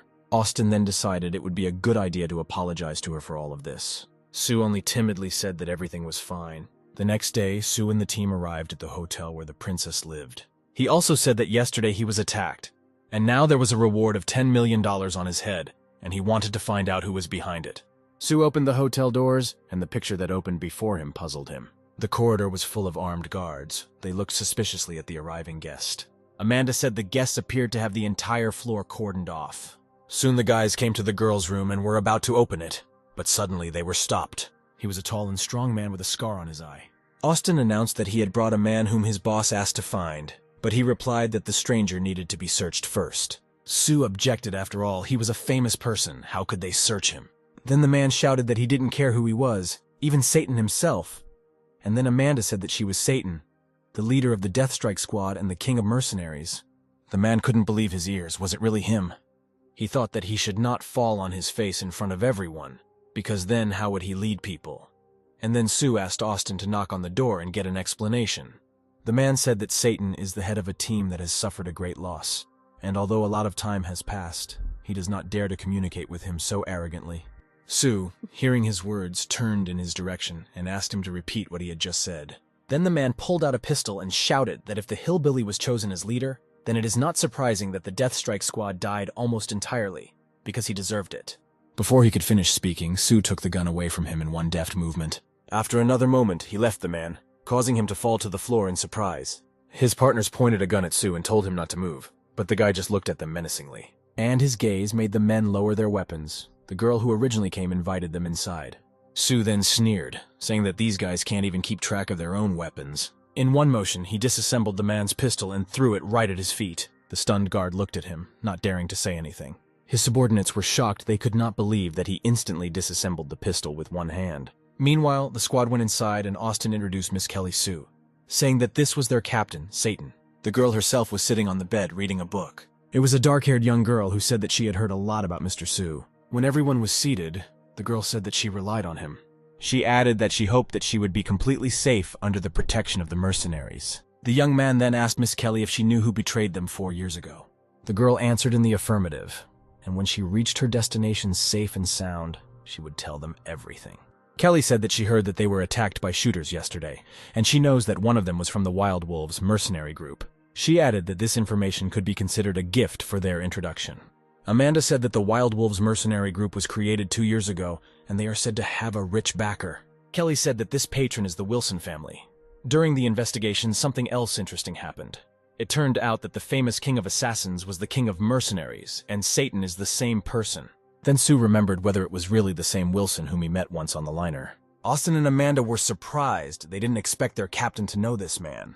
Kelly then asked if this was enough information to cheer them up. Sue said that the power of the Eastern Trading Company is incredible. They can even shake off his last penny. However, the girl said that even despite her power, she still needs their protection. Otherwise, she simply will not be able to return. Then Sue asked who Miss Kelly's enemies were, because they could be people who would be too tough for even a Middle Eastern trading company. The girl said that her enemy was her older brother. Sue thought that most likely there was some kind of family drama involved. Kelly replied that perhaps her glow had pierced his dignity so much that he felt threatened, and now he might do something unsafe for her. Sue said that this was their first mission after returning, so the Deathstroke squad would do their best for her. When the girl said that she trusted herself to him, Sue thought that she was teasing him. Soon they boarded the plane that was supposed to take Miss Kelly to her destination. Emma wondered why she had to get up so early for the plane. While Sue was doing business, the girl yawned loudly, talking about how sleepy she was. Then Austin approached him and said that there were 20 minutes left until the jump site. He could not believe that he decided to get there through a parachute jump. However, Sue was very serious, because nothing bad should happen to Kelly during the jump. It was his responsibility. Then Amanda said that Miss Kelly has been going to special training since childhood, and parachute jumping is nonsense for her. Suddenly Emma felt something strange and turned around. She told Sue that someone was looking at him suspiciously, and the guy asked to describe this person. The girl said he had brown hair, a hooked nose, and a scar on his right eye. Apparently this was the same security guard they encountered at the hotel. He was still unsure about Sue. Suddenly, Kelly approached the young man's table, holding a tray with 2 glasses of water. Then she asked who the guy was talking about. However, Sue decided to avoid answering, saying that this dress suits the girl very well, and it reflects her folk beauty. Then they clinked glasses and drank water, all of which was carefully watched by a young man with a scar. He was filled with hatred, but he decided not to say anything. They will soon enter the target airspace and they need to prepare to jump. Then Sue said goodbye to the girl, saying that he would see her downstairs. After a while, everyone landed successfully, and Sue asked the team how Kelly was doing. The girl said that she landed successfully, and she was already leading her to the right place. Sue noted that they had landed right on the right spot, and now they had to wait for the convoy to pick up Kelly. However, there was no convoy, and the man with the scar said that there was no signal in the area, so he should go to where there was one and contact him. Turning to his assistants, he realized that they too were not sure that they had seen the convoy. At the moment when Kelly took off her skydiving suit, Amanda noticed something strange, a dot on her chest. Realizing that someone was aiming at her, the girl immediately rushed at Kelly, shielding herself from the shot. A moment later, everyone realized that an enemy had appeared in the area, and it was necessary to urgently shoot him. Sue looked at the place where the attacker could shoot from, but did not see anything there. Then he decided that the best solution would be to throw a grenade at this place and for them to retreat. The guys ran. Amanda tried to shield Kelly from the shots. Suddenly the girl tripped over a branch and almost fell. She didn't understand how they could have been ambushed at their planned landing site if only a small circle of people knew about it. Then Sue came to the conclusion that there was a traitor among them. Kelly couldn't figure out who set them up, but at that moment the same man with the scar, Jones, appeared in front of them. He pointed the weapon at Sue and ordered them to stand still and raise their hands. Kelly did not remain silent. She screamed because she trusted this man, and he betrayed her. Then Jones said that he had been chasing her like a dog for so many years, and in the end she never even looked him in the eyes or gave him a glass of water. Then he again targeted Sue, saying that he had not seen the great Satan for a long time, and now he would send him to the next world. However, at that moment Emma appeared in front of him, asking who he was going to send to the next world. The man was terribly frightened when he saw a ghost in front of him and screamed. At that moment, Amanda took Kelly with her and directed her to the side to hide from possible shots.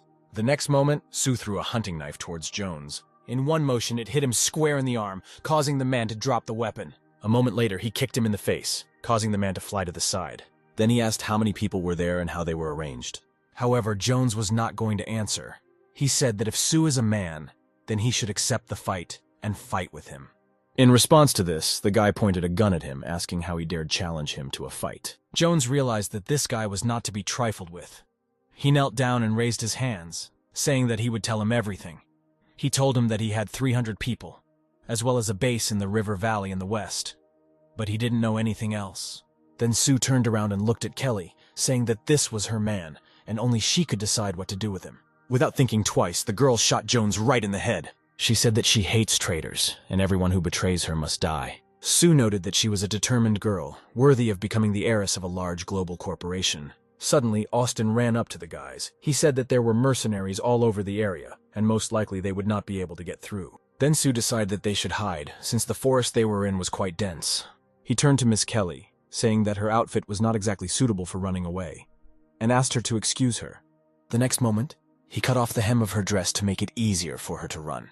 Thus, it will not get tangled in excess fabric and will not give them away when it falls. And although the girl was uncomfortable in such a short dress, she agreed. Then Sue left her in Amanda's hands. Austin went to investigate, so Sue called Emma and asked her to go and find the camp where Jones pointed. The young man also had a plan for further actions, which he decided not to voice for now. Night soon fell, and Jones's squad was approaching the guys' camp, looking for them in cars.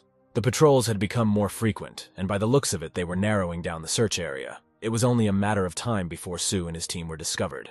Austin suggested that the boss run away while it was dark, because when it blooms, it will be more difficult for them to escape from here. But the young man told them not to worry, and he did not need to run anywhere. Kelly then said the traitor was a former senior member of an international security company in North Africa, called Fernand Delis. Amanda and Austin couldn't believe their ears. Could it really be Delis? Then the girl said that he was removed from the leadership of the North African Security Center, and he harbored a grudge. He wanted to make the last push before retirement and surrendered the team's plans. They had been cooperating with him for a long time, so he could predict their actions. Sue didn't understand why she was telling him this now because they agreed on something else. Then Kelly sobbed and said that they wouldn't be able to leave with her. They had already done a lot for her, and now they should leave her and save themselves. She said she just wanted to send a message to her parents that she would no longer be able to see them and ask for their forgiveness. However, Sue wiped away her tears and told her not to worry because he promised to deliver her safely. The girl didn't understand whether they really didn't want to run away because she was causing them inconvenience. But Sue said that he was not going to run away, he was going to destroy his opponents. Austin thought that their boss had completely lost his mind, and Amanda supported him, saying that there was no way they could cope with 300 people. At that moment, Emma flew up and said that everything was ready. Sue thanked her. Kelly asked who the young man was talking to, but he did not answer. He only said that it was time for them to move out. Meanwhile, the action moves to the camp. The man, who apparently was the main one in this group, cursed. He did not understand how his people could not find a couple of unfortunate rats. The soldiers hastened to assure him that there were infrared sensors all around the perimeter, and they would not be able to get out. And now they were definitely hiding somewhere, but after dawn they would definitely find them. The boss shouted that the honor of destroying Satan with his own hands should be his. At this moment, a sniper from a watchtower was lazily observing the surrounding area. Suddenly, someone shot him straight in the head. It was Sue and Austin. They had already managed to penetrate enemy territory. Another man, standing not far from the tower, noticed the intruders and shouted at them, asking who they were. However, Sue quickly shot him, and before everyone realized what was happening, an explosion occurred. One of the soldiers ran to his boss, saying that it was Satan who was attacking the camp. The boss was shocked. Had he really gone crazy and personally come to his camp? Meanwhile, a real firefight was taking place. Austin and Sue took the entire team by surprise and shot everyone. But another batch of soldiers was already advancing towards them. However, without even leaving their tents, they stepped on a mine and immediately exploded. The boss did not understand how an explosion could happen behind him. Then one of the soldiers told him that the camp was mined, but the man still did not understand how this could happen right under their noses. Then he ordered the shooters to detain the attackers, and they aimed directly at the two men. But for some reason, the machine guns did not fire.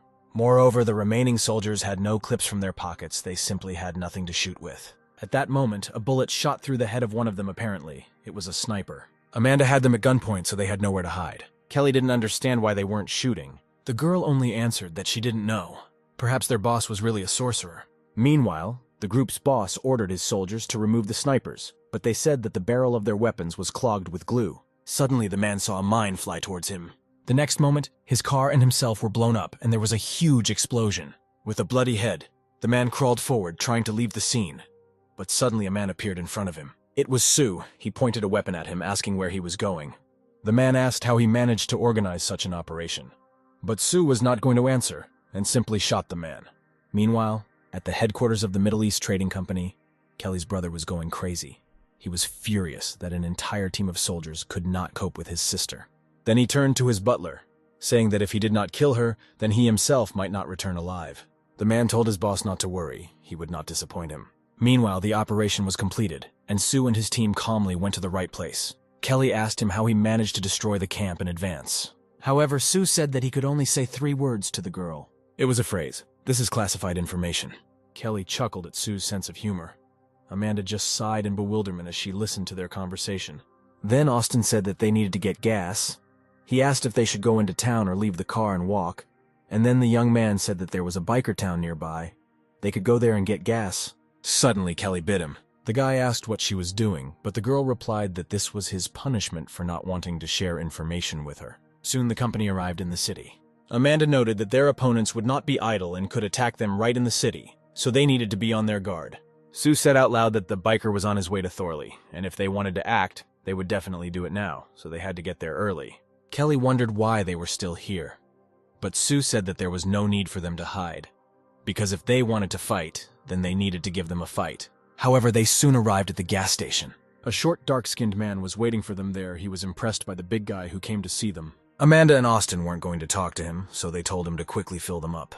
Then the man looked at the white-haired girl, noting that she was very beautiful, and if she agreed to drink with him, he would fill them for free. However, Sue hastened to stop him, saying that it was better not to stare at her like that, otherwise she might show him in the head. Then the man pulled out a pistol, saying that if anyone laid a finger on him, he would not leave here alive. He then noticed Kelly sitting next to the young man. He immediately reached out to touch her with his hands, noting how beautiful she was. At this moment, Sue hit him in the face, saying that he warned him not to let go. The man flew back to the gas station, saying that now he would kill them all. At that moment, a whole company of armed men approached the car, and the owner of the gas station ordered them to kill those sitting inside. However, Austin immediately pulled out a weapon, pointing it at the men, saying that he would if they dared to come closer. One of the men tried to calm him down because they were at a gas station, and he didn't really want to die from the explosion. A dark-skinned man supported him, saying that if everything can be solved with a knife, then it is better to do without guns. Then the man, trying to talk to him, ordered him to shut up and take him to Tony. The man wondered if this guy really knew the boss. Meanwhile, the action moves to the casino. Kelly's brother sat on the couch, sipping a glass of wine, and watched what was happening. Suddenly, one of his subordinates ran up to him, looking very excited. He told him that Tom from the gas station brought people from the Dragon Kingdom and said that they wanted to talk to him. Tony screamed, because he had said so many times that he hated the guys from the Dragon Kingdom. Couldn't his subordinates understand this? However, it was too late. Sue had already gone inside and heard the young man's words very well. Tony couldn't believe his eyes. Could it be Satan himself? The young man came up to him, put his arm around his neck, and asked why he looked like he had seen a ghost. The guards immediately rushed to meet their boss, intending to protect him. However, Tony quickly shut them down, saying that he did not order them to open their mouths. And Sue was also puzzled, saying that he really looked like a man who was up to something. Then the men bowed to the young people and hastened to apologize. Soon, Sue sat down on the sofa, and Tom poured him some wine, talking about how much he missed him. But the young man heard that he was talking about people from the Dragon Kingdom. Trying to justify himself, the man said that he actually meant that he loved them immensely and would follow them through thick and thin. Then Sue said that he just needed him to do him one favor. Meanwhile, the butler was already preparing for the operation. He sat in the car and ordered the others to hide, and then entered the building from both sides. The soldiers obediently hid their vehicles and got out of them, preparing to storm the buildings. One of them said that their destination was in about half an hour, and when they got there, it would be impossible for them to leave because they would be shot at from both sides. Then the butler chuckled, saying that Miss Kelly should refrain from fighting for power. Suddenly, a powerful explosion thundered near them. The men did not understand what was happening, and then everyone else was ordered to return to their cars. One of the soldiers ran up to the butler, reporting that the room had been mined. However, before he could reach his car, 3 bullets flew at him at once. The man immediately shouted into the radio that they were trapped and called for backup. However, no one could reach him, since those who appeared in the field of view immediately became a target for arrows. Sue and Kelly sat in the restaurant watching what was happening. The girl asked if this was the work of their friends, because her brother's people were professional mercenaries. But this time they lost their vigilance. Then the guy said that these guys were not fighting according to the rules, but the main thing was still coming. Meanwhile, gunfire continued on the street. Fei Long tried to hold on, hoping for reinforcements that he hoped would arrive soon. The next moment, it turned out that the cars of the allied groups were close to him, and he even lit a cigarette for relief, saying that he remained outside the city, and now he could not be reached. However, before the cars had time to arrive, an explosion occurred again. The man wondered what was happening. Were they really mines? But as soon as the smoke cleared, everyone saw a tank approaching them. Sue said that in this country, without power, you cannot even become a gangster. The girl did not understand how such forces could obey the young man, but he said that he intercepted people when the man accompanied the transport with them. And although all his people were killed, he left him alive, and then secured his strong friendship. The vehicles immediately turned around, not wanting to participate in a fight with the tank. However, they were not going to let them go so easily. And then the car fired, knocking down the entire convoy with one blow. Soon, Fei Long was captured and tied up, with a gun pointed at his head and told to sit quietly. It was said that the old man tried to hide in the sewers, but was intercepted there. Sue then asked if Kelly knew the man, and she said that it was her brother's butler, and she didn't expect him to personally lead the team to kill her. Sue then said that it looked like the man had lost. Fei Long turned to Kelly, begging him to forgive him. He was ready to tell about his master and everything he could. Then Sue's people handed him the device, saying that it would contain all the necessary information. The young man said that in that case, he didn't need Fei Long's confession, and now his people could do whatever they wanted with him. The men begged for mercy, but Sue took the gun, saying that he was a freak without any moral principles. Tony treated him too well, but he was not worthy of it. The next moment, she shot him in the head. Then Sue said that now no one would stop her from returning home. They were about to leave when suddenly someone stopped them. It was Tony. He said that he had weapons, people and tanks. Sue was wondering what he meant by this. Then the young man replied that he had become much stronger compared to the time when Satan's group destroyed his people. Sue just grinned, not paying much attention to the young man's words. Then Tony pointed the gun at him, telling him to stop acting stupid. He said that he was successful in business, but since he appeared, he had been struggling to stay afloat, and now he also dared to meet him. Then Sue asked him if he knew why he left him alive, and immediately answered because he was an ordinary guy. Tony wondered how he dared speak to him in such a tone. However, at that moment, one of his subordinates said that a dot appeared on the man's face. Apparently, his people were in the crosshairs of a sniper rifle. Sue said that it was not just a sniper rifle, it was an infrared howitzer with a blast radius of about 10 meters. Then the men began to rush about in fear. They could not believe that they were being targeted by a howitzer. Meanwhile, Amanda and Austin were watching everything from the roof, keeping their opponents at gunpoint. Tony still didn't believe Sue was telling the truth, but he told him that if he didn't trust him, he could just shoot him and see what happened to him. Then the young man decided to drop the weapon and said that he was just joking. In response to this, Sue told him that he could live, but in return he had to do something for him. Then the young man took out his phone camera and told the people standing in front of him to stand up straight and smile. Tony and his subordinates, dressed in women's swimsuits, posed shyly for the camera. When all the photos were taken, he gave the phone to Kelly, saying that if she had any problems, she could contact them, and if they refused, then she could leak their photos. The men, still dressed in women's clothing, looked at the couple in bewilderment. Soon the whole Sue company, along with Amanda and Austin, got into the car and drove home. Amanda asked if their task was not to accompany Miss Kelly to Thorley. Why did they need to deal with her problems in the future? Then he replied that he just wanted to tease them a little. Austin said that most likely the young man simply liked Miss Kelly and wanted to protect her, and Amanda agreed with him. Soon they arrived at the headquarters of the Middle East World Trading Company, Thorley. Austin had a bad feeling, but Kelly said that they shouldn't worry because once she entered, she would be in her father's world, and there was no one there who would want to harm her. Sue could only hope so. Meanwhile, Tony was already on his knees in his father's office. He begged him not to deprive him of his inheritance, assuring that next time he would do much better than Kelly. However, his father Carl told him not to take him for an idiot, because he knows very well what his son is doing.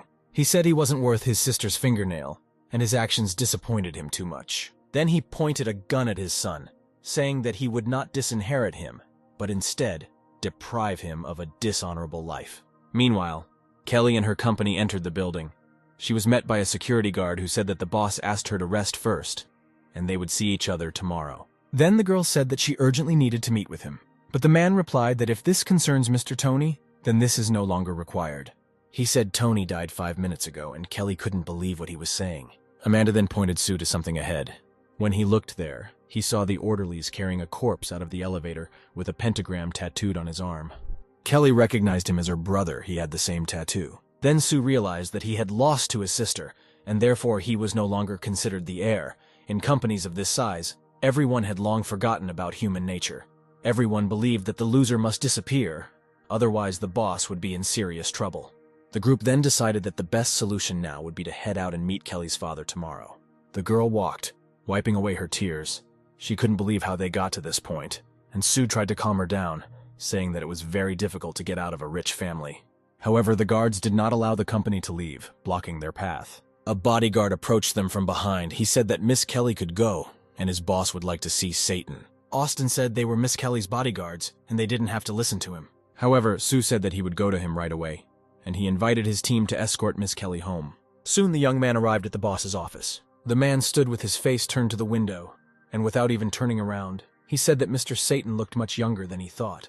Then Sue joked, saying that he was already over 50 years old. However, the man did not appreciate the joke and simply asked the young man to sit down. Sue asked why he was called. Carl replied that he was surprised that Kelly was able to hire the king of mercenaries to accompany her, and because of his appearance, he had to kill his own son. So now he mourns him. Sue chuckled. Is the man really accusing him of killing his heir himself? However, Carl said that now the young man would not be able to leave. He would stay here and serve him for 5 years as compensation, and he would pay him so that he could revive the Death Strike Squad. Sue's face immediately became serious, saying that he didn't like being threatened. In response to this, the man only laughed. Then Sue looked at his hands and saw a bunch of red dots on them. He realized that he was in the sights of snipers, and if he made a sudden movement, he would be shot immediately. Then he asked Carl if he was afraid that he himself would be killed, and the man laughed, saying that his people had checked everything a long time ago, and there were no weapons on him. However, the next moment, he noticed that his ashtray was flying right in front of him. Sue moved his hand, pretending that he was the one controlling the object, and said that Carl should understand that this world is full of things that he has not even heard of yet. In fact, Emma was behind this trick. She was the one who moved the ashtray. At this moment, Sue said that Carl was stubborn as a fool, snapped his fingers, and the object immediately split into many pieces. The young man said that he actually planned to keep a low profile, but he pointed the gun at him, despite the fact that he was completely out of his depth. With her invisible hand, Emma also handed him a cigar and a lighter, after which Sue ordered Mr. Carl to sit down. The man did not understand how he was doing all this, and even sweated from fear, not understanding what to do in this situation. Sue noticed drops of sweat on the man's face and said that they should cool the room a little. At that moment, cold currents of wind appeared around Emma. The girl spun in the middle of the room, driving the wind faster and faster, and soon the room was practically covered with an ice crust. Carl fell to the floor, frightenedly clinging to the corner. He did not understand at all what was happening here. Then Sue approached him and asked, "Is it really that such a powerful person cannot stand on his feet?" The man knelt down, asking for forgiveness for his behavior.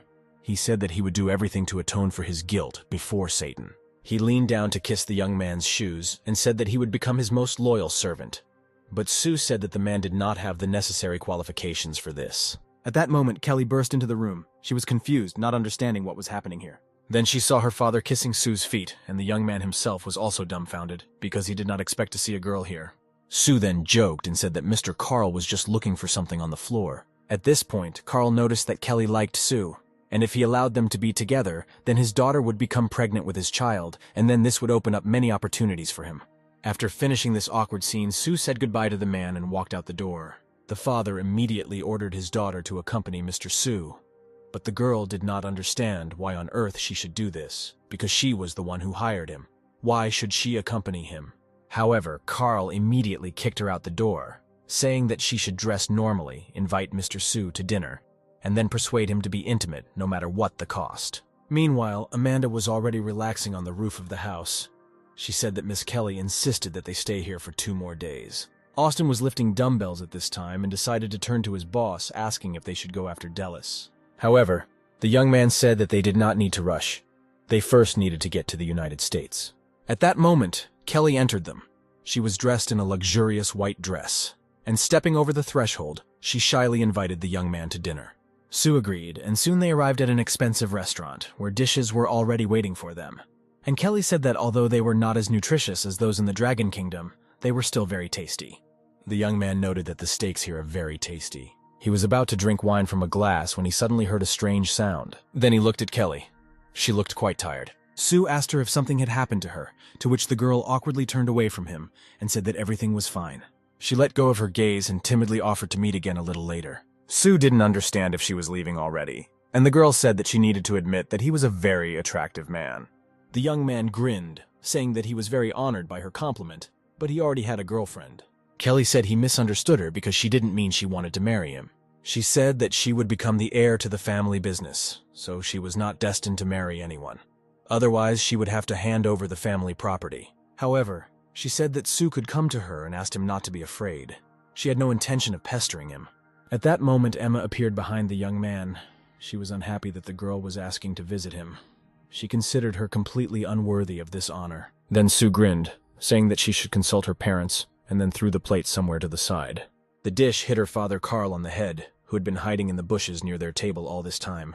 He grinned, saying that even despite how well he hid, Sue managed to find him. Kelly didn't expect to see her father here, and the young man told the man that he could sit down and have dinner with him. But Carl said that he only wanted to give something to his daughter, and after that he would leave immediately. When the girl approached him, he handed her condoms, saying that he had made a hole in them so that she would definitely get pregnant tonight. The girl was perplexed.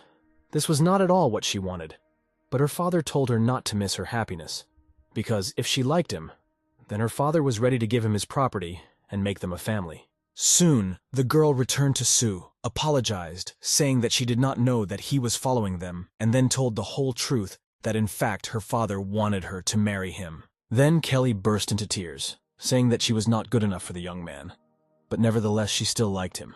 At this time, Sue walked up to her and hugged her, telling her not to cry. He offered to take her home, because it was already getting cold outside. Meanwhile, Kelly's father was sitting in the car, chuckling. He thought that if his daughter became pregnant with Sue, then he would not be able to get rid of him. However, at that moment the young man himself approached the car and asked what he had brought this time, and the man was absolutely shocked that he had been discovered now. He said he needed to ask Carl 2 things. Meanwhile, the action moves to Wilson's International Financial Building. An expensive black car arrives at a high skyscraper, and its subordinates greet it with a bow. Inside the car is an obese middle-aged man, the new head of the Wilson family, named Entwheels. He was shouting at his people because they failed in the task in the Dragon Country. He threatened to kill them if they did not get him the head of God in 10 days. At that moment, his secretary approached him and invited him to cool down. The man said he wanted to do it right now in the car, but suddenly the car shook sharply, and he and his secretary flew forward. The man shouted at the driver, threatening to kill him if he dared to drive so badly again. However, the driver said that a man suddenly appeared in front and he did not have time to slow down. Entwheels shouted that he was some kind of psycho, and if he wanted to die, then he should be beaten to hell because he had money to buy his life. The car didn't even have time to move when it was hit by another car, as if it came out of nowhere. Austin was driving, and she was glad that she hit the target. Wilson shouted, "How dare these idiots attack him?" He talked about his best bulletproof car, resistant to tank shots. He threatened that his guards would come in 3 minutes, and the attackers would be beaten to death. However, at that moment the entire motorcade was shot down, and a loud shot was heard. Amanda, sitting on the roof, used a grenade launcher and hit several cars. She reported that the Wilson building was blocked, and now no one would come out. Wilson shouted that his men would arrive in 1 minute and kill all the attackers. However, the driver informed him that the path was blocked by fire and the guards were too badly damaged to take action, at which point Austin got out of his car. Wilson chuckled, saying there was no point in shooting him. At that moment, Austin began shooting at Wilson's car with a machine gun, but it really was bulletproof. The man showed him the middle finger, saying that it was useless to shoot him. Sue warned him again. He said he had 30 seconds left. He pulled out a gun and began shooting at Wilson's car. The man just grinned, saying that this gun would never break through his glass. Sue pointed the gun at the car and started shooting, but there were no scratches on the glass. Wilson laughed, teasing the young man. However, a moment later the glass cracked from another shot and cracks began to spread along the entire perimeter of the window. Wilson couldn't believe his eyes, but before he could do anything, the bullet had already penetrated his leg. Sue told him that he only had 5 seconds left. The man hurried to run out of the car. He understood that he had no choice but to run onto the roadway. He climbed over the railing, intending to run across the road. However, Austin realized that he had not noticed the truck, which was an inch away from him, and moments later the car hit him. Sue looked at the people remaining in the car, the secretary and driver Entwhiles. They begged the young man not to kill them. Then he said that he would not kill them, but asked them to give the Wilsons something from him. He said that no matter which one of them becomes the next head of the family, let them not hesitate to contact him, since God does not mind wiping the Wilsons off the face of the earth. Then the head of the company announced that they should not cross this man's path, and ordered it to be announced on the internet that the Wilsons would always serve the King of Killers. Meanwhile, Sue, along with Amanda and Austin, went to lunch. The girls said that they should have just demolished their building, but the young man replied that their goal was to gain authority, and not just kill them. Amanda then asked if Sue and Miss Kelly followed security measures, to which Sue replied that they did not, since it would be known anyway. Amanda wondered if he really bought into Carl's trick, because if Miss Kelly got pregnant from him, he would be in big trouble. However, Sue said that she had nothing to worry about. At that moment, they called him. He asked if everything had been approved, and soon said that he was already leaving. The guy immediately got up from the table, saying that it was time for them to return. He explained that Carl had just told him that Fernand Dellis would be attending the company meeting tomorrow.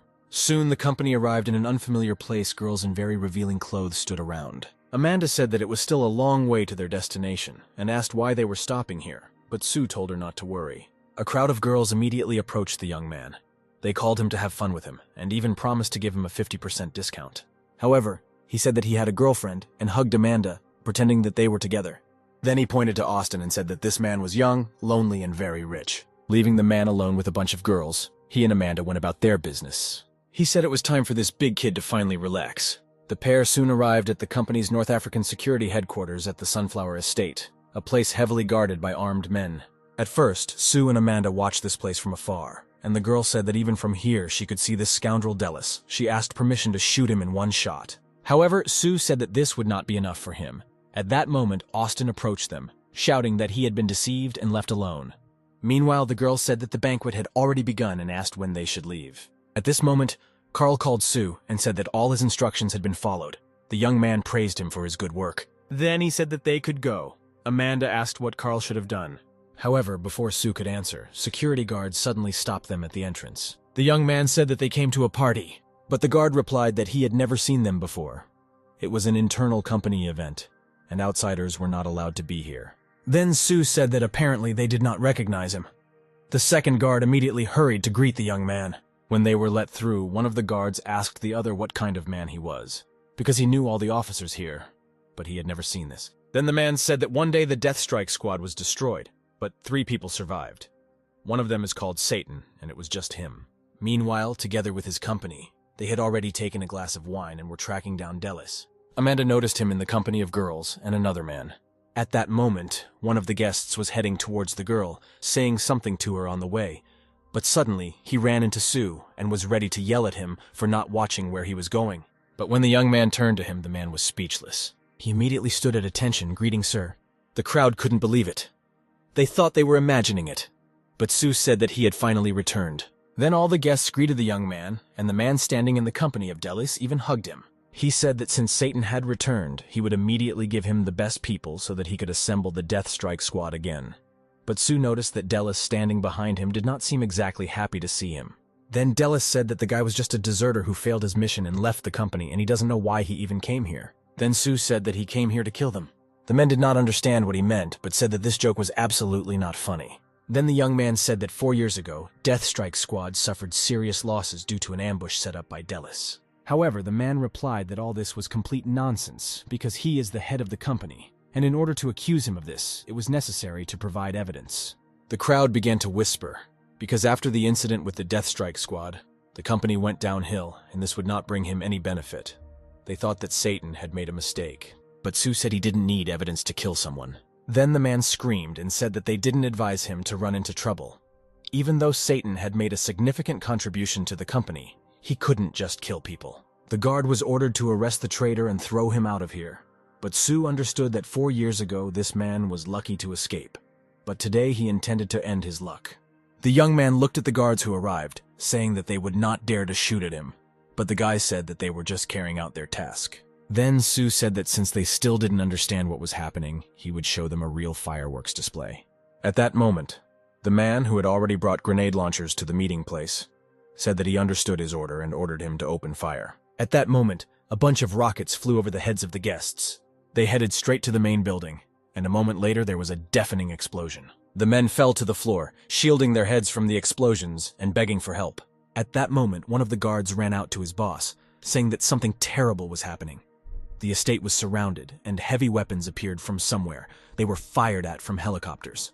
Sue then looked at the men with contempt and asked if they still needed any proof. Dellis and his partner did not understand where this guy got such strength. Then the gray-haired man shouted at him, saying that he should not think that he could intimidate his people, because justice in people's eyes would immediately disappear as soon as he fired a shot.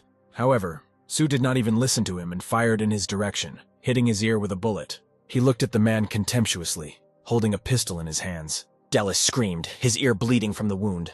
Then he knelt before going to sleep, begging him not to kill him, saying that all his misdeeds were due to the confusion in his head. He said that he would do whatever he wanted if he spared him. And all the guests were shocked. Did this bastard really have the courage to beg for mercy? The dissatisfied shouted that he should die. Dallas's partner asked Satan to calm down and give him time so that he could give him a clear answer. When the young man said that no answer would satisfy his dead brothers, the man shouted that he did not care who Sue belonged to now, because he was killing his people and did not put him in anything. So he ordered him to slowly leave and take from with all his minions. However, at that moment, Sue shot directly at Davis's head, and the man fell right at the feet of his partner. This made the man furious. He couldn't believe what this young man had just done. However, Sue completed his task. He learned the truth about the failed operation 4 years ago. He avenged the death of his comrades, and as a reward, he received the ability to drive. He said that his goal has been achieved, and he leaves the rest to others. However, at that moment, the man stopped him. He said, didn't he think he had some explaining to do? Did he really want to leave just like that? However, Sue had no intention of explaining anything to him. The man then pointed a gun at him, saying that if he simply left, it would mean a declaration of war on their North African organization. Sue replied that it was not the African company that held the death blow, but the death blow that held them, and without it, his groups and their security company were simply nothing. The man then called Sue ungrateful. He fired, but could not hit the young man, as he skillfully dodged all his bullets, and the next moment he grabbed him by the arm. The man said that if he touched him, he would not live anyway, because a killer king had appeared, and he would ask him to kill the young man. Then Sue leaned towards him to tell him a little secret, because he is Satan, and also God. The man couldn't believe his ears, but Sue said that there was no point in lying to him, because if he didn't believe him, the Wilsons would really appreciate other aspects of his personality. Together with Amanda and Austin, they headed towards the exit. As soon as the group wanted to get into the car, someone called out to them. Sue looked towards the speakers and asked if they really wanted to take revenge on him for Davis. A whole army of fighters stood before him, and he said that he was afraid that this number of people would not be enough. Then the men said that they want the master to lead them to success. They want to follow him and ask him to take them into service. However, Sue said he was afraid it was no longer his responsibility. But the men stood their ground. They wanted to go as young men until their death, and then Amanda asked the guy to accept them. Then he said that he intended to stay in the country, and the state would simply destroy him for such a large number of international mercenaries. However, he told them that if they wanted to leave the North African Security Service, he could sponsor the creation of a new company, where they could do the same. The men were incredibly happy about this offer and thanked their boss. So Sue sent Amanda and Austin to Carl to tell him that he had found the location and capital to start a new company. The girl was surprised. Is Sue really not going to go with them? Then he showed his phone screen to messages from Lucy, who was already indignant at how long her boyfriend had been away, and Sue said that he had to go. Amanda noted that even the invincible have their weaknesses. 2 days later, Sue returned to his hometown and his home. He didn't want to enter through the main entrance because he wanted to make it a surprise, but all the windows in his house were tightly closed. Emma was offended, saying that she had always been faithful to Sue, but he had never cared about her like that or given her surprises, to which the guy replied that she already crawls under his blanket every day while he sleeps. The girl said that she was just hugging him. There was nothing special about it. But suddenly Sue found a window that was not so tightly closed, and he moved it. As it turned out, it was the window to the bathroom. When he went inside, he realized that someone was now taking a shower and began to think who it could be, Lucy or Rose. However, suddenly on the street, he heard the voices of his girls. They were catching fireflies. It turns out that they were both outside now, but then who is in the bathroom now? Suddenly the stranger opened the screen, and it turned out that it was Sue, his secretary. She immediately screamed, and the young man raised his hands in fear, saying that he did not have time to see anything. Meanwhile, the girls noticed that the window in the bathtub was open, and they went to check on her strength because she was still in the shower. Sue realized that if the girls saw him now, he would not be able to explain what he was doing here alone with his secretary. Then Sue pulled him towards her, intending to block him from the girls' eyes. Meanwhile, Lucy and Rose had already approached the window, asking if she was okay and why she opened the window. The girl looked out from behind the screen and replied that she was fine, she just wanted to let in some air. Then Lucy said that they would close the window so that no one could climb in. The girls noted that she was very careless since she opened the windows while she was on the first floor, but they soon left. Then Sue got out of the bath, and the guy thanked the girl for covering for him. He asked how she ended up here in the first place. Sue said that while he was gone, Lucy and Rose were bored and invited her to join them. But now it was time for her to leave, since the president returned home. Then the guy told her that she had misunderstood him. He was not going to kick her out.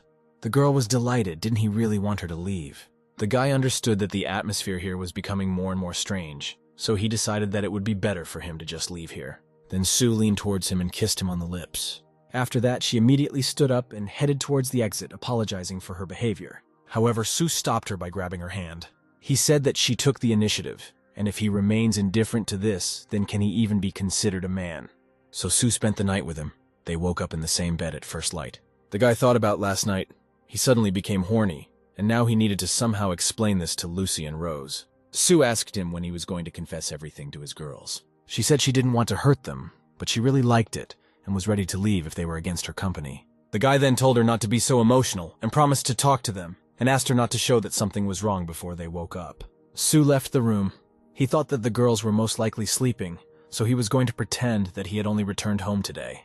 However, Lucy was already standing outside the door looking very gloomy. She asked the guy threateningly why he left Sue's room, what a reasonable explanation that could be. Soon Rose joined the conversation. She asked why he didn't come to her, since he returned yesterday. They began to attack the guy, saying that he had excessive appetites. Then Sue apologized, saying that he got carried away, but this would not happen again. However, Lucy was very unhappy with this answer and loomed over the guy menacingly. She said that if he were an ordinary man, she would never have agreed to Rose joining them.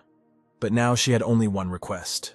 She said that she wanted to be the main one of his girls, and that tonight he would come to her, and they would spend it just the two of them.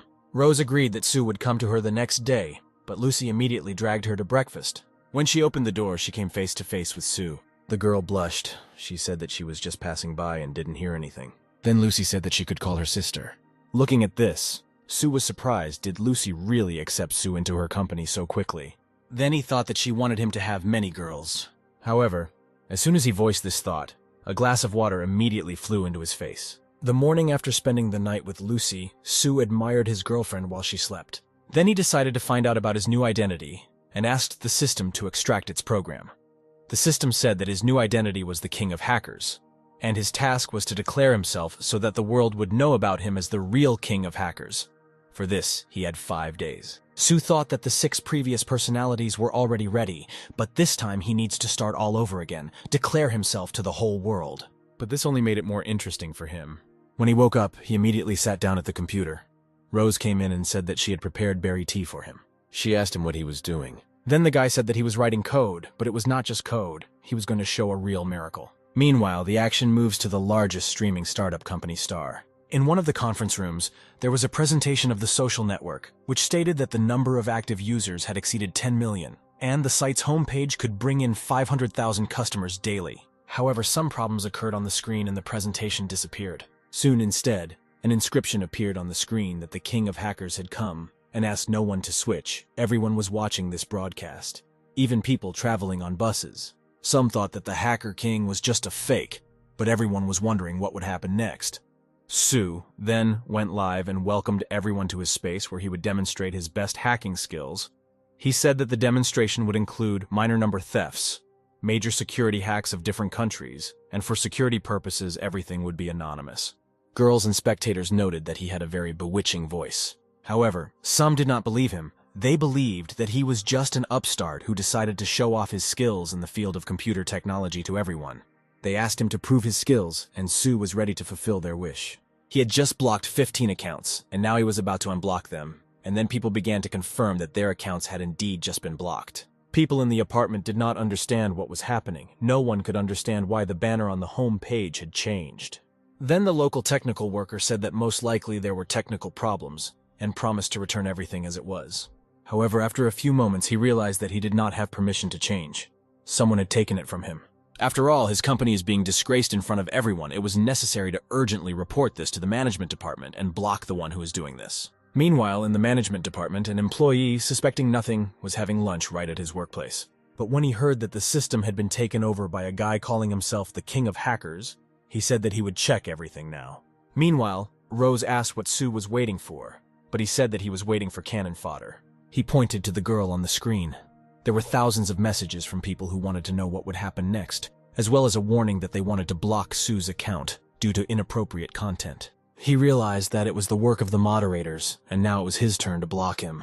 The man just grinned, saying that all these internet celebrities were crazy if they thought they could block him. However, a moment later, a message about blocking appeared on his screen.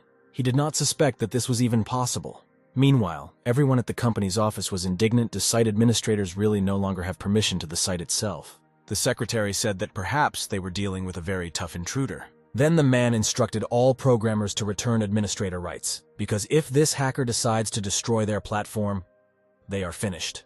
Meanwhile, Sue continued his broadcast, and people still did not understand how he was able to deceive the entire system so quickly. He said that he doesn't need any reward from his viewers. He does not need to send gifts. He will reveal any secrets for free. Technical workers went crazy because users began to put forward their demands. They asked for the leaking of personal photos of stars, company contracts, and bank passwords.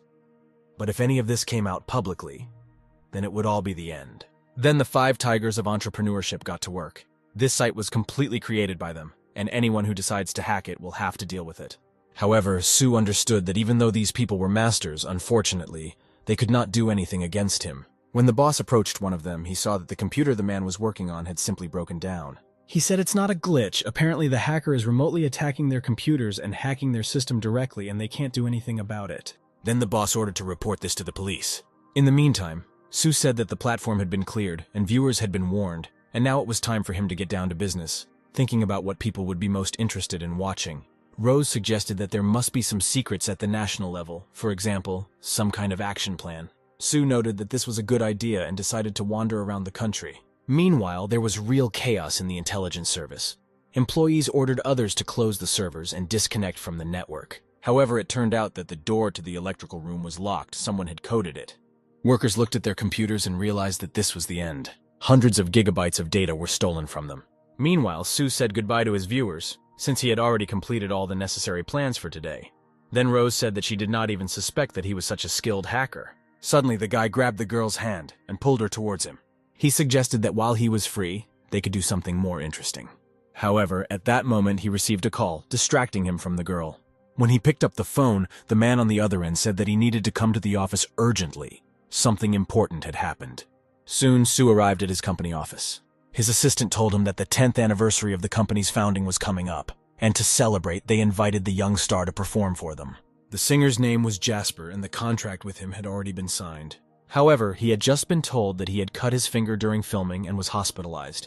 So he invited Sue to the office to discuss if they could reschedule the celebration a couple of days. Sue was confused. Was he really hospitalized simply because he cut his finger? Then he showed a message that Jasper left on his social networks, in which he says that today during filming he injured himself, so he was left for examination. The guys looked at the phone in bewilderment. It seemed that the guy was sick with something incurable, but all that worried him was a scratch on his finger. Lee said that after the publication of this recording, he immediately contacted Jasper's agent, who told him that if they wanted the young man to perform with an injury, then an additional 20% would have to be added to the original fee for his performance. Sue grinned because he pays artists to work, not to dodge, and asked him to contact his agent and tell them to go to hell. He promised that he would find someone new, but Lee told him that if they just broke the contract with Star Entertainment's hottest artist, they would hold a grudge. However, Sue said that business is not friendship. It is only a matter of breaking the contract and replacing the person. And Star Company is not such a big problem. Lee then said that he would contact Jasper's agent, and Sue asked to bring her to his office to talk. Soon, a middle-aged woman arrived at the office. It was Brittany, an agent of Star Entertainment. She was a little late, citing traffic jam. However, Lee said they should get down to business right away. The girl started with the topic of Jasper's performance being cancelled due to his injury. However, Sue said that the woman misunderstood him, and after careful discussion, they came to the conclusion that Jasper's style was not quite suitable for their company, so they wanted to terminate his contract. The woman was perplexed. Are they really ready for this? She threatened Sue that there would be consequences for this decision. The young man only replied that they were not going to postpone their anniversary celebration because of the artist. Brittany then reminded them that Jasper was on good terms with their chairman. Sue thanked her for the reminder, but said that it would not affect his decision. The woman stood up, saying that in that case, Sue should have been asked to prepare the papers and deliver them. She was about to leave when the young man said that there was a misunderstanding between them. The woman thought to herself how stubborn that guy was. Wasn't he afraid of their company? She turned around, saying that she had no more time to talk about it, because she had business waiting for her. Sue continued, saying that the woman misunderstood him because they themselves announced the postponement of the performance, and although the Qing company did not demand compensation, the woman still blamed them for breaking contact. Was that fair? Then Brittany got angry, saying that she had learned a lot from this meeting. She said that the earth was round and they would definitely see each other somewhere else, and then left the office, loudly slamming the door. Lee said that she has a lot of influence in the Star Company and the chairman of the company is on good terms with them, so they might have problems now. Then the guy said that if the chairman of Star Company, Travis, wants to criticize someone because of such a little thing, he will be at the same level for the rest of his life, and this time Sue does not intend to lose to anyone. Meanwhile, Brittany arrived at Jasper's room. The young man did not understand whether they were really breaking off contact, because in that case he would have to return all the money. He wasn't going to just swallow this situation. He wanted to do something about it. The woman then suggested that he post a tweet, saying that it would tarnish the name of Qing's company and create a talking point for fans. The guy then kissed the woman tenderly, told her how gorgeous she was and that he loved her very much. Brittany kissed him back, telling him they needed to take action first. However, Jasper said that he had already built up strength for the woman and quickly threw her onto the bed, pinning her with his body. Meanwhile, Sue flew into Sue's office and said that things were bad because the Star Company had posted a tweet again. The guy sitting in the company of Lucy and Rose noted that this time they were acting suspiciously, blaming his company, and it was disgusting. The girls were surprised because as soon as this guy said a word, the fans also attacked the Qing company with accusations. Sue suggested that the president calm down and clarify everything because if this continues, something terrible could happen. However, Sue said that they should not rush into this. If they want to play big, then he himself intends to play with them to the end. Then he decided to call someone. He introduced himself, saying that this was Sue from the Qing company. The young man called Travis, the head of the Star Company. The man was sitting at the bar surrounded by girls. Then he asked why the guy was calling him. Sue then said that he was aware of what Jasper had done, so he didn't have to beat around the bush. He said that his artist had seriously damaged his reputation, and now it was time to rein him in. To this, Travis replied that he did not see a word against Sue's company in Jasper's tweet. Then the guy asked him if he was really planning something against him. Travis laughed, saying that such accusations require evidence. He said that these days, young people don't have time to grow up before they start talking a lot. He was sure that Sue can only ask for help, and if he needs it so much, then he, as a business veteran, will teach him a free lesson. Soon the conversation was over, and then Sue asked what Sue was going to do, but the guy just grinned, noting that Travis, being a businessman, was so fiercely protective of such a small artist, and it was strange. The guy started typing some code, obviously trying to find something that could explain the reason for such a fierce defense. Rose asked if he really wanted to hack Jasper and Brittany's phones and look for some confidential information there. He soon succeeded, and a very unusual picture opened before them, in which Jasper and Brittany were doing something obscene. Everyone present was shocked. They did not expect to see this. Moreover, Lucy noted that they had such a big age difference. How was this union even possible? However, Sue realized that Brittany's husband did not know her adventures, and this could be a catalyst. Meanwhile, Brittany's husband received a message on his phone. It said that Brittany had a surprise for him in Jasper's room. It said that he was much more capable than her husband, and if he didn't believe it, he could come and see for himself. The man immediately roared with rage, intending to immediately go to his wife and find out what was wrong. Lucy noted that this was a truly villainous act on Sue's part. However, the guy only said that he just lifted their spirits and helped them have a little fun.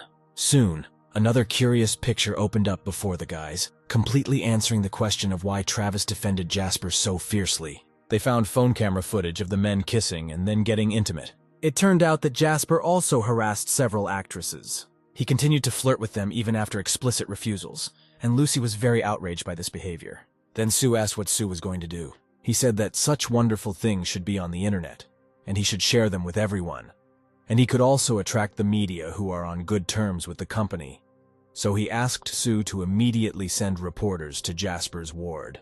Meanwhile, internet users were shocked when they saw the very video that exposed the artist's personal life. Meanwhile, Jasper himself was lying in his room hugging Brittany, saying that now Sue's company would have big problems, but they deserved it. Brittany immediately began to praise the young man, but this did not last long. Suddenly, the woman's husband burst into their room with a bat in his hands and obvious rage on his face. The couple was shocked. Brittany didn't exactly expect to see her husband, Christian, here. The same man reached out to Justin, saying that he would kill him now. By that time, journalists had already arrived at his room and were filming everything that was happening. Christian shouted at his wife and her lover, not understanding how they could cuckold him. Meanwhile, Travis was still relaxing in the company of girls, when when suddenly one of his subordinates approached him, saying that they had problems. He said that something terrible had happened, and he urgently needed to watch the news. When the man picked up the phone, he was shocked by what he saw. All the hot headlines were full of news that Jasper was in a loving relationship with Travis. He couldn't believe his eyes, screaming that someone was spreading rotten rumors about him. Then his subordinate said that the Ching Company's public relations department had just responded regarding the termination of the contract with Jasper. The public was unhappy, and Travis did not know what to do, but at that moment he received a call. It was Sue. He said that he didn't expect so much news from him in such a short time since their last conversation. At this moment, Travis realized that Sue was to blame for everything, and he said that once he dealt with everything, he would not live. However, the guy said that this time he intends to speak directly. The man wondered why he did this to him over such a small thing. The young man said that people respect him and he respects them 10 times more, and he has already given him enough respect. However, if people don't respect him, then he won't respect them. Travis wondered how this young guy could find out such things about him. Was he some kind of hacker? Sue said that times are changing, and this time a business newcomer will give him free advice. Travis realized that this would be the end of their conversation, but before he could say a word, Sue had already hung up. The man smashed his phone on the table out of anger. Meanwhile, night fell and Emma informed the owner that the Star Company had sent a message that they were admitting tax evasion.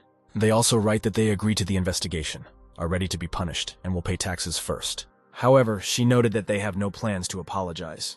Apparently, they suspect that the hacker who carried out the broadcast is an employee of the Ching Company, otherwise it would be impossible to explain why Star's internal systems were so easily hacked. She also said that discussions on this issue have flared up on the internet. However, Sue replied that this was just a tactic by Star to survive. He said that he would personally deliver a big gift tomorrow, and then headed to the shower. Then the girl flew towards him, hugged him from behind, saying that she also wanted it as a gift. Emma said that he had already given a gift to Lucy, Rose, and Sue, but left Emma without attention.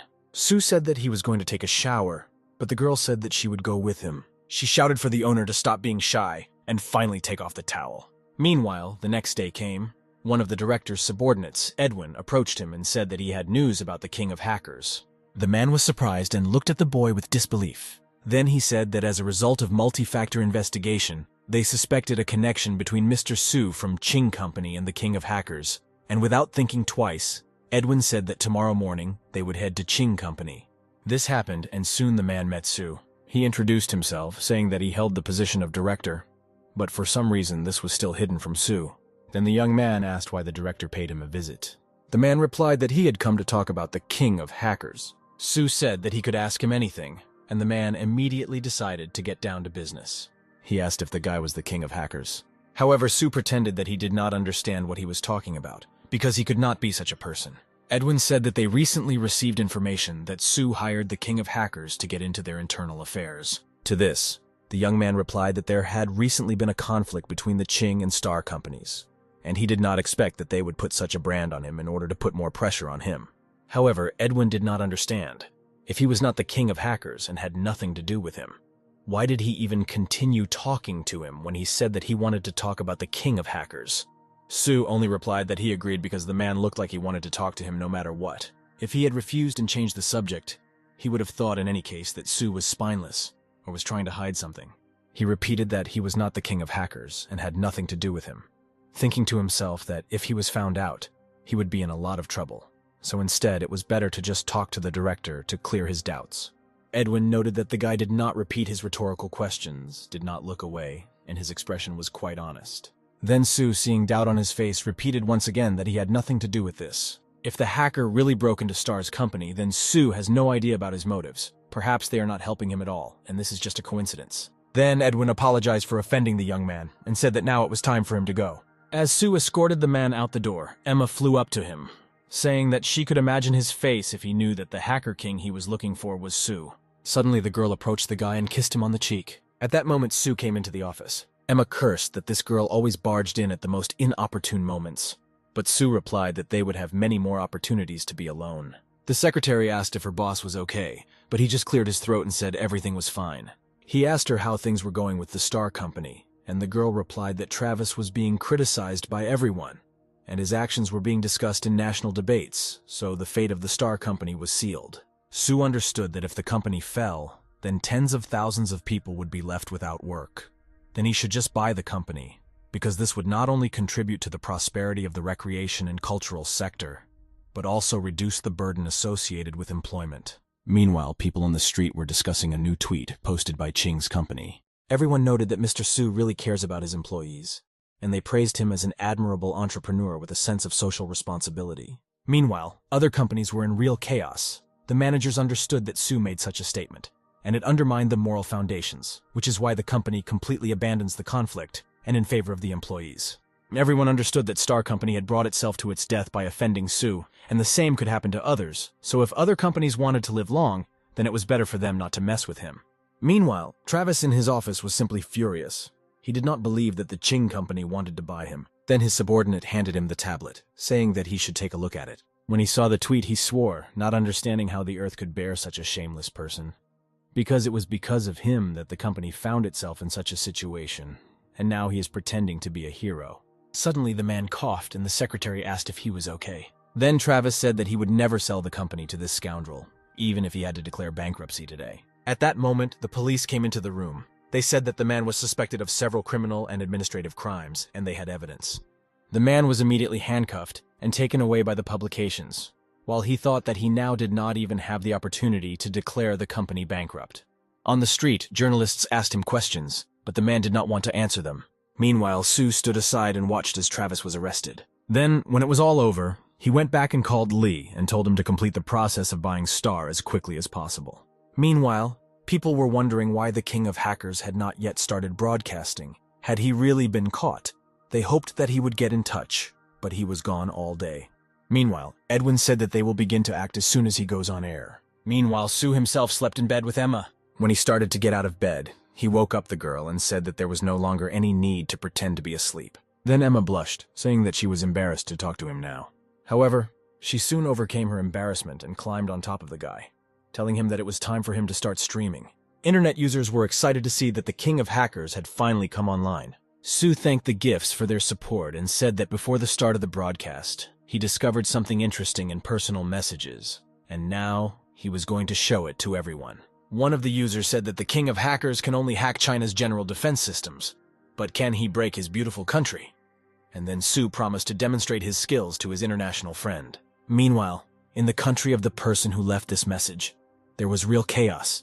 Their security system was attacked. They wanted to immediately stop copying data. But Su dealt with everything faster than them. He said that he had already posted all the more or less important information on the forum and invited users to check it if they were interested. Users were shocked. Could he really get such confidential things? But the owners of the company were scared. They shouted for someone to immediately stop this hacker.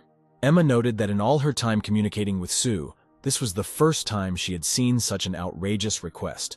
But the guy replied that when a challenge is thrown, there is no need to waste time. You just need to act. Suddenly, he received a message from Edwin. He said that on behalf of Hong Kong, he was inviting him to serve in his country. Su was surprised. Did the director specifically find him for this? He said that when he came to his work, he pretended to catch him. Thought about it a lot, but he hid his identity. Then Emma asked what he would do now. The guy said he would politely refuse after all. The best solution was to remain free and unrestricted. He soon sent his message, thanking Edwin for the offer, but said that he was forced to refuse. The man was perplexed whether this guy really wanted to be an ordinary streamer, because there was nothing unusual in his broadcasts. Then his colleague said that the king of hackers blocked them, and they would not be able to answer him. Edwin realized that he was not even giving him the opportunity to persuade him. Then he said that he should report what was happening and wait for an answer from above. International news said that the internet god had once again shocked the whole world. Su said not to be insulted with money because if he needs money, he can always take it from any bank in the world. People admired the stranger. They even wanted him to take them under his training. However, the young man said that if anyone needs the information he has, everything will be in the public domain while medicine and food are being sent to poor areas of the country as part of charity. Meanwhile, the system informed him of the completed task and rewarded him with divine hacking skills. Su was very happy that he was able to complete his mission. Soon, he said that all the information had been sent, thanked the viewers for their support, but then he added that today was his last broadcast. The audience was saddened by this because they did not want to say goodbye to the hacker. However, Su said that he would donate all the money he received from viewers during the 2 broadcasts to charity, and if they were lucky, they could meet again one day. At this point, the stream was over. Then Emma immediately lay down on the table, saying that now that he had nothing left to do, they could continue what they started at night. However, the guy refused, saying that he needed a break. At that moment, Su entered the office and said that something terrible had happened. Turning away from Emma, the guy asked if the secretary had any urgent papers. But Sue replied that the fact was that Rose's relatives had arrived here, and now they were quarreling downstairs. The girl said that there was no time to explain, and asked him to personally come down and take a look at what was going on there. When the guy came down, he immediately heard screams. The young man grabbed Rose by the hand, saying that she should immediately return with him. But the girl refused. Apparently, the man was her brother. Then he screamed, asking to show her this freak who stole his sister. Then Sue entered the room, and Rose's brother immediately changed his anger to mercy. Greeting the man and saying that he was the eldest of the Rose family, he apologized for disturbing him, saying that his sister was just being a little mischievous. Sue extended his hand to him, saying that he was the very freak the guy was talking about. Then Rose's brother, Zachary, once again apologized for offending the young man, and explained that his sister had grown up mischievous and not very obedient, and if she stayed here, she would only cause him trouble. Then Sue asked Rose to bring him some water, and she happily agreed, immediately bringing him a glass. Zachary was surprised because for so much time living with his sister, she had never offered him a drink of water. Sue invited Zachary to sit on the sofa to make him more comfortable. Then the young man said that he needed to discuss something with her brother alone, and asked her to go to another room, and the girl immediately left. Zachary wondered what happened to his sister since she had always been so naughty before. However, Sue hastened to say that he was not forcing anyone to do anything, and all this was the initiative of Rose herself. But the young man was still perplexed. He did not know that his sister could behave like this. Meanwhile, Rose ran into Sue, and the secretary asked if Sue might be in trouble. However, Rose said that the young man is smart enough, and if Ching Company and her family have a good relationship, it will be more beneficial than harmful, so it's okay. Soon, Zachary and Sue went downstairs, and the guy said that he would soon fly away from here and asked him to behave well with Mr. Sue, and he in turn would hide her tricks from her father. The guy said goodbye to the president, saying that if he needed anything from their family, he could call them at any time. The next morning, Sue woke up in the company of Sue and Rose. He thought that today was another day for choosing a new identity, and then he called on the system to extract a new identity. The system informed him that his new guise was that of a villain. She said that in a world where there are protagonists and villains, Sue is the villain who will always be opposed. So his job was to find the protagonist, defeat him, and change the fate of the villain. Sue noted that being a prominent villain is interesting, and it will definitely add a bit of challenge to the task. However, he had a question. How could he find the so-called protagonist? Soon a press conference of the Ching Company was held, at which Sue spoke. He was ready to answer questions that interested journalists. Then he gave the floor to one of them, and the man asked whether Sue planned to continue working on buying Star. Sue replied that the company would soon change its name to Ching Company, and then its main goal would be to create stars, since his business strives to create good movies and TV series that attract audiences. And this would be a fundamental difference from what the company was before. The next journalist said that he had heard that Mr. Sue often had beautiful girls around him, and decided to ask what kind of relationship he was in with them. However, the young man replied that initially he asked not to ask questions not related to the Star Company. But the journalist insisted, suggesting that Mr. Sue was avoiding the issue because he was in an indecent relationship with these girls. However, Sue did not intend to tolerate this arrogant man, and asked him to be taken out of the hall. The journalist was immediately grabbed by the arms and led away, despite all his screams and protests. Sue then apologized for the inconvenience and said that they could now continue with the conference. The journalist still had many questions about the Star Company, and the young man was happy to answer them. Meanwhile, the annoying journalist was thrown out of the building, and finally he said that he would return here. Grant then told him that he needed to leave his things behind before he left. Then he pulled the recorder out of the man's hand. After that, he threw the journalist aside, saying that now he can walk calmly. When the conference ended, Sue ordered Grant to find out why the same journalist had caused a stir. He wondered if he was looking for the main character while in the villain's identity, but so far he didn't have any leads. Then Sue said that if he had enemies who wanted to cause him problems, then their method with the journalist would quickly be revealed, and the problem would be solved. Sue replied that regarding this provocation, he was inclined to think that it was a test on the part of the enemy. However, when talking about enemies, no one in particular came to his mind after all. He was sincere with everyone, and one can say that he had no enemies at all, or maybe there were so many of them that it was completely impossible to remember them all. Grant suddenly returned to the office and told him that he had learned something new about the journalist. He handed him a tablet with information, saying that nevertheless they could not continue the investigation because they were being covered up. Then Sue asked if this business association really asked him to stop investigating, and then asked who their smoothie was. Grant said that this business association is very mysterious, and its head is even more so. Few people know about him, but he has considerable power. He said that he can ask Anthony about this. A man should know a little about all this. When evening came, Sue came to Lucy's house. She was offended by him, because he had not spoken to her for a while, but the young man explained this by saying that he was busy buying the Star Company, and as soon as he finished, he immediately came to her. The young man went into the house where Anthony, Lucy's father, was already sitting. He asked why Sue came, and then he said that he came to ask him about something important. He asked if the man knew anything about the business association, and Anthony was immediately surprised. He was wondering why the young man was asking this, and when he said that he had a little problem, it made the man shocked. Did he really dare to offend the business association?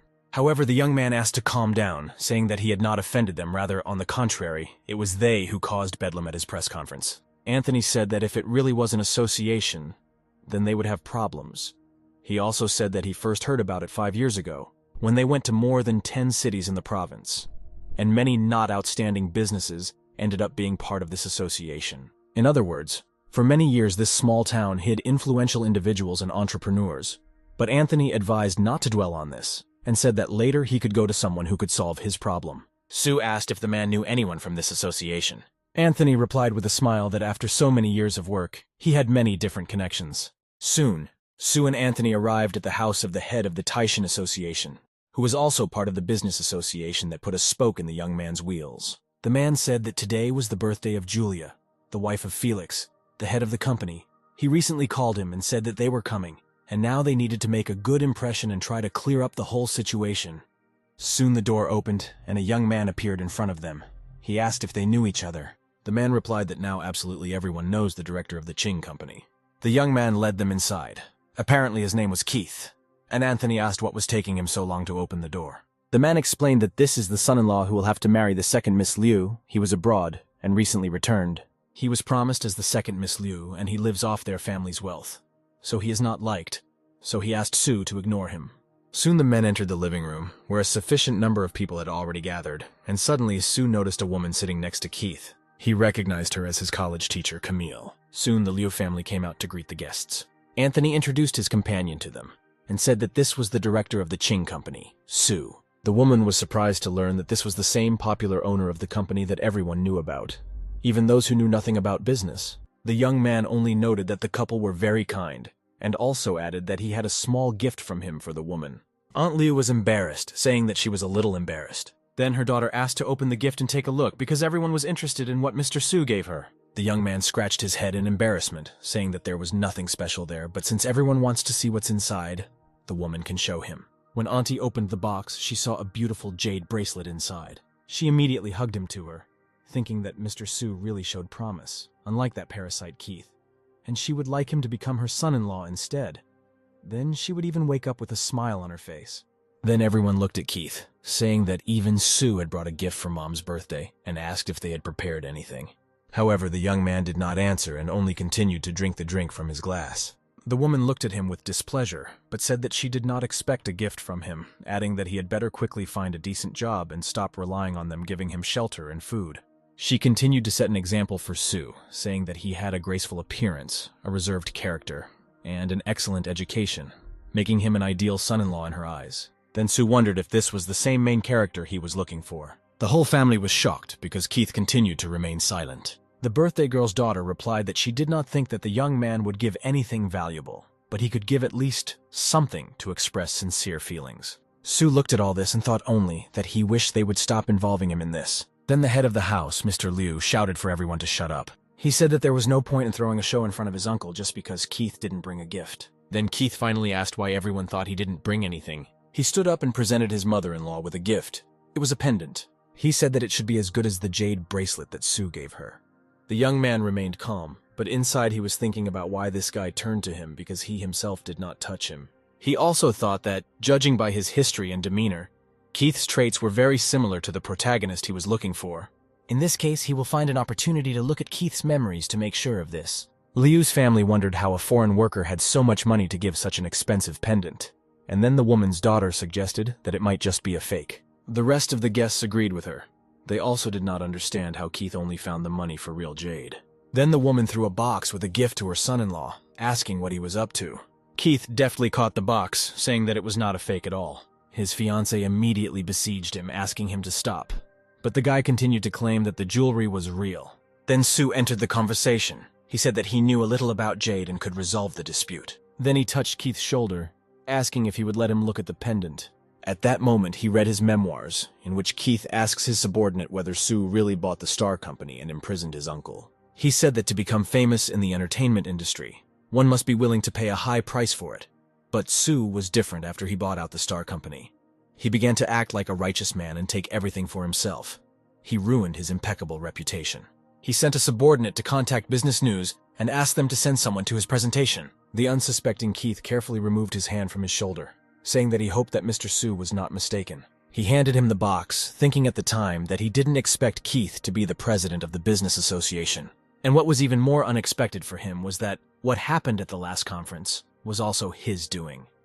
All this was because of his uncle Travis, moreover. He was dealing with something related to illegal, criminal, immoral activities in the company Star. Thus, considering all this, Sue's urge to complete the task completely disappeared. The guests were already waiting for an answer. They were wondering whether the ring was real or a fake. Then he pulled out the decoration and said that you can't bring a fake one to your aunt's birthday because it's wrong. Keith told him that he didn't even know what he was talking about, and wondered how this idiot couldn't even tell the difference between a real jade pendant and a fake one. Then the guy said that if an ordinary person can break it, then how can he say that it is not a fake? But Keith continued to stand his ground, saying that this was real ancient jade. At this moment, Sue clenched the jewelry in his fist, and it cracked into pieces. The young man looked in surprise at the broken pendant, not understanding how this was even possible. Sue thought that it was true that an ordinary person could not break real jade. But he was the king of killers, and with his abilities, breaking ancient jade was not a problem at all. He said that if it had been a real piece of jewelry, he would never have broken it. Then Keith screamed, wishing the guy dead. At this moment, Aunt Lou slapped him. She said that he had completely disgraced her, and now he should pack his things and get out of here. Keith thought that he had underestimated his opponent because he could break the jade ring with his hands. Seeing all this, Camilla began to cry, saying that Keith had really let her down. She ran out of the house and Sue followed her, intending to calm her down. Then Camilla's father shouted at Keith, telling him to immediately go get his wife. The man apologized to Anthony for having to look at this whole picture, but the man said that there was nothing wrong with it. Meanwhile, Sue caught up with his teacher and asked if she was okay. The girl cried, saying that Keith obviously doesn't have the opportunity, but he continues to pretend to be someone unknown, and the whole family makes fun of her because of this. At this time, Keith himself approached his wife and shouted at Sue, telling him to leave her alone. The young man explained that he was just comforting his teacher, but he was against it. He approached Camilla and said that it was indeed real jade, and Sue broke it on purpose to laugh at him. Then Sue turned to Camilla, saying that he had been her student for 2 whole years. Could he really lie to her? The woman continued to cry, talking about how her husband had failed her, and even now he continues to lie despite his deception being exposed. Then she got up and walked away from him, despite all Keith's persuasion to stay. Sue took the man by the shoulder, saying that if he followed her now, she would become even more angry. However, the guy shook his hand off his shoulder. But for Sue, this was enough. He learned that Keith was the illegitimate son of his father, Kevin. His father once went through a lot to find him, hoping that he would return to his family. However, Keith refused him in a very rude manner. Then Kevin told him that if he left home, he would no longer be his son. Sue was suddenly interrupted from his thoughts by a voice. Anthony approached him, saying that he saw what was going on today, so he didn't feel comfortable asking him. But he wanted him to find out about the details of the business association next time through meeting the Leo family. Then the young man agreed, and they decided that it was time for them to return home. At this time, Sue said that it was better for him to take a walk alone, and when he was quite a distance away from the man, he called his assistants and asked them to find out Kevin's phone number so that he could ask him to rein in his naughty son. Meanwhile, Keith did not give up trying to catch up with his wife. He said that the jade was real. He still had a fragment from the jewelry, and if she did not believe it, she could take it to an expert so that he could prove to her that it was indeed a real stone. However, Camilla said that the authenticity of the jade no longer matters.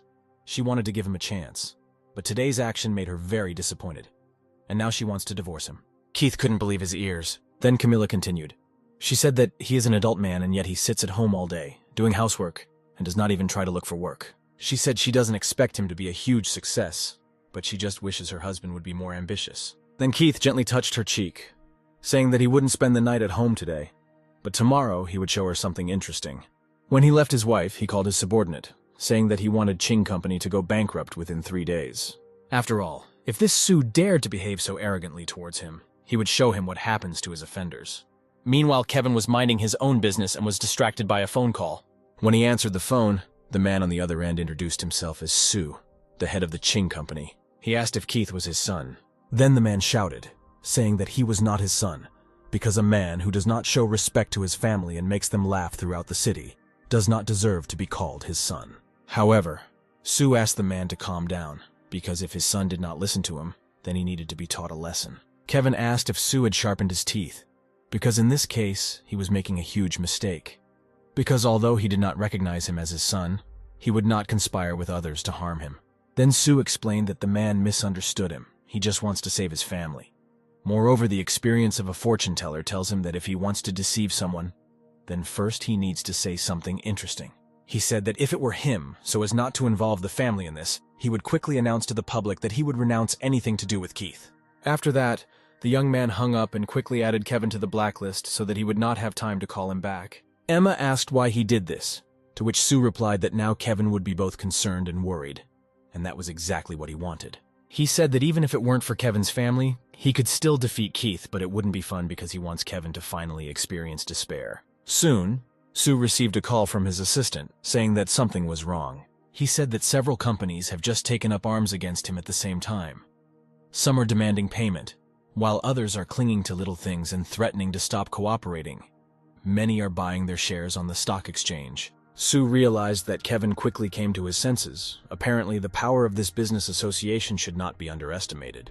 However, he hastened to reassure Lee and said that he did not need to panic and let everyone else do what they wanted. He added that in order for them not to rake in, they would have to give several times more. Apparently, Kevin did not want to fall on his face, so Sue decided to publish an anonymous leak, deciding that this time he would not do as he wanted. Soon his leak was published, and comments began to gather under it. Emma noted that the post is quickly becoming popular. As expected, anything related to the King of Hackers quickly attracts attention. Sue then decided to delete all his posts, so he would make the discussion even more lively. Users wondered if all the posts had been deleted. They didn't understand what the point was, and why they needed to make these posts if he eventually deleted them anyway. Was it really a protest? Emma realized that by using the power of netizens, they could attract the attention of official organizations to the business association. They decided that they needed to push them to investigate their activities, and this was a brilliant decision on Sue's part. The young man relaxed, sitting in his chair, saying that in their country, unofficial organizations are very dangerous and are subject to severe repression by the authorities. He may not have as much power now as business associations as official organizations, but they certainly have enough. Emma noted that it was a great decision to use government power to destroy this association. Meanwhile, heated discussions were taking place in the meeting room of the police station. The employees did not understand where exactly this business association came from. Colleagues told their director Edwin that it was founded 7 years ago. It includes the most famous enterprises of the city and nearby cities and provinces. He was also informed that President Keith was born into a wealthy family in the capital, once worked abroad as a mercenary, and now became the head of an overseas recruitment company. Out of anger, Edwin slammed his fist on the table, angry that Keith wants to create another such company and secretly run a large business. Is he really planning a rebellion? He ordered a thorough examination of all members of the business association. Any illegal actions by members of this company must be documented. The man thought about the fact that this time it doesn't matter whether the King of Hackers is part of the business association or not. What matters is what really interests her. He said that it was necessary to constantly monitor its members, and when they finished finding out information about them, all the problems with the hacker would also be settled. Meanwhile, Kevin was thinking that he really didn't expect Keith to be the president of the business association. His assistant said that today's incident would definitely attract the attention of official organizations and the association. Apparently, it would end, just like its master. Then Kevin shouted that Sue was right, and if he didn't want to get his family involved in this, then he needed to clear things up with Keith as quickly as possible. He began to think that if the authorities suspected that their family was secretly supporting Keith while settling matters with the business association, then they might have problems. Then he ordered his assistant to immediately go to the city. Meanwhile, morning came and Sue woke up in the same bed with Emma. Suddenly, he received a call. It was Keith who said that if he came before 9 in the morning and knelt at the door of the Liu family's villa, begging him, then he would consider allowing his Qing organization to continue to exist. After that, he immediately hung up the phone, thinking that Qing Company had long been a leading enterprise in the city, and it seemed that this had blinded its owner so much that he was lost. Now, however, Keith was going to help him see things more clearly. Sue wondered how he could talk such nonsense since the morning. Apparently, he really had problems with his head. The guy got out of bed, starting to get dressed, and Emma asked where he was going. Then the guy told her that he needed to go on business. Emma said that she would go with him, and then Sue told her to get ready. Soon, a huge pile of cars gathered near the Leo family's villa. The owner of the house did not understand what was happening here. Then Keith got out of the car. He was dressed in an expensive suit, which greatly surprised all members of his bride's family. Everyone was surprised how this guy managed to become such a big deal in such a short time. Apparently, he forced several business tycoons to give him a field of activity. Mr. Liu reflected that most of those who joined his side were members of a business association. Then Keith approached his wife Camilla and said that since she loved successful men, he would show her his true self. However, before he could finish speaking, another crashed into one of his cars. Sue came out next, saying that some people here lack education since he parks right in the middle of the road. Keith just grinned, thinking that finally the one who would beg him for mercy had arrived. Sue then told someone to move the car off the road, and at that moment something unexpected happened. Dump trucks immediately arrived on the road and scooped up the cars like scrap metal. Keith said that Sue was completely crazy. How could he act so self-confident? The young man just grinned. Did this guy really think that he just found a couple of valuable pieces of paper and became invulnerable? Keith told him that he still didn't seem to understand who he was provoking. He said that he was the chairman of a business association, and all he had to do to destroy Sue was wave his hand. The Liu family members couldn't believe their ears. Then Camilla realized that this was exactly what her husband meant when he said that he would show her something interesting. He turned to his relatives, thinking that they looked down on him. But now he will not pretend. He will show everyone that he's a big shot. He turned to Sue, saying that there were 5 minutes left until 9 in the morning and everything he said on the phone remained valid. He said that if he arrived by 9 o'clock and begged for mercy, he would allow his company to continue to exist. Then Camilla asked him to be generous and not go so far, because Sue was her student. However, her mother stopped her, saying that a husband does not need a wife who tells him what to do, and told her to better remain silent. Then Keith threatened Sue without seeing any reaction from him. He said that if he did not kneel, he would do everything to ensure that the Ching company closed down. Then Sue offered his own version of the development of events. He said that Keith could come to him and kneel before him, and then he would share some information with him. The young man could not show it to his ears, but he understood that, apparently, Sue would not give up until he saw his own grave in front of him. The guy just grinned, saying that if he sees someone's grave, it will belong to Keith. The man could not believe that this guy was capable of such impudence. Soon a whole squad of police arrived at the scene. The Liu family didn't understand what was happening here. Then the police shouted that all members of the business association were surrounded. They told them not to try to resist and lie down on the ground. Otherwise, measures would be taken against them. Keith immediately realized that this was the work of Sue, to which the guy only smiled sweetly. He shouted to the police that he, the chairman of the Ching company, was here, and they had the green light to go and arrest them right now. He said that he had cleared the road, and everything inside was also clean, and the members of the association had no possession weapons for yourself. Soon, all those involved were arrested. They threatened that the police would have problems if they were not released immediately. Then Marcus, the director of the city's police department, approached the scene and, having heard all the words, promised that he would definitely look at all the outstanding abilities of the association members when they arrived at the station. The men also began to apologize, saying that this was just some kind of misunderstanding, because they had always been law-abiding entrepreneurs. Then Marcus asked them to explain how they could explain the brutal demolition a couple of years ago that left several people injured. Suddenly, Keith joined the conversation. He asked what service they were from and demanded that the chief be brought to him. Then Marcus replied that they were from the city police, and Keith's case had been transferred to specialists. Soon, the man was charged with threatening national security and forced to drive through the area, all of which was watched by the Liu family. Sue praised Keith, saying that he put on a great show, because committing such a large-scale crime could also be considered a success. The guy was beside himself with rage and immediately rushed at Sue, intending to beat him up. He pushed aside all the men who stood in front of him. Keith was about to swing his fist at the young man when someone suddenly dodged the attack. A moment later, a blow flew at Keith. It was Amanda. She said that if he wants to harm her boss, then first he needs to deal with her. The guards soon stopped the fight by pointing their guns and ordering him to put his hands up. Sue said that he is no longer afraid of death, because he always has a bodyguard with him. Then Keith shouted that he was the heir of the family and no one would dare arrest him. However, the butler from his family, who arrived at the scene, said that such a person had no place in their family. He added that this man was lying because his master had long ago severed all ties with him. Then Keith fell to his knees and began to beg the butler to help him. He hoped that his father had sent him to save him from imprisonment. However, the man pulled his hand away and said that he did not deserve to have the same last name as them. Keith couldn't believe his ears. Was this really happening? He said that all his words were spoken solely out of anger. He begged the butler to return him to his family in order to personally apologize to his father, realizing that his family was the only hope. Otherwise, he would be finished. But the man only said that now the point is not whether he will return home or not, but that the gentleman himself cuts off all ties with him. He said that the family will never accept such an asshole who breaks the law and commits crimes. Soon, Keith was handcuffed, and Sue said that prison is not another planet, and henceforth advised the young man not to be so arrogant, otherwise it might end too badly. Keith, in response, also asked him to stop being so arrogant, because even though he lost power in China, his people abroad will not just leave it like that, they will definitely take revenge on him. Sue asked if he meant the overseas mercenary company, and then added that they were destroyed by artillery half an hour ago. Keith couldn't believe his ears, but Sue handed him the phone, which contained all the evidence. The video showed how all of Keith's men were routed by the artillery attack. Then Sue decided to finally introduce himself, calling himself Satan, the king of mercenaries, and said that he was glad to meet him in this way. Keith wondered if he really was the legendary mercenary king. He understood that if Sue himself revealed his identity to him, then he is not afraid that he will report it to the authorities. And if he does this, he will only end up making you a laughing stock. He then admitted that Sue had won this time. At this point, the guy's task was completed. He also received a reward, the super ability to imitate.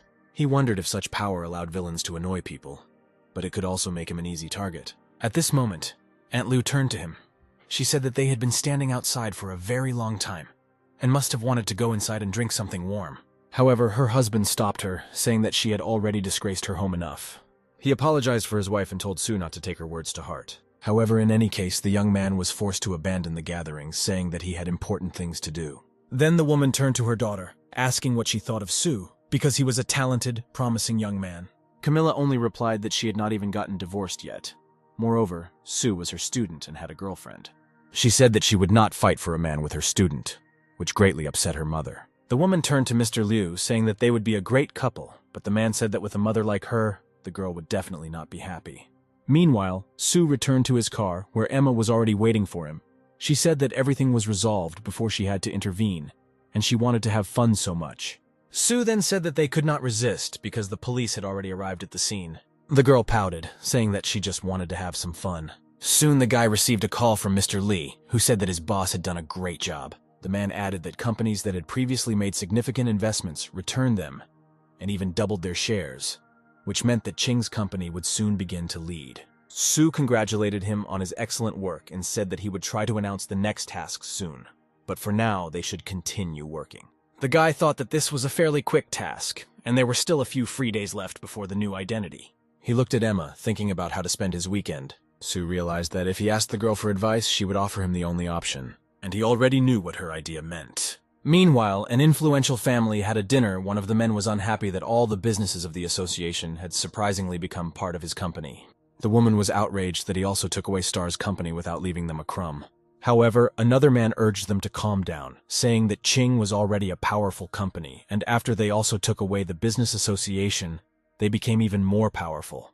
Another man asked who could now decide to challenge the Ching, because it would be suicide. His interlocutor explained that it is better for them to maintain good relations with Sue than rival ones. And now that his company was in the lead, they had no other choice for their company to survive. Meanwhile, the weekend ended and Sue asked the program to extract a new identity. The system reported that the young man was now an alien defector. 30 years ago, he rebelled against his marshal but failed, and after his defeat, he fled and took refuge on Earth, hiding the fact that he was a starship pilot. 30 years ago, there was an uprising on planet R. The Jade Dragon Legion, to which the hero belonged, was one of the rebel factions. As a result, the uprising was suppressed, and the marshal of the Jade Dragon Legion was executed. Sue hastily fled the planet and was subsequently put on the wanted list by the entire universe. Now that planet R is once again engulfed in the flames of war as warlords vie for power, Sue's subordinates have located him at galactic coordinates and have called upon him to return and lead them in the ongoing struggle for ideals. Now the guy had to return to planet R, put an end to the chaos of the Civil War, and create a united nation. There was no time limit for this task. Sue noted that this was a truly explosive personality. Had he really become so terrible that even planet Earth itself couldn't stand him anymore?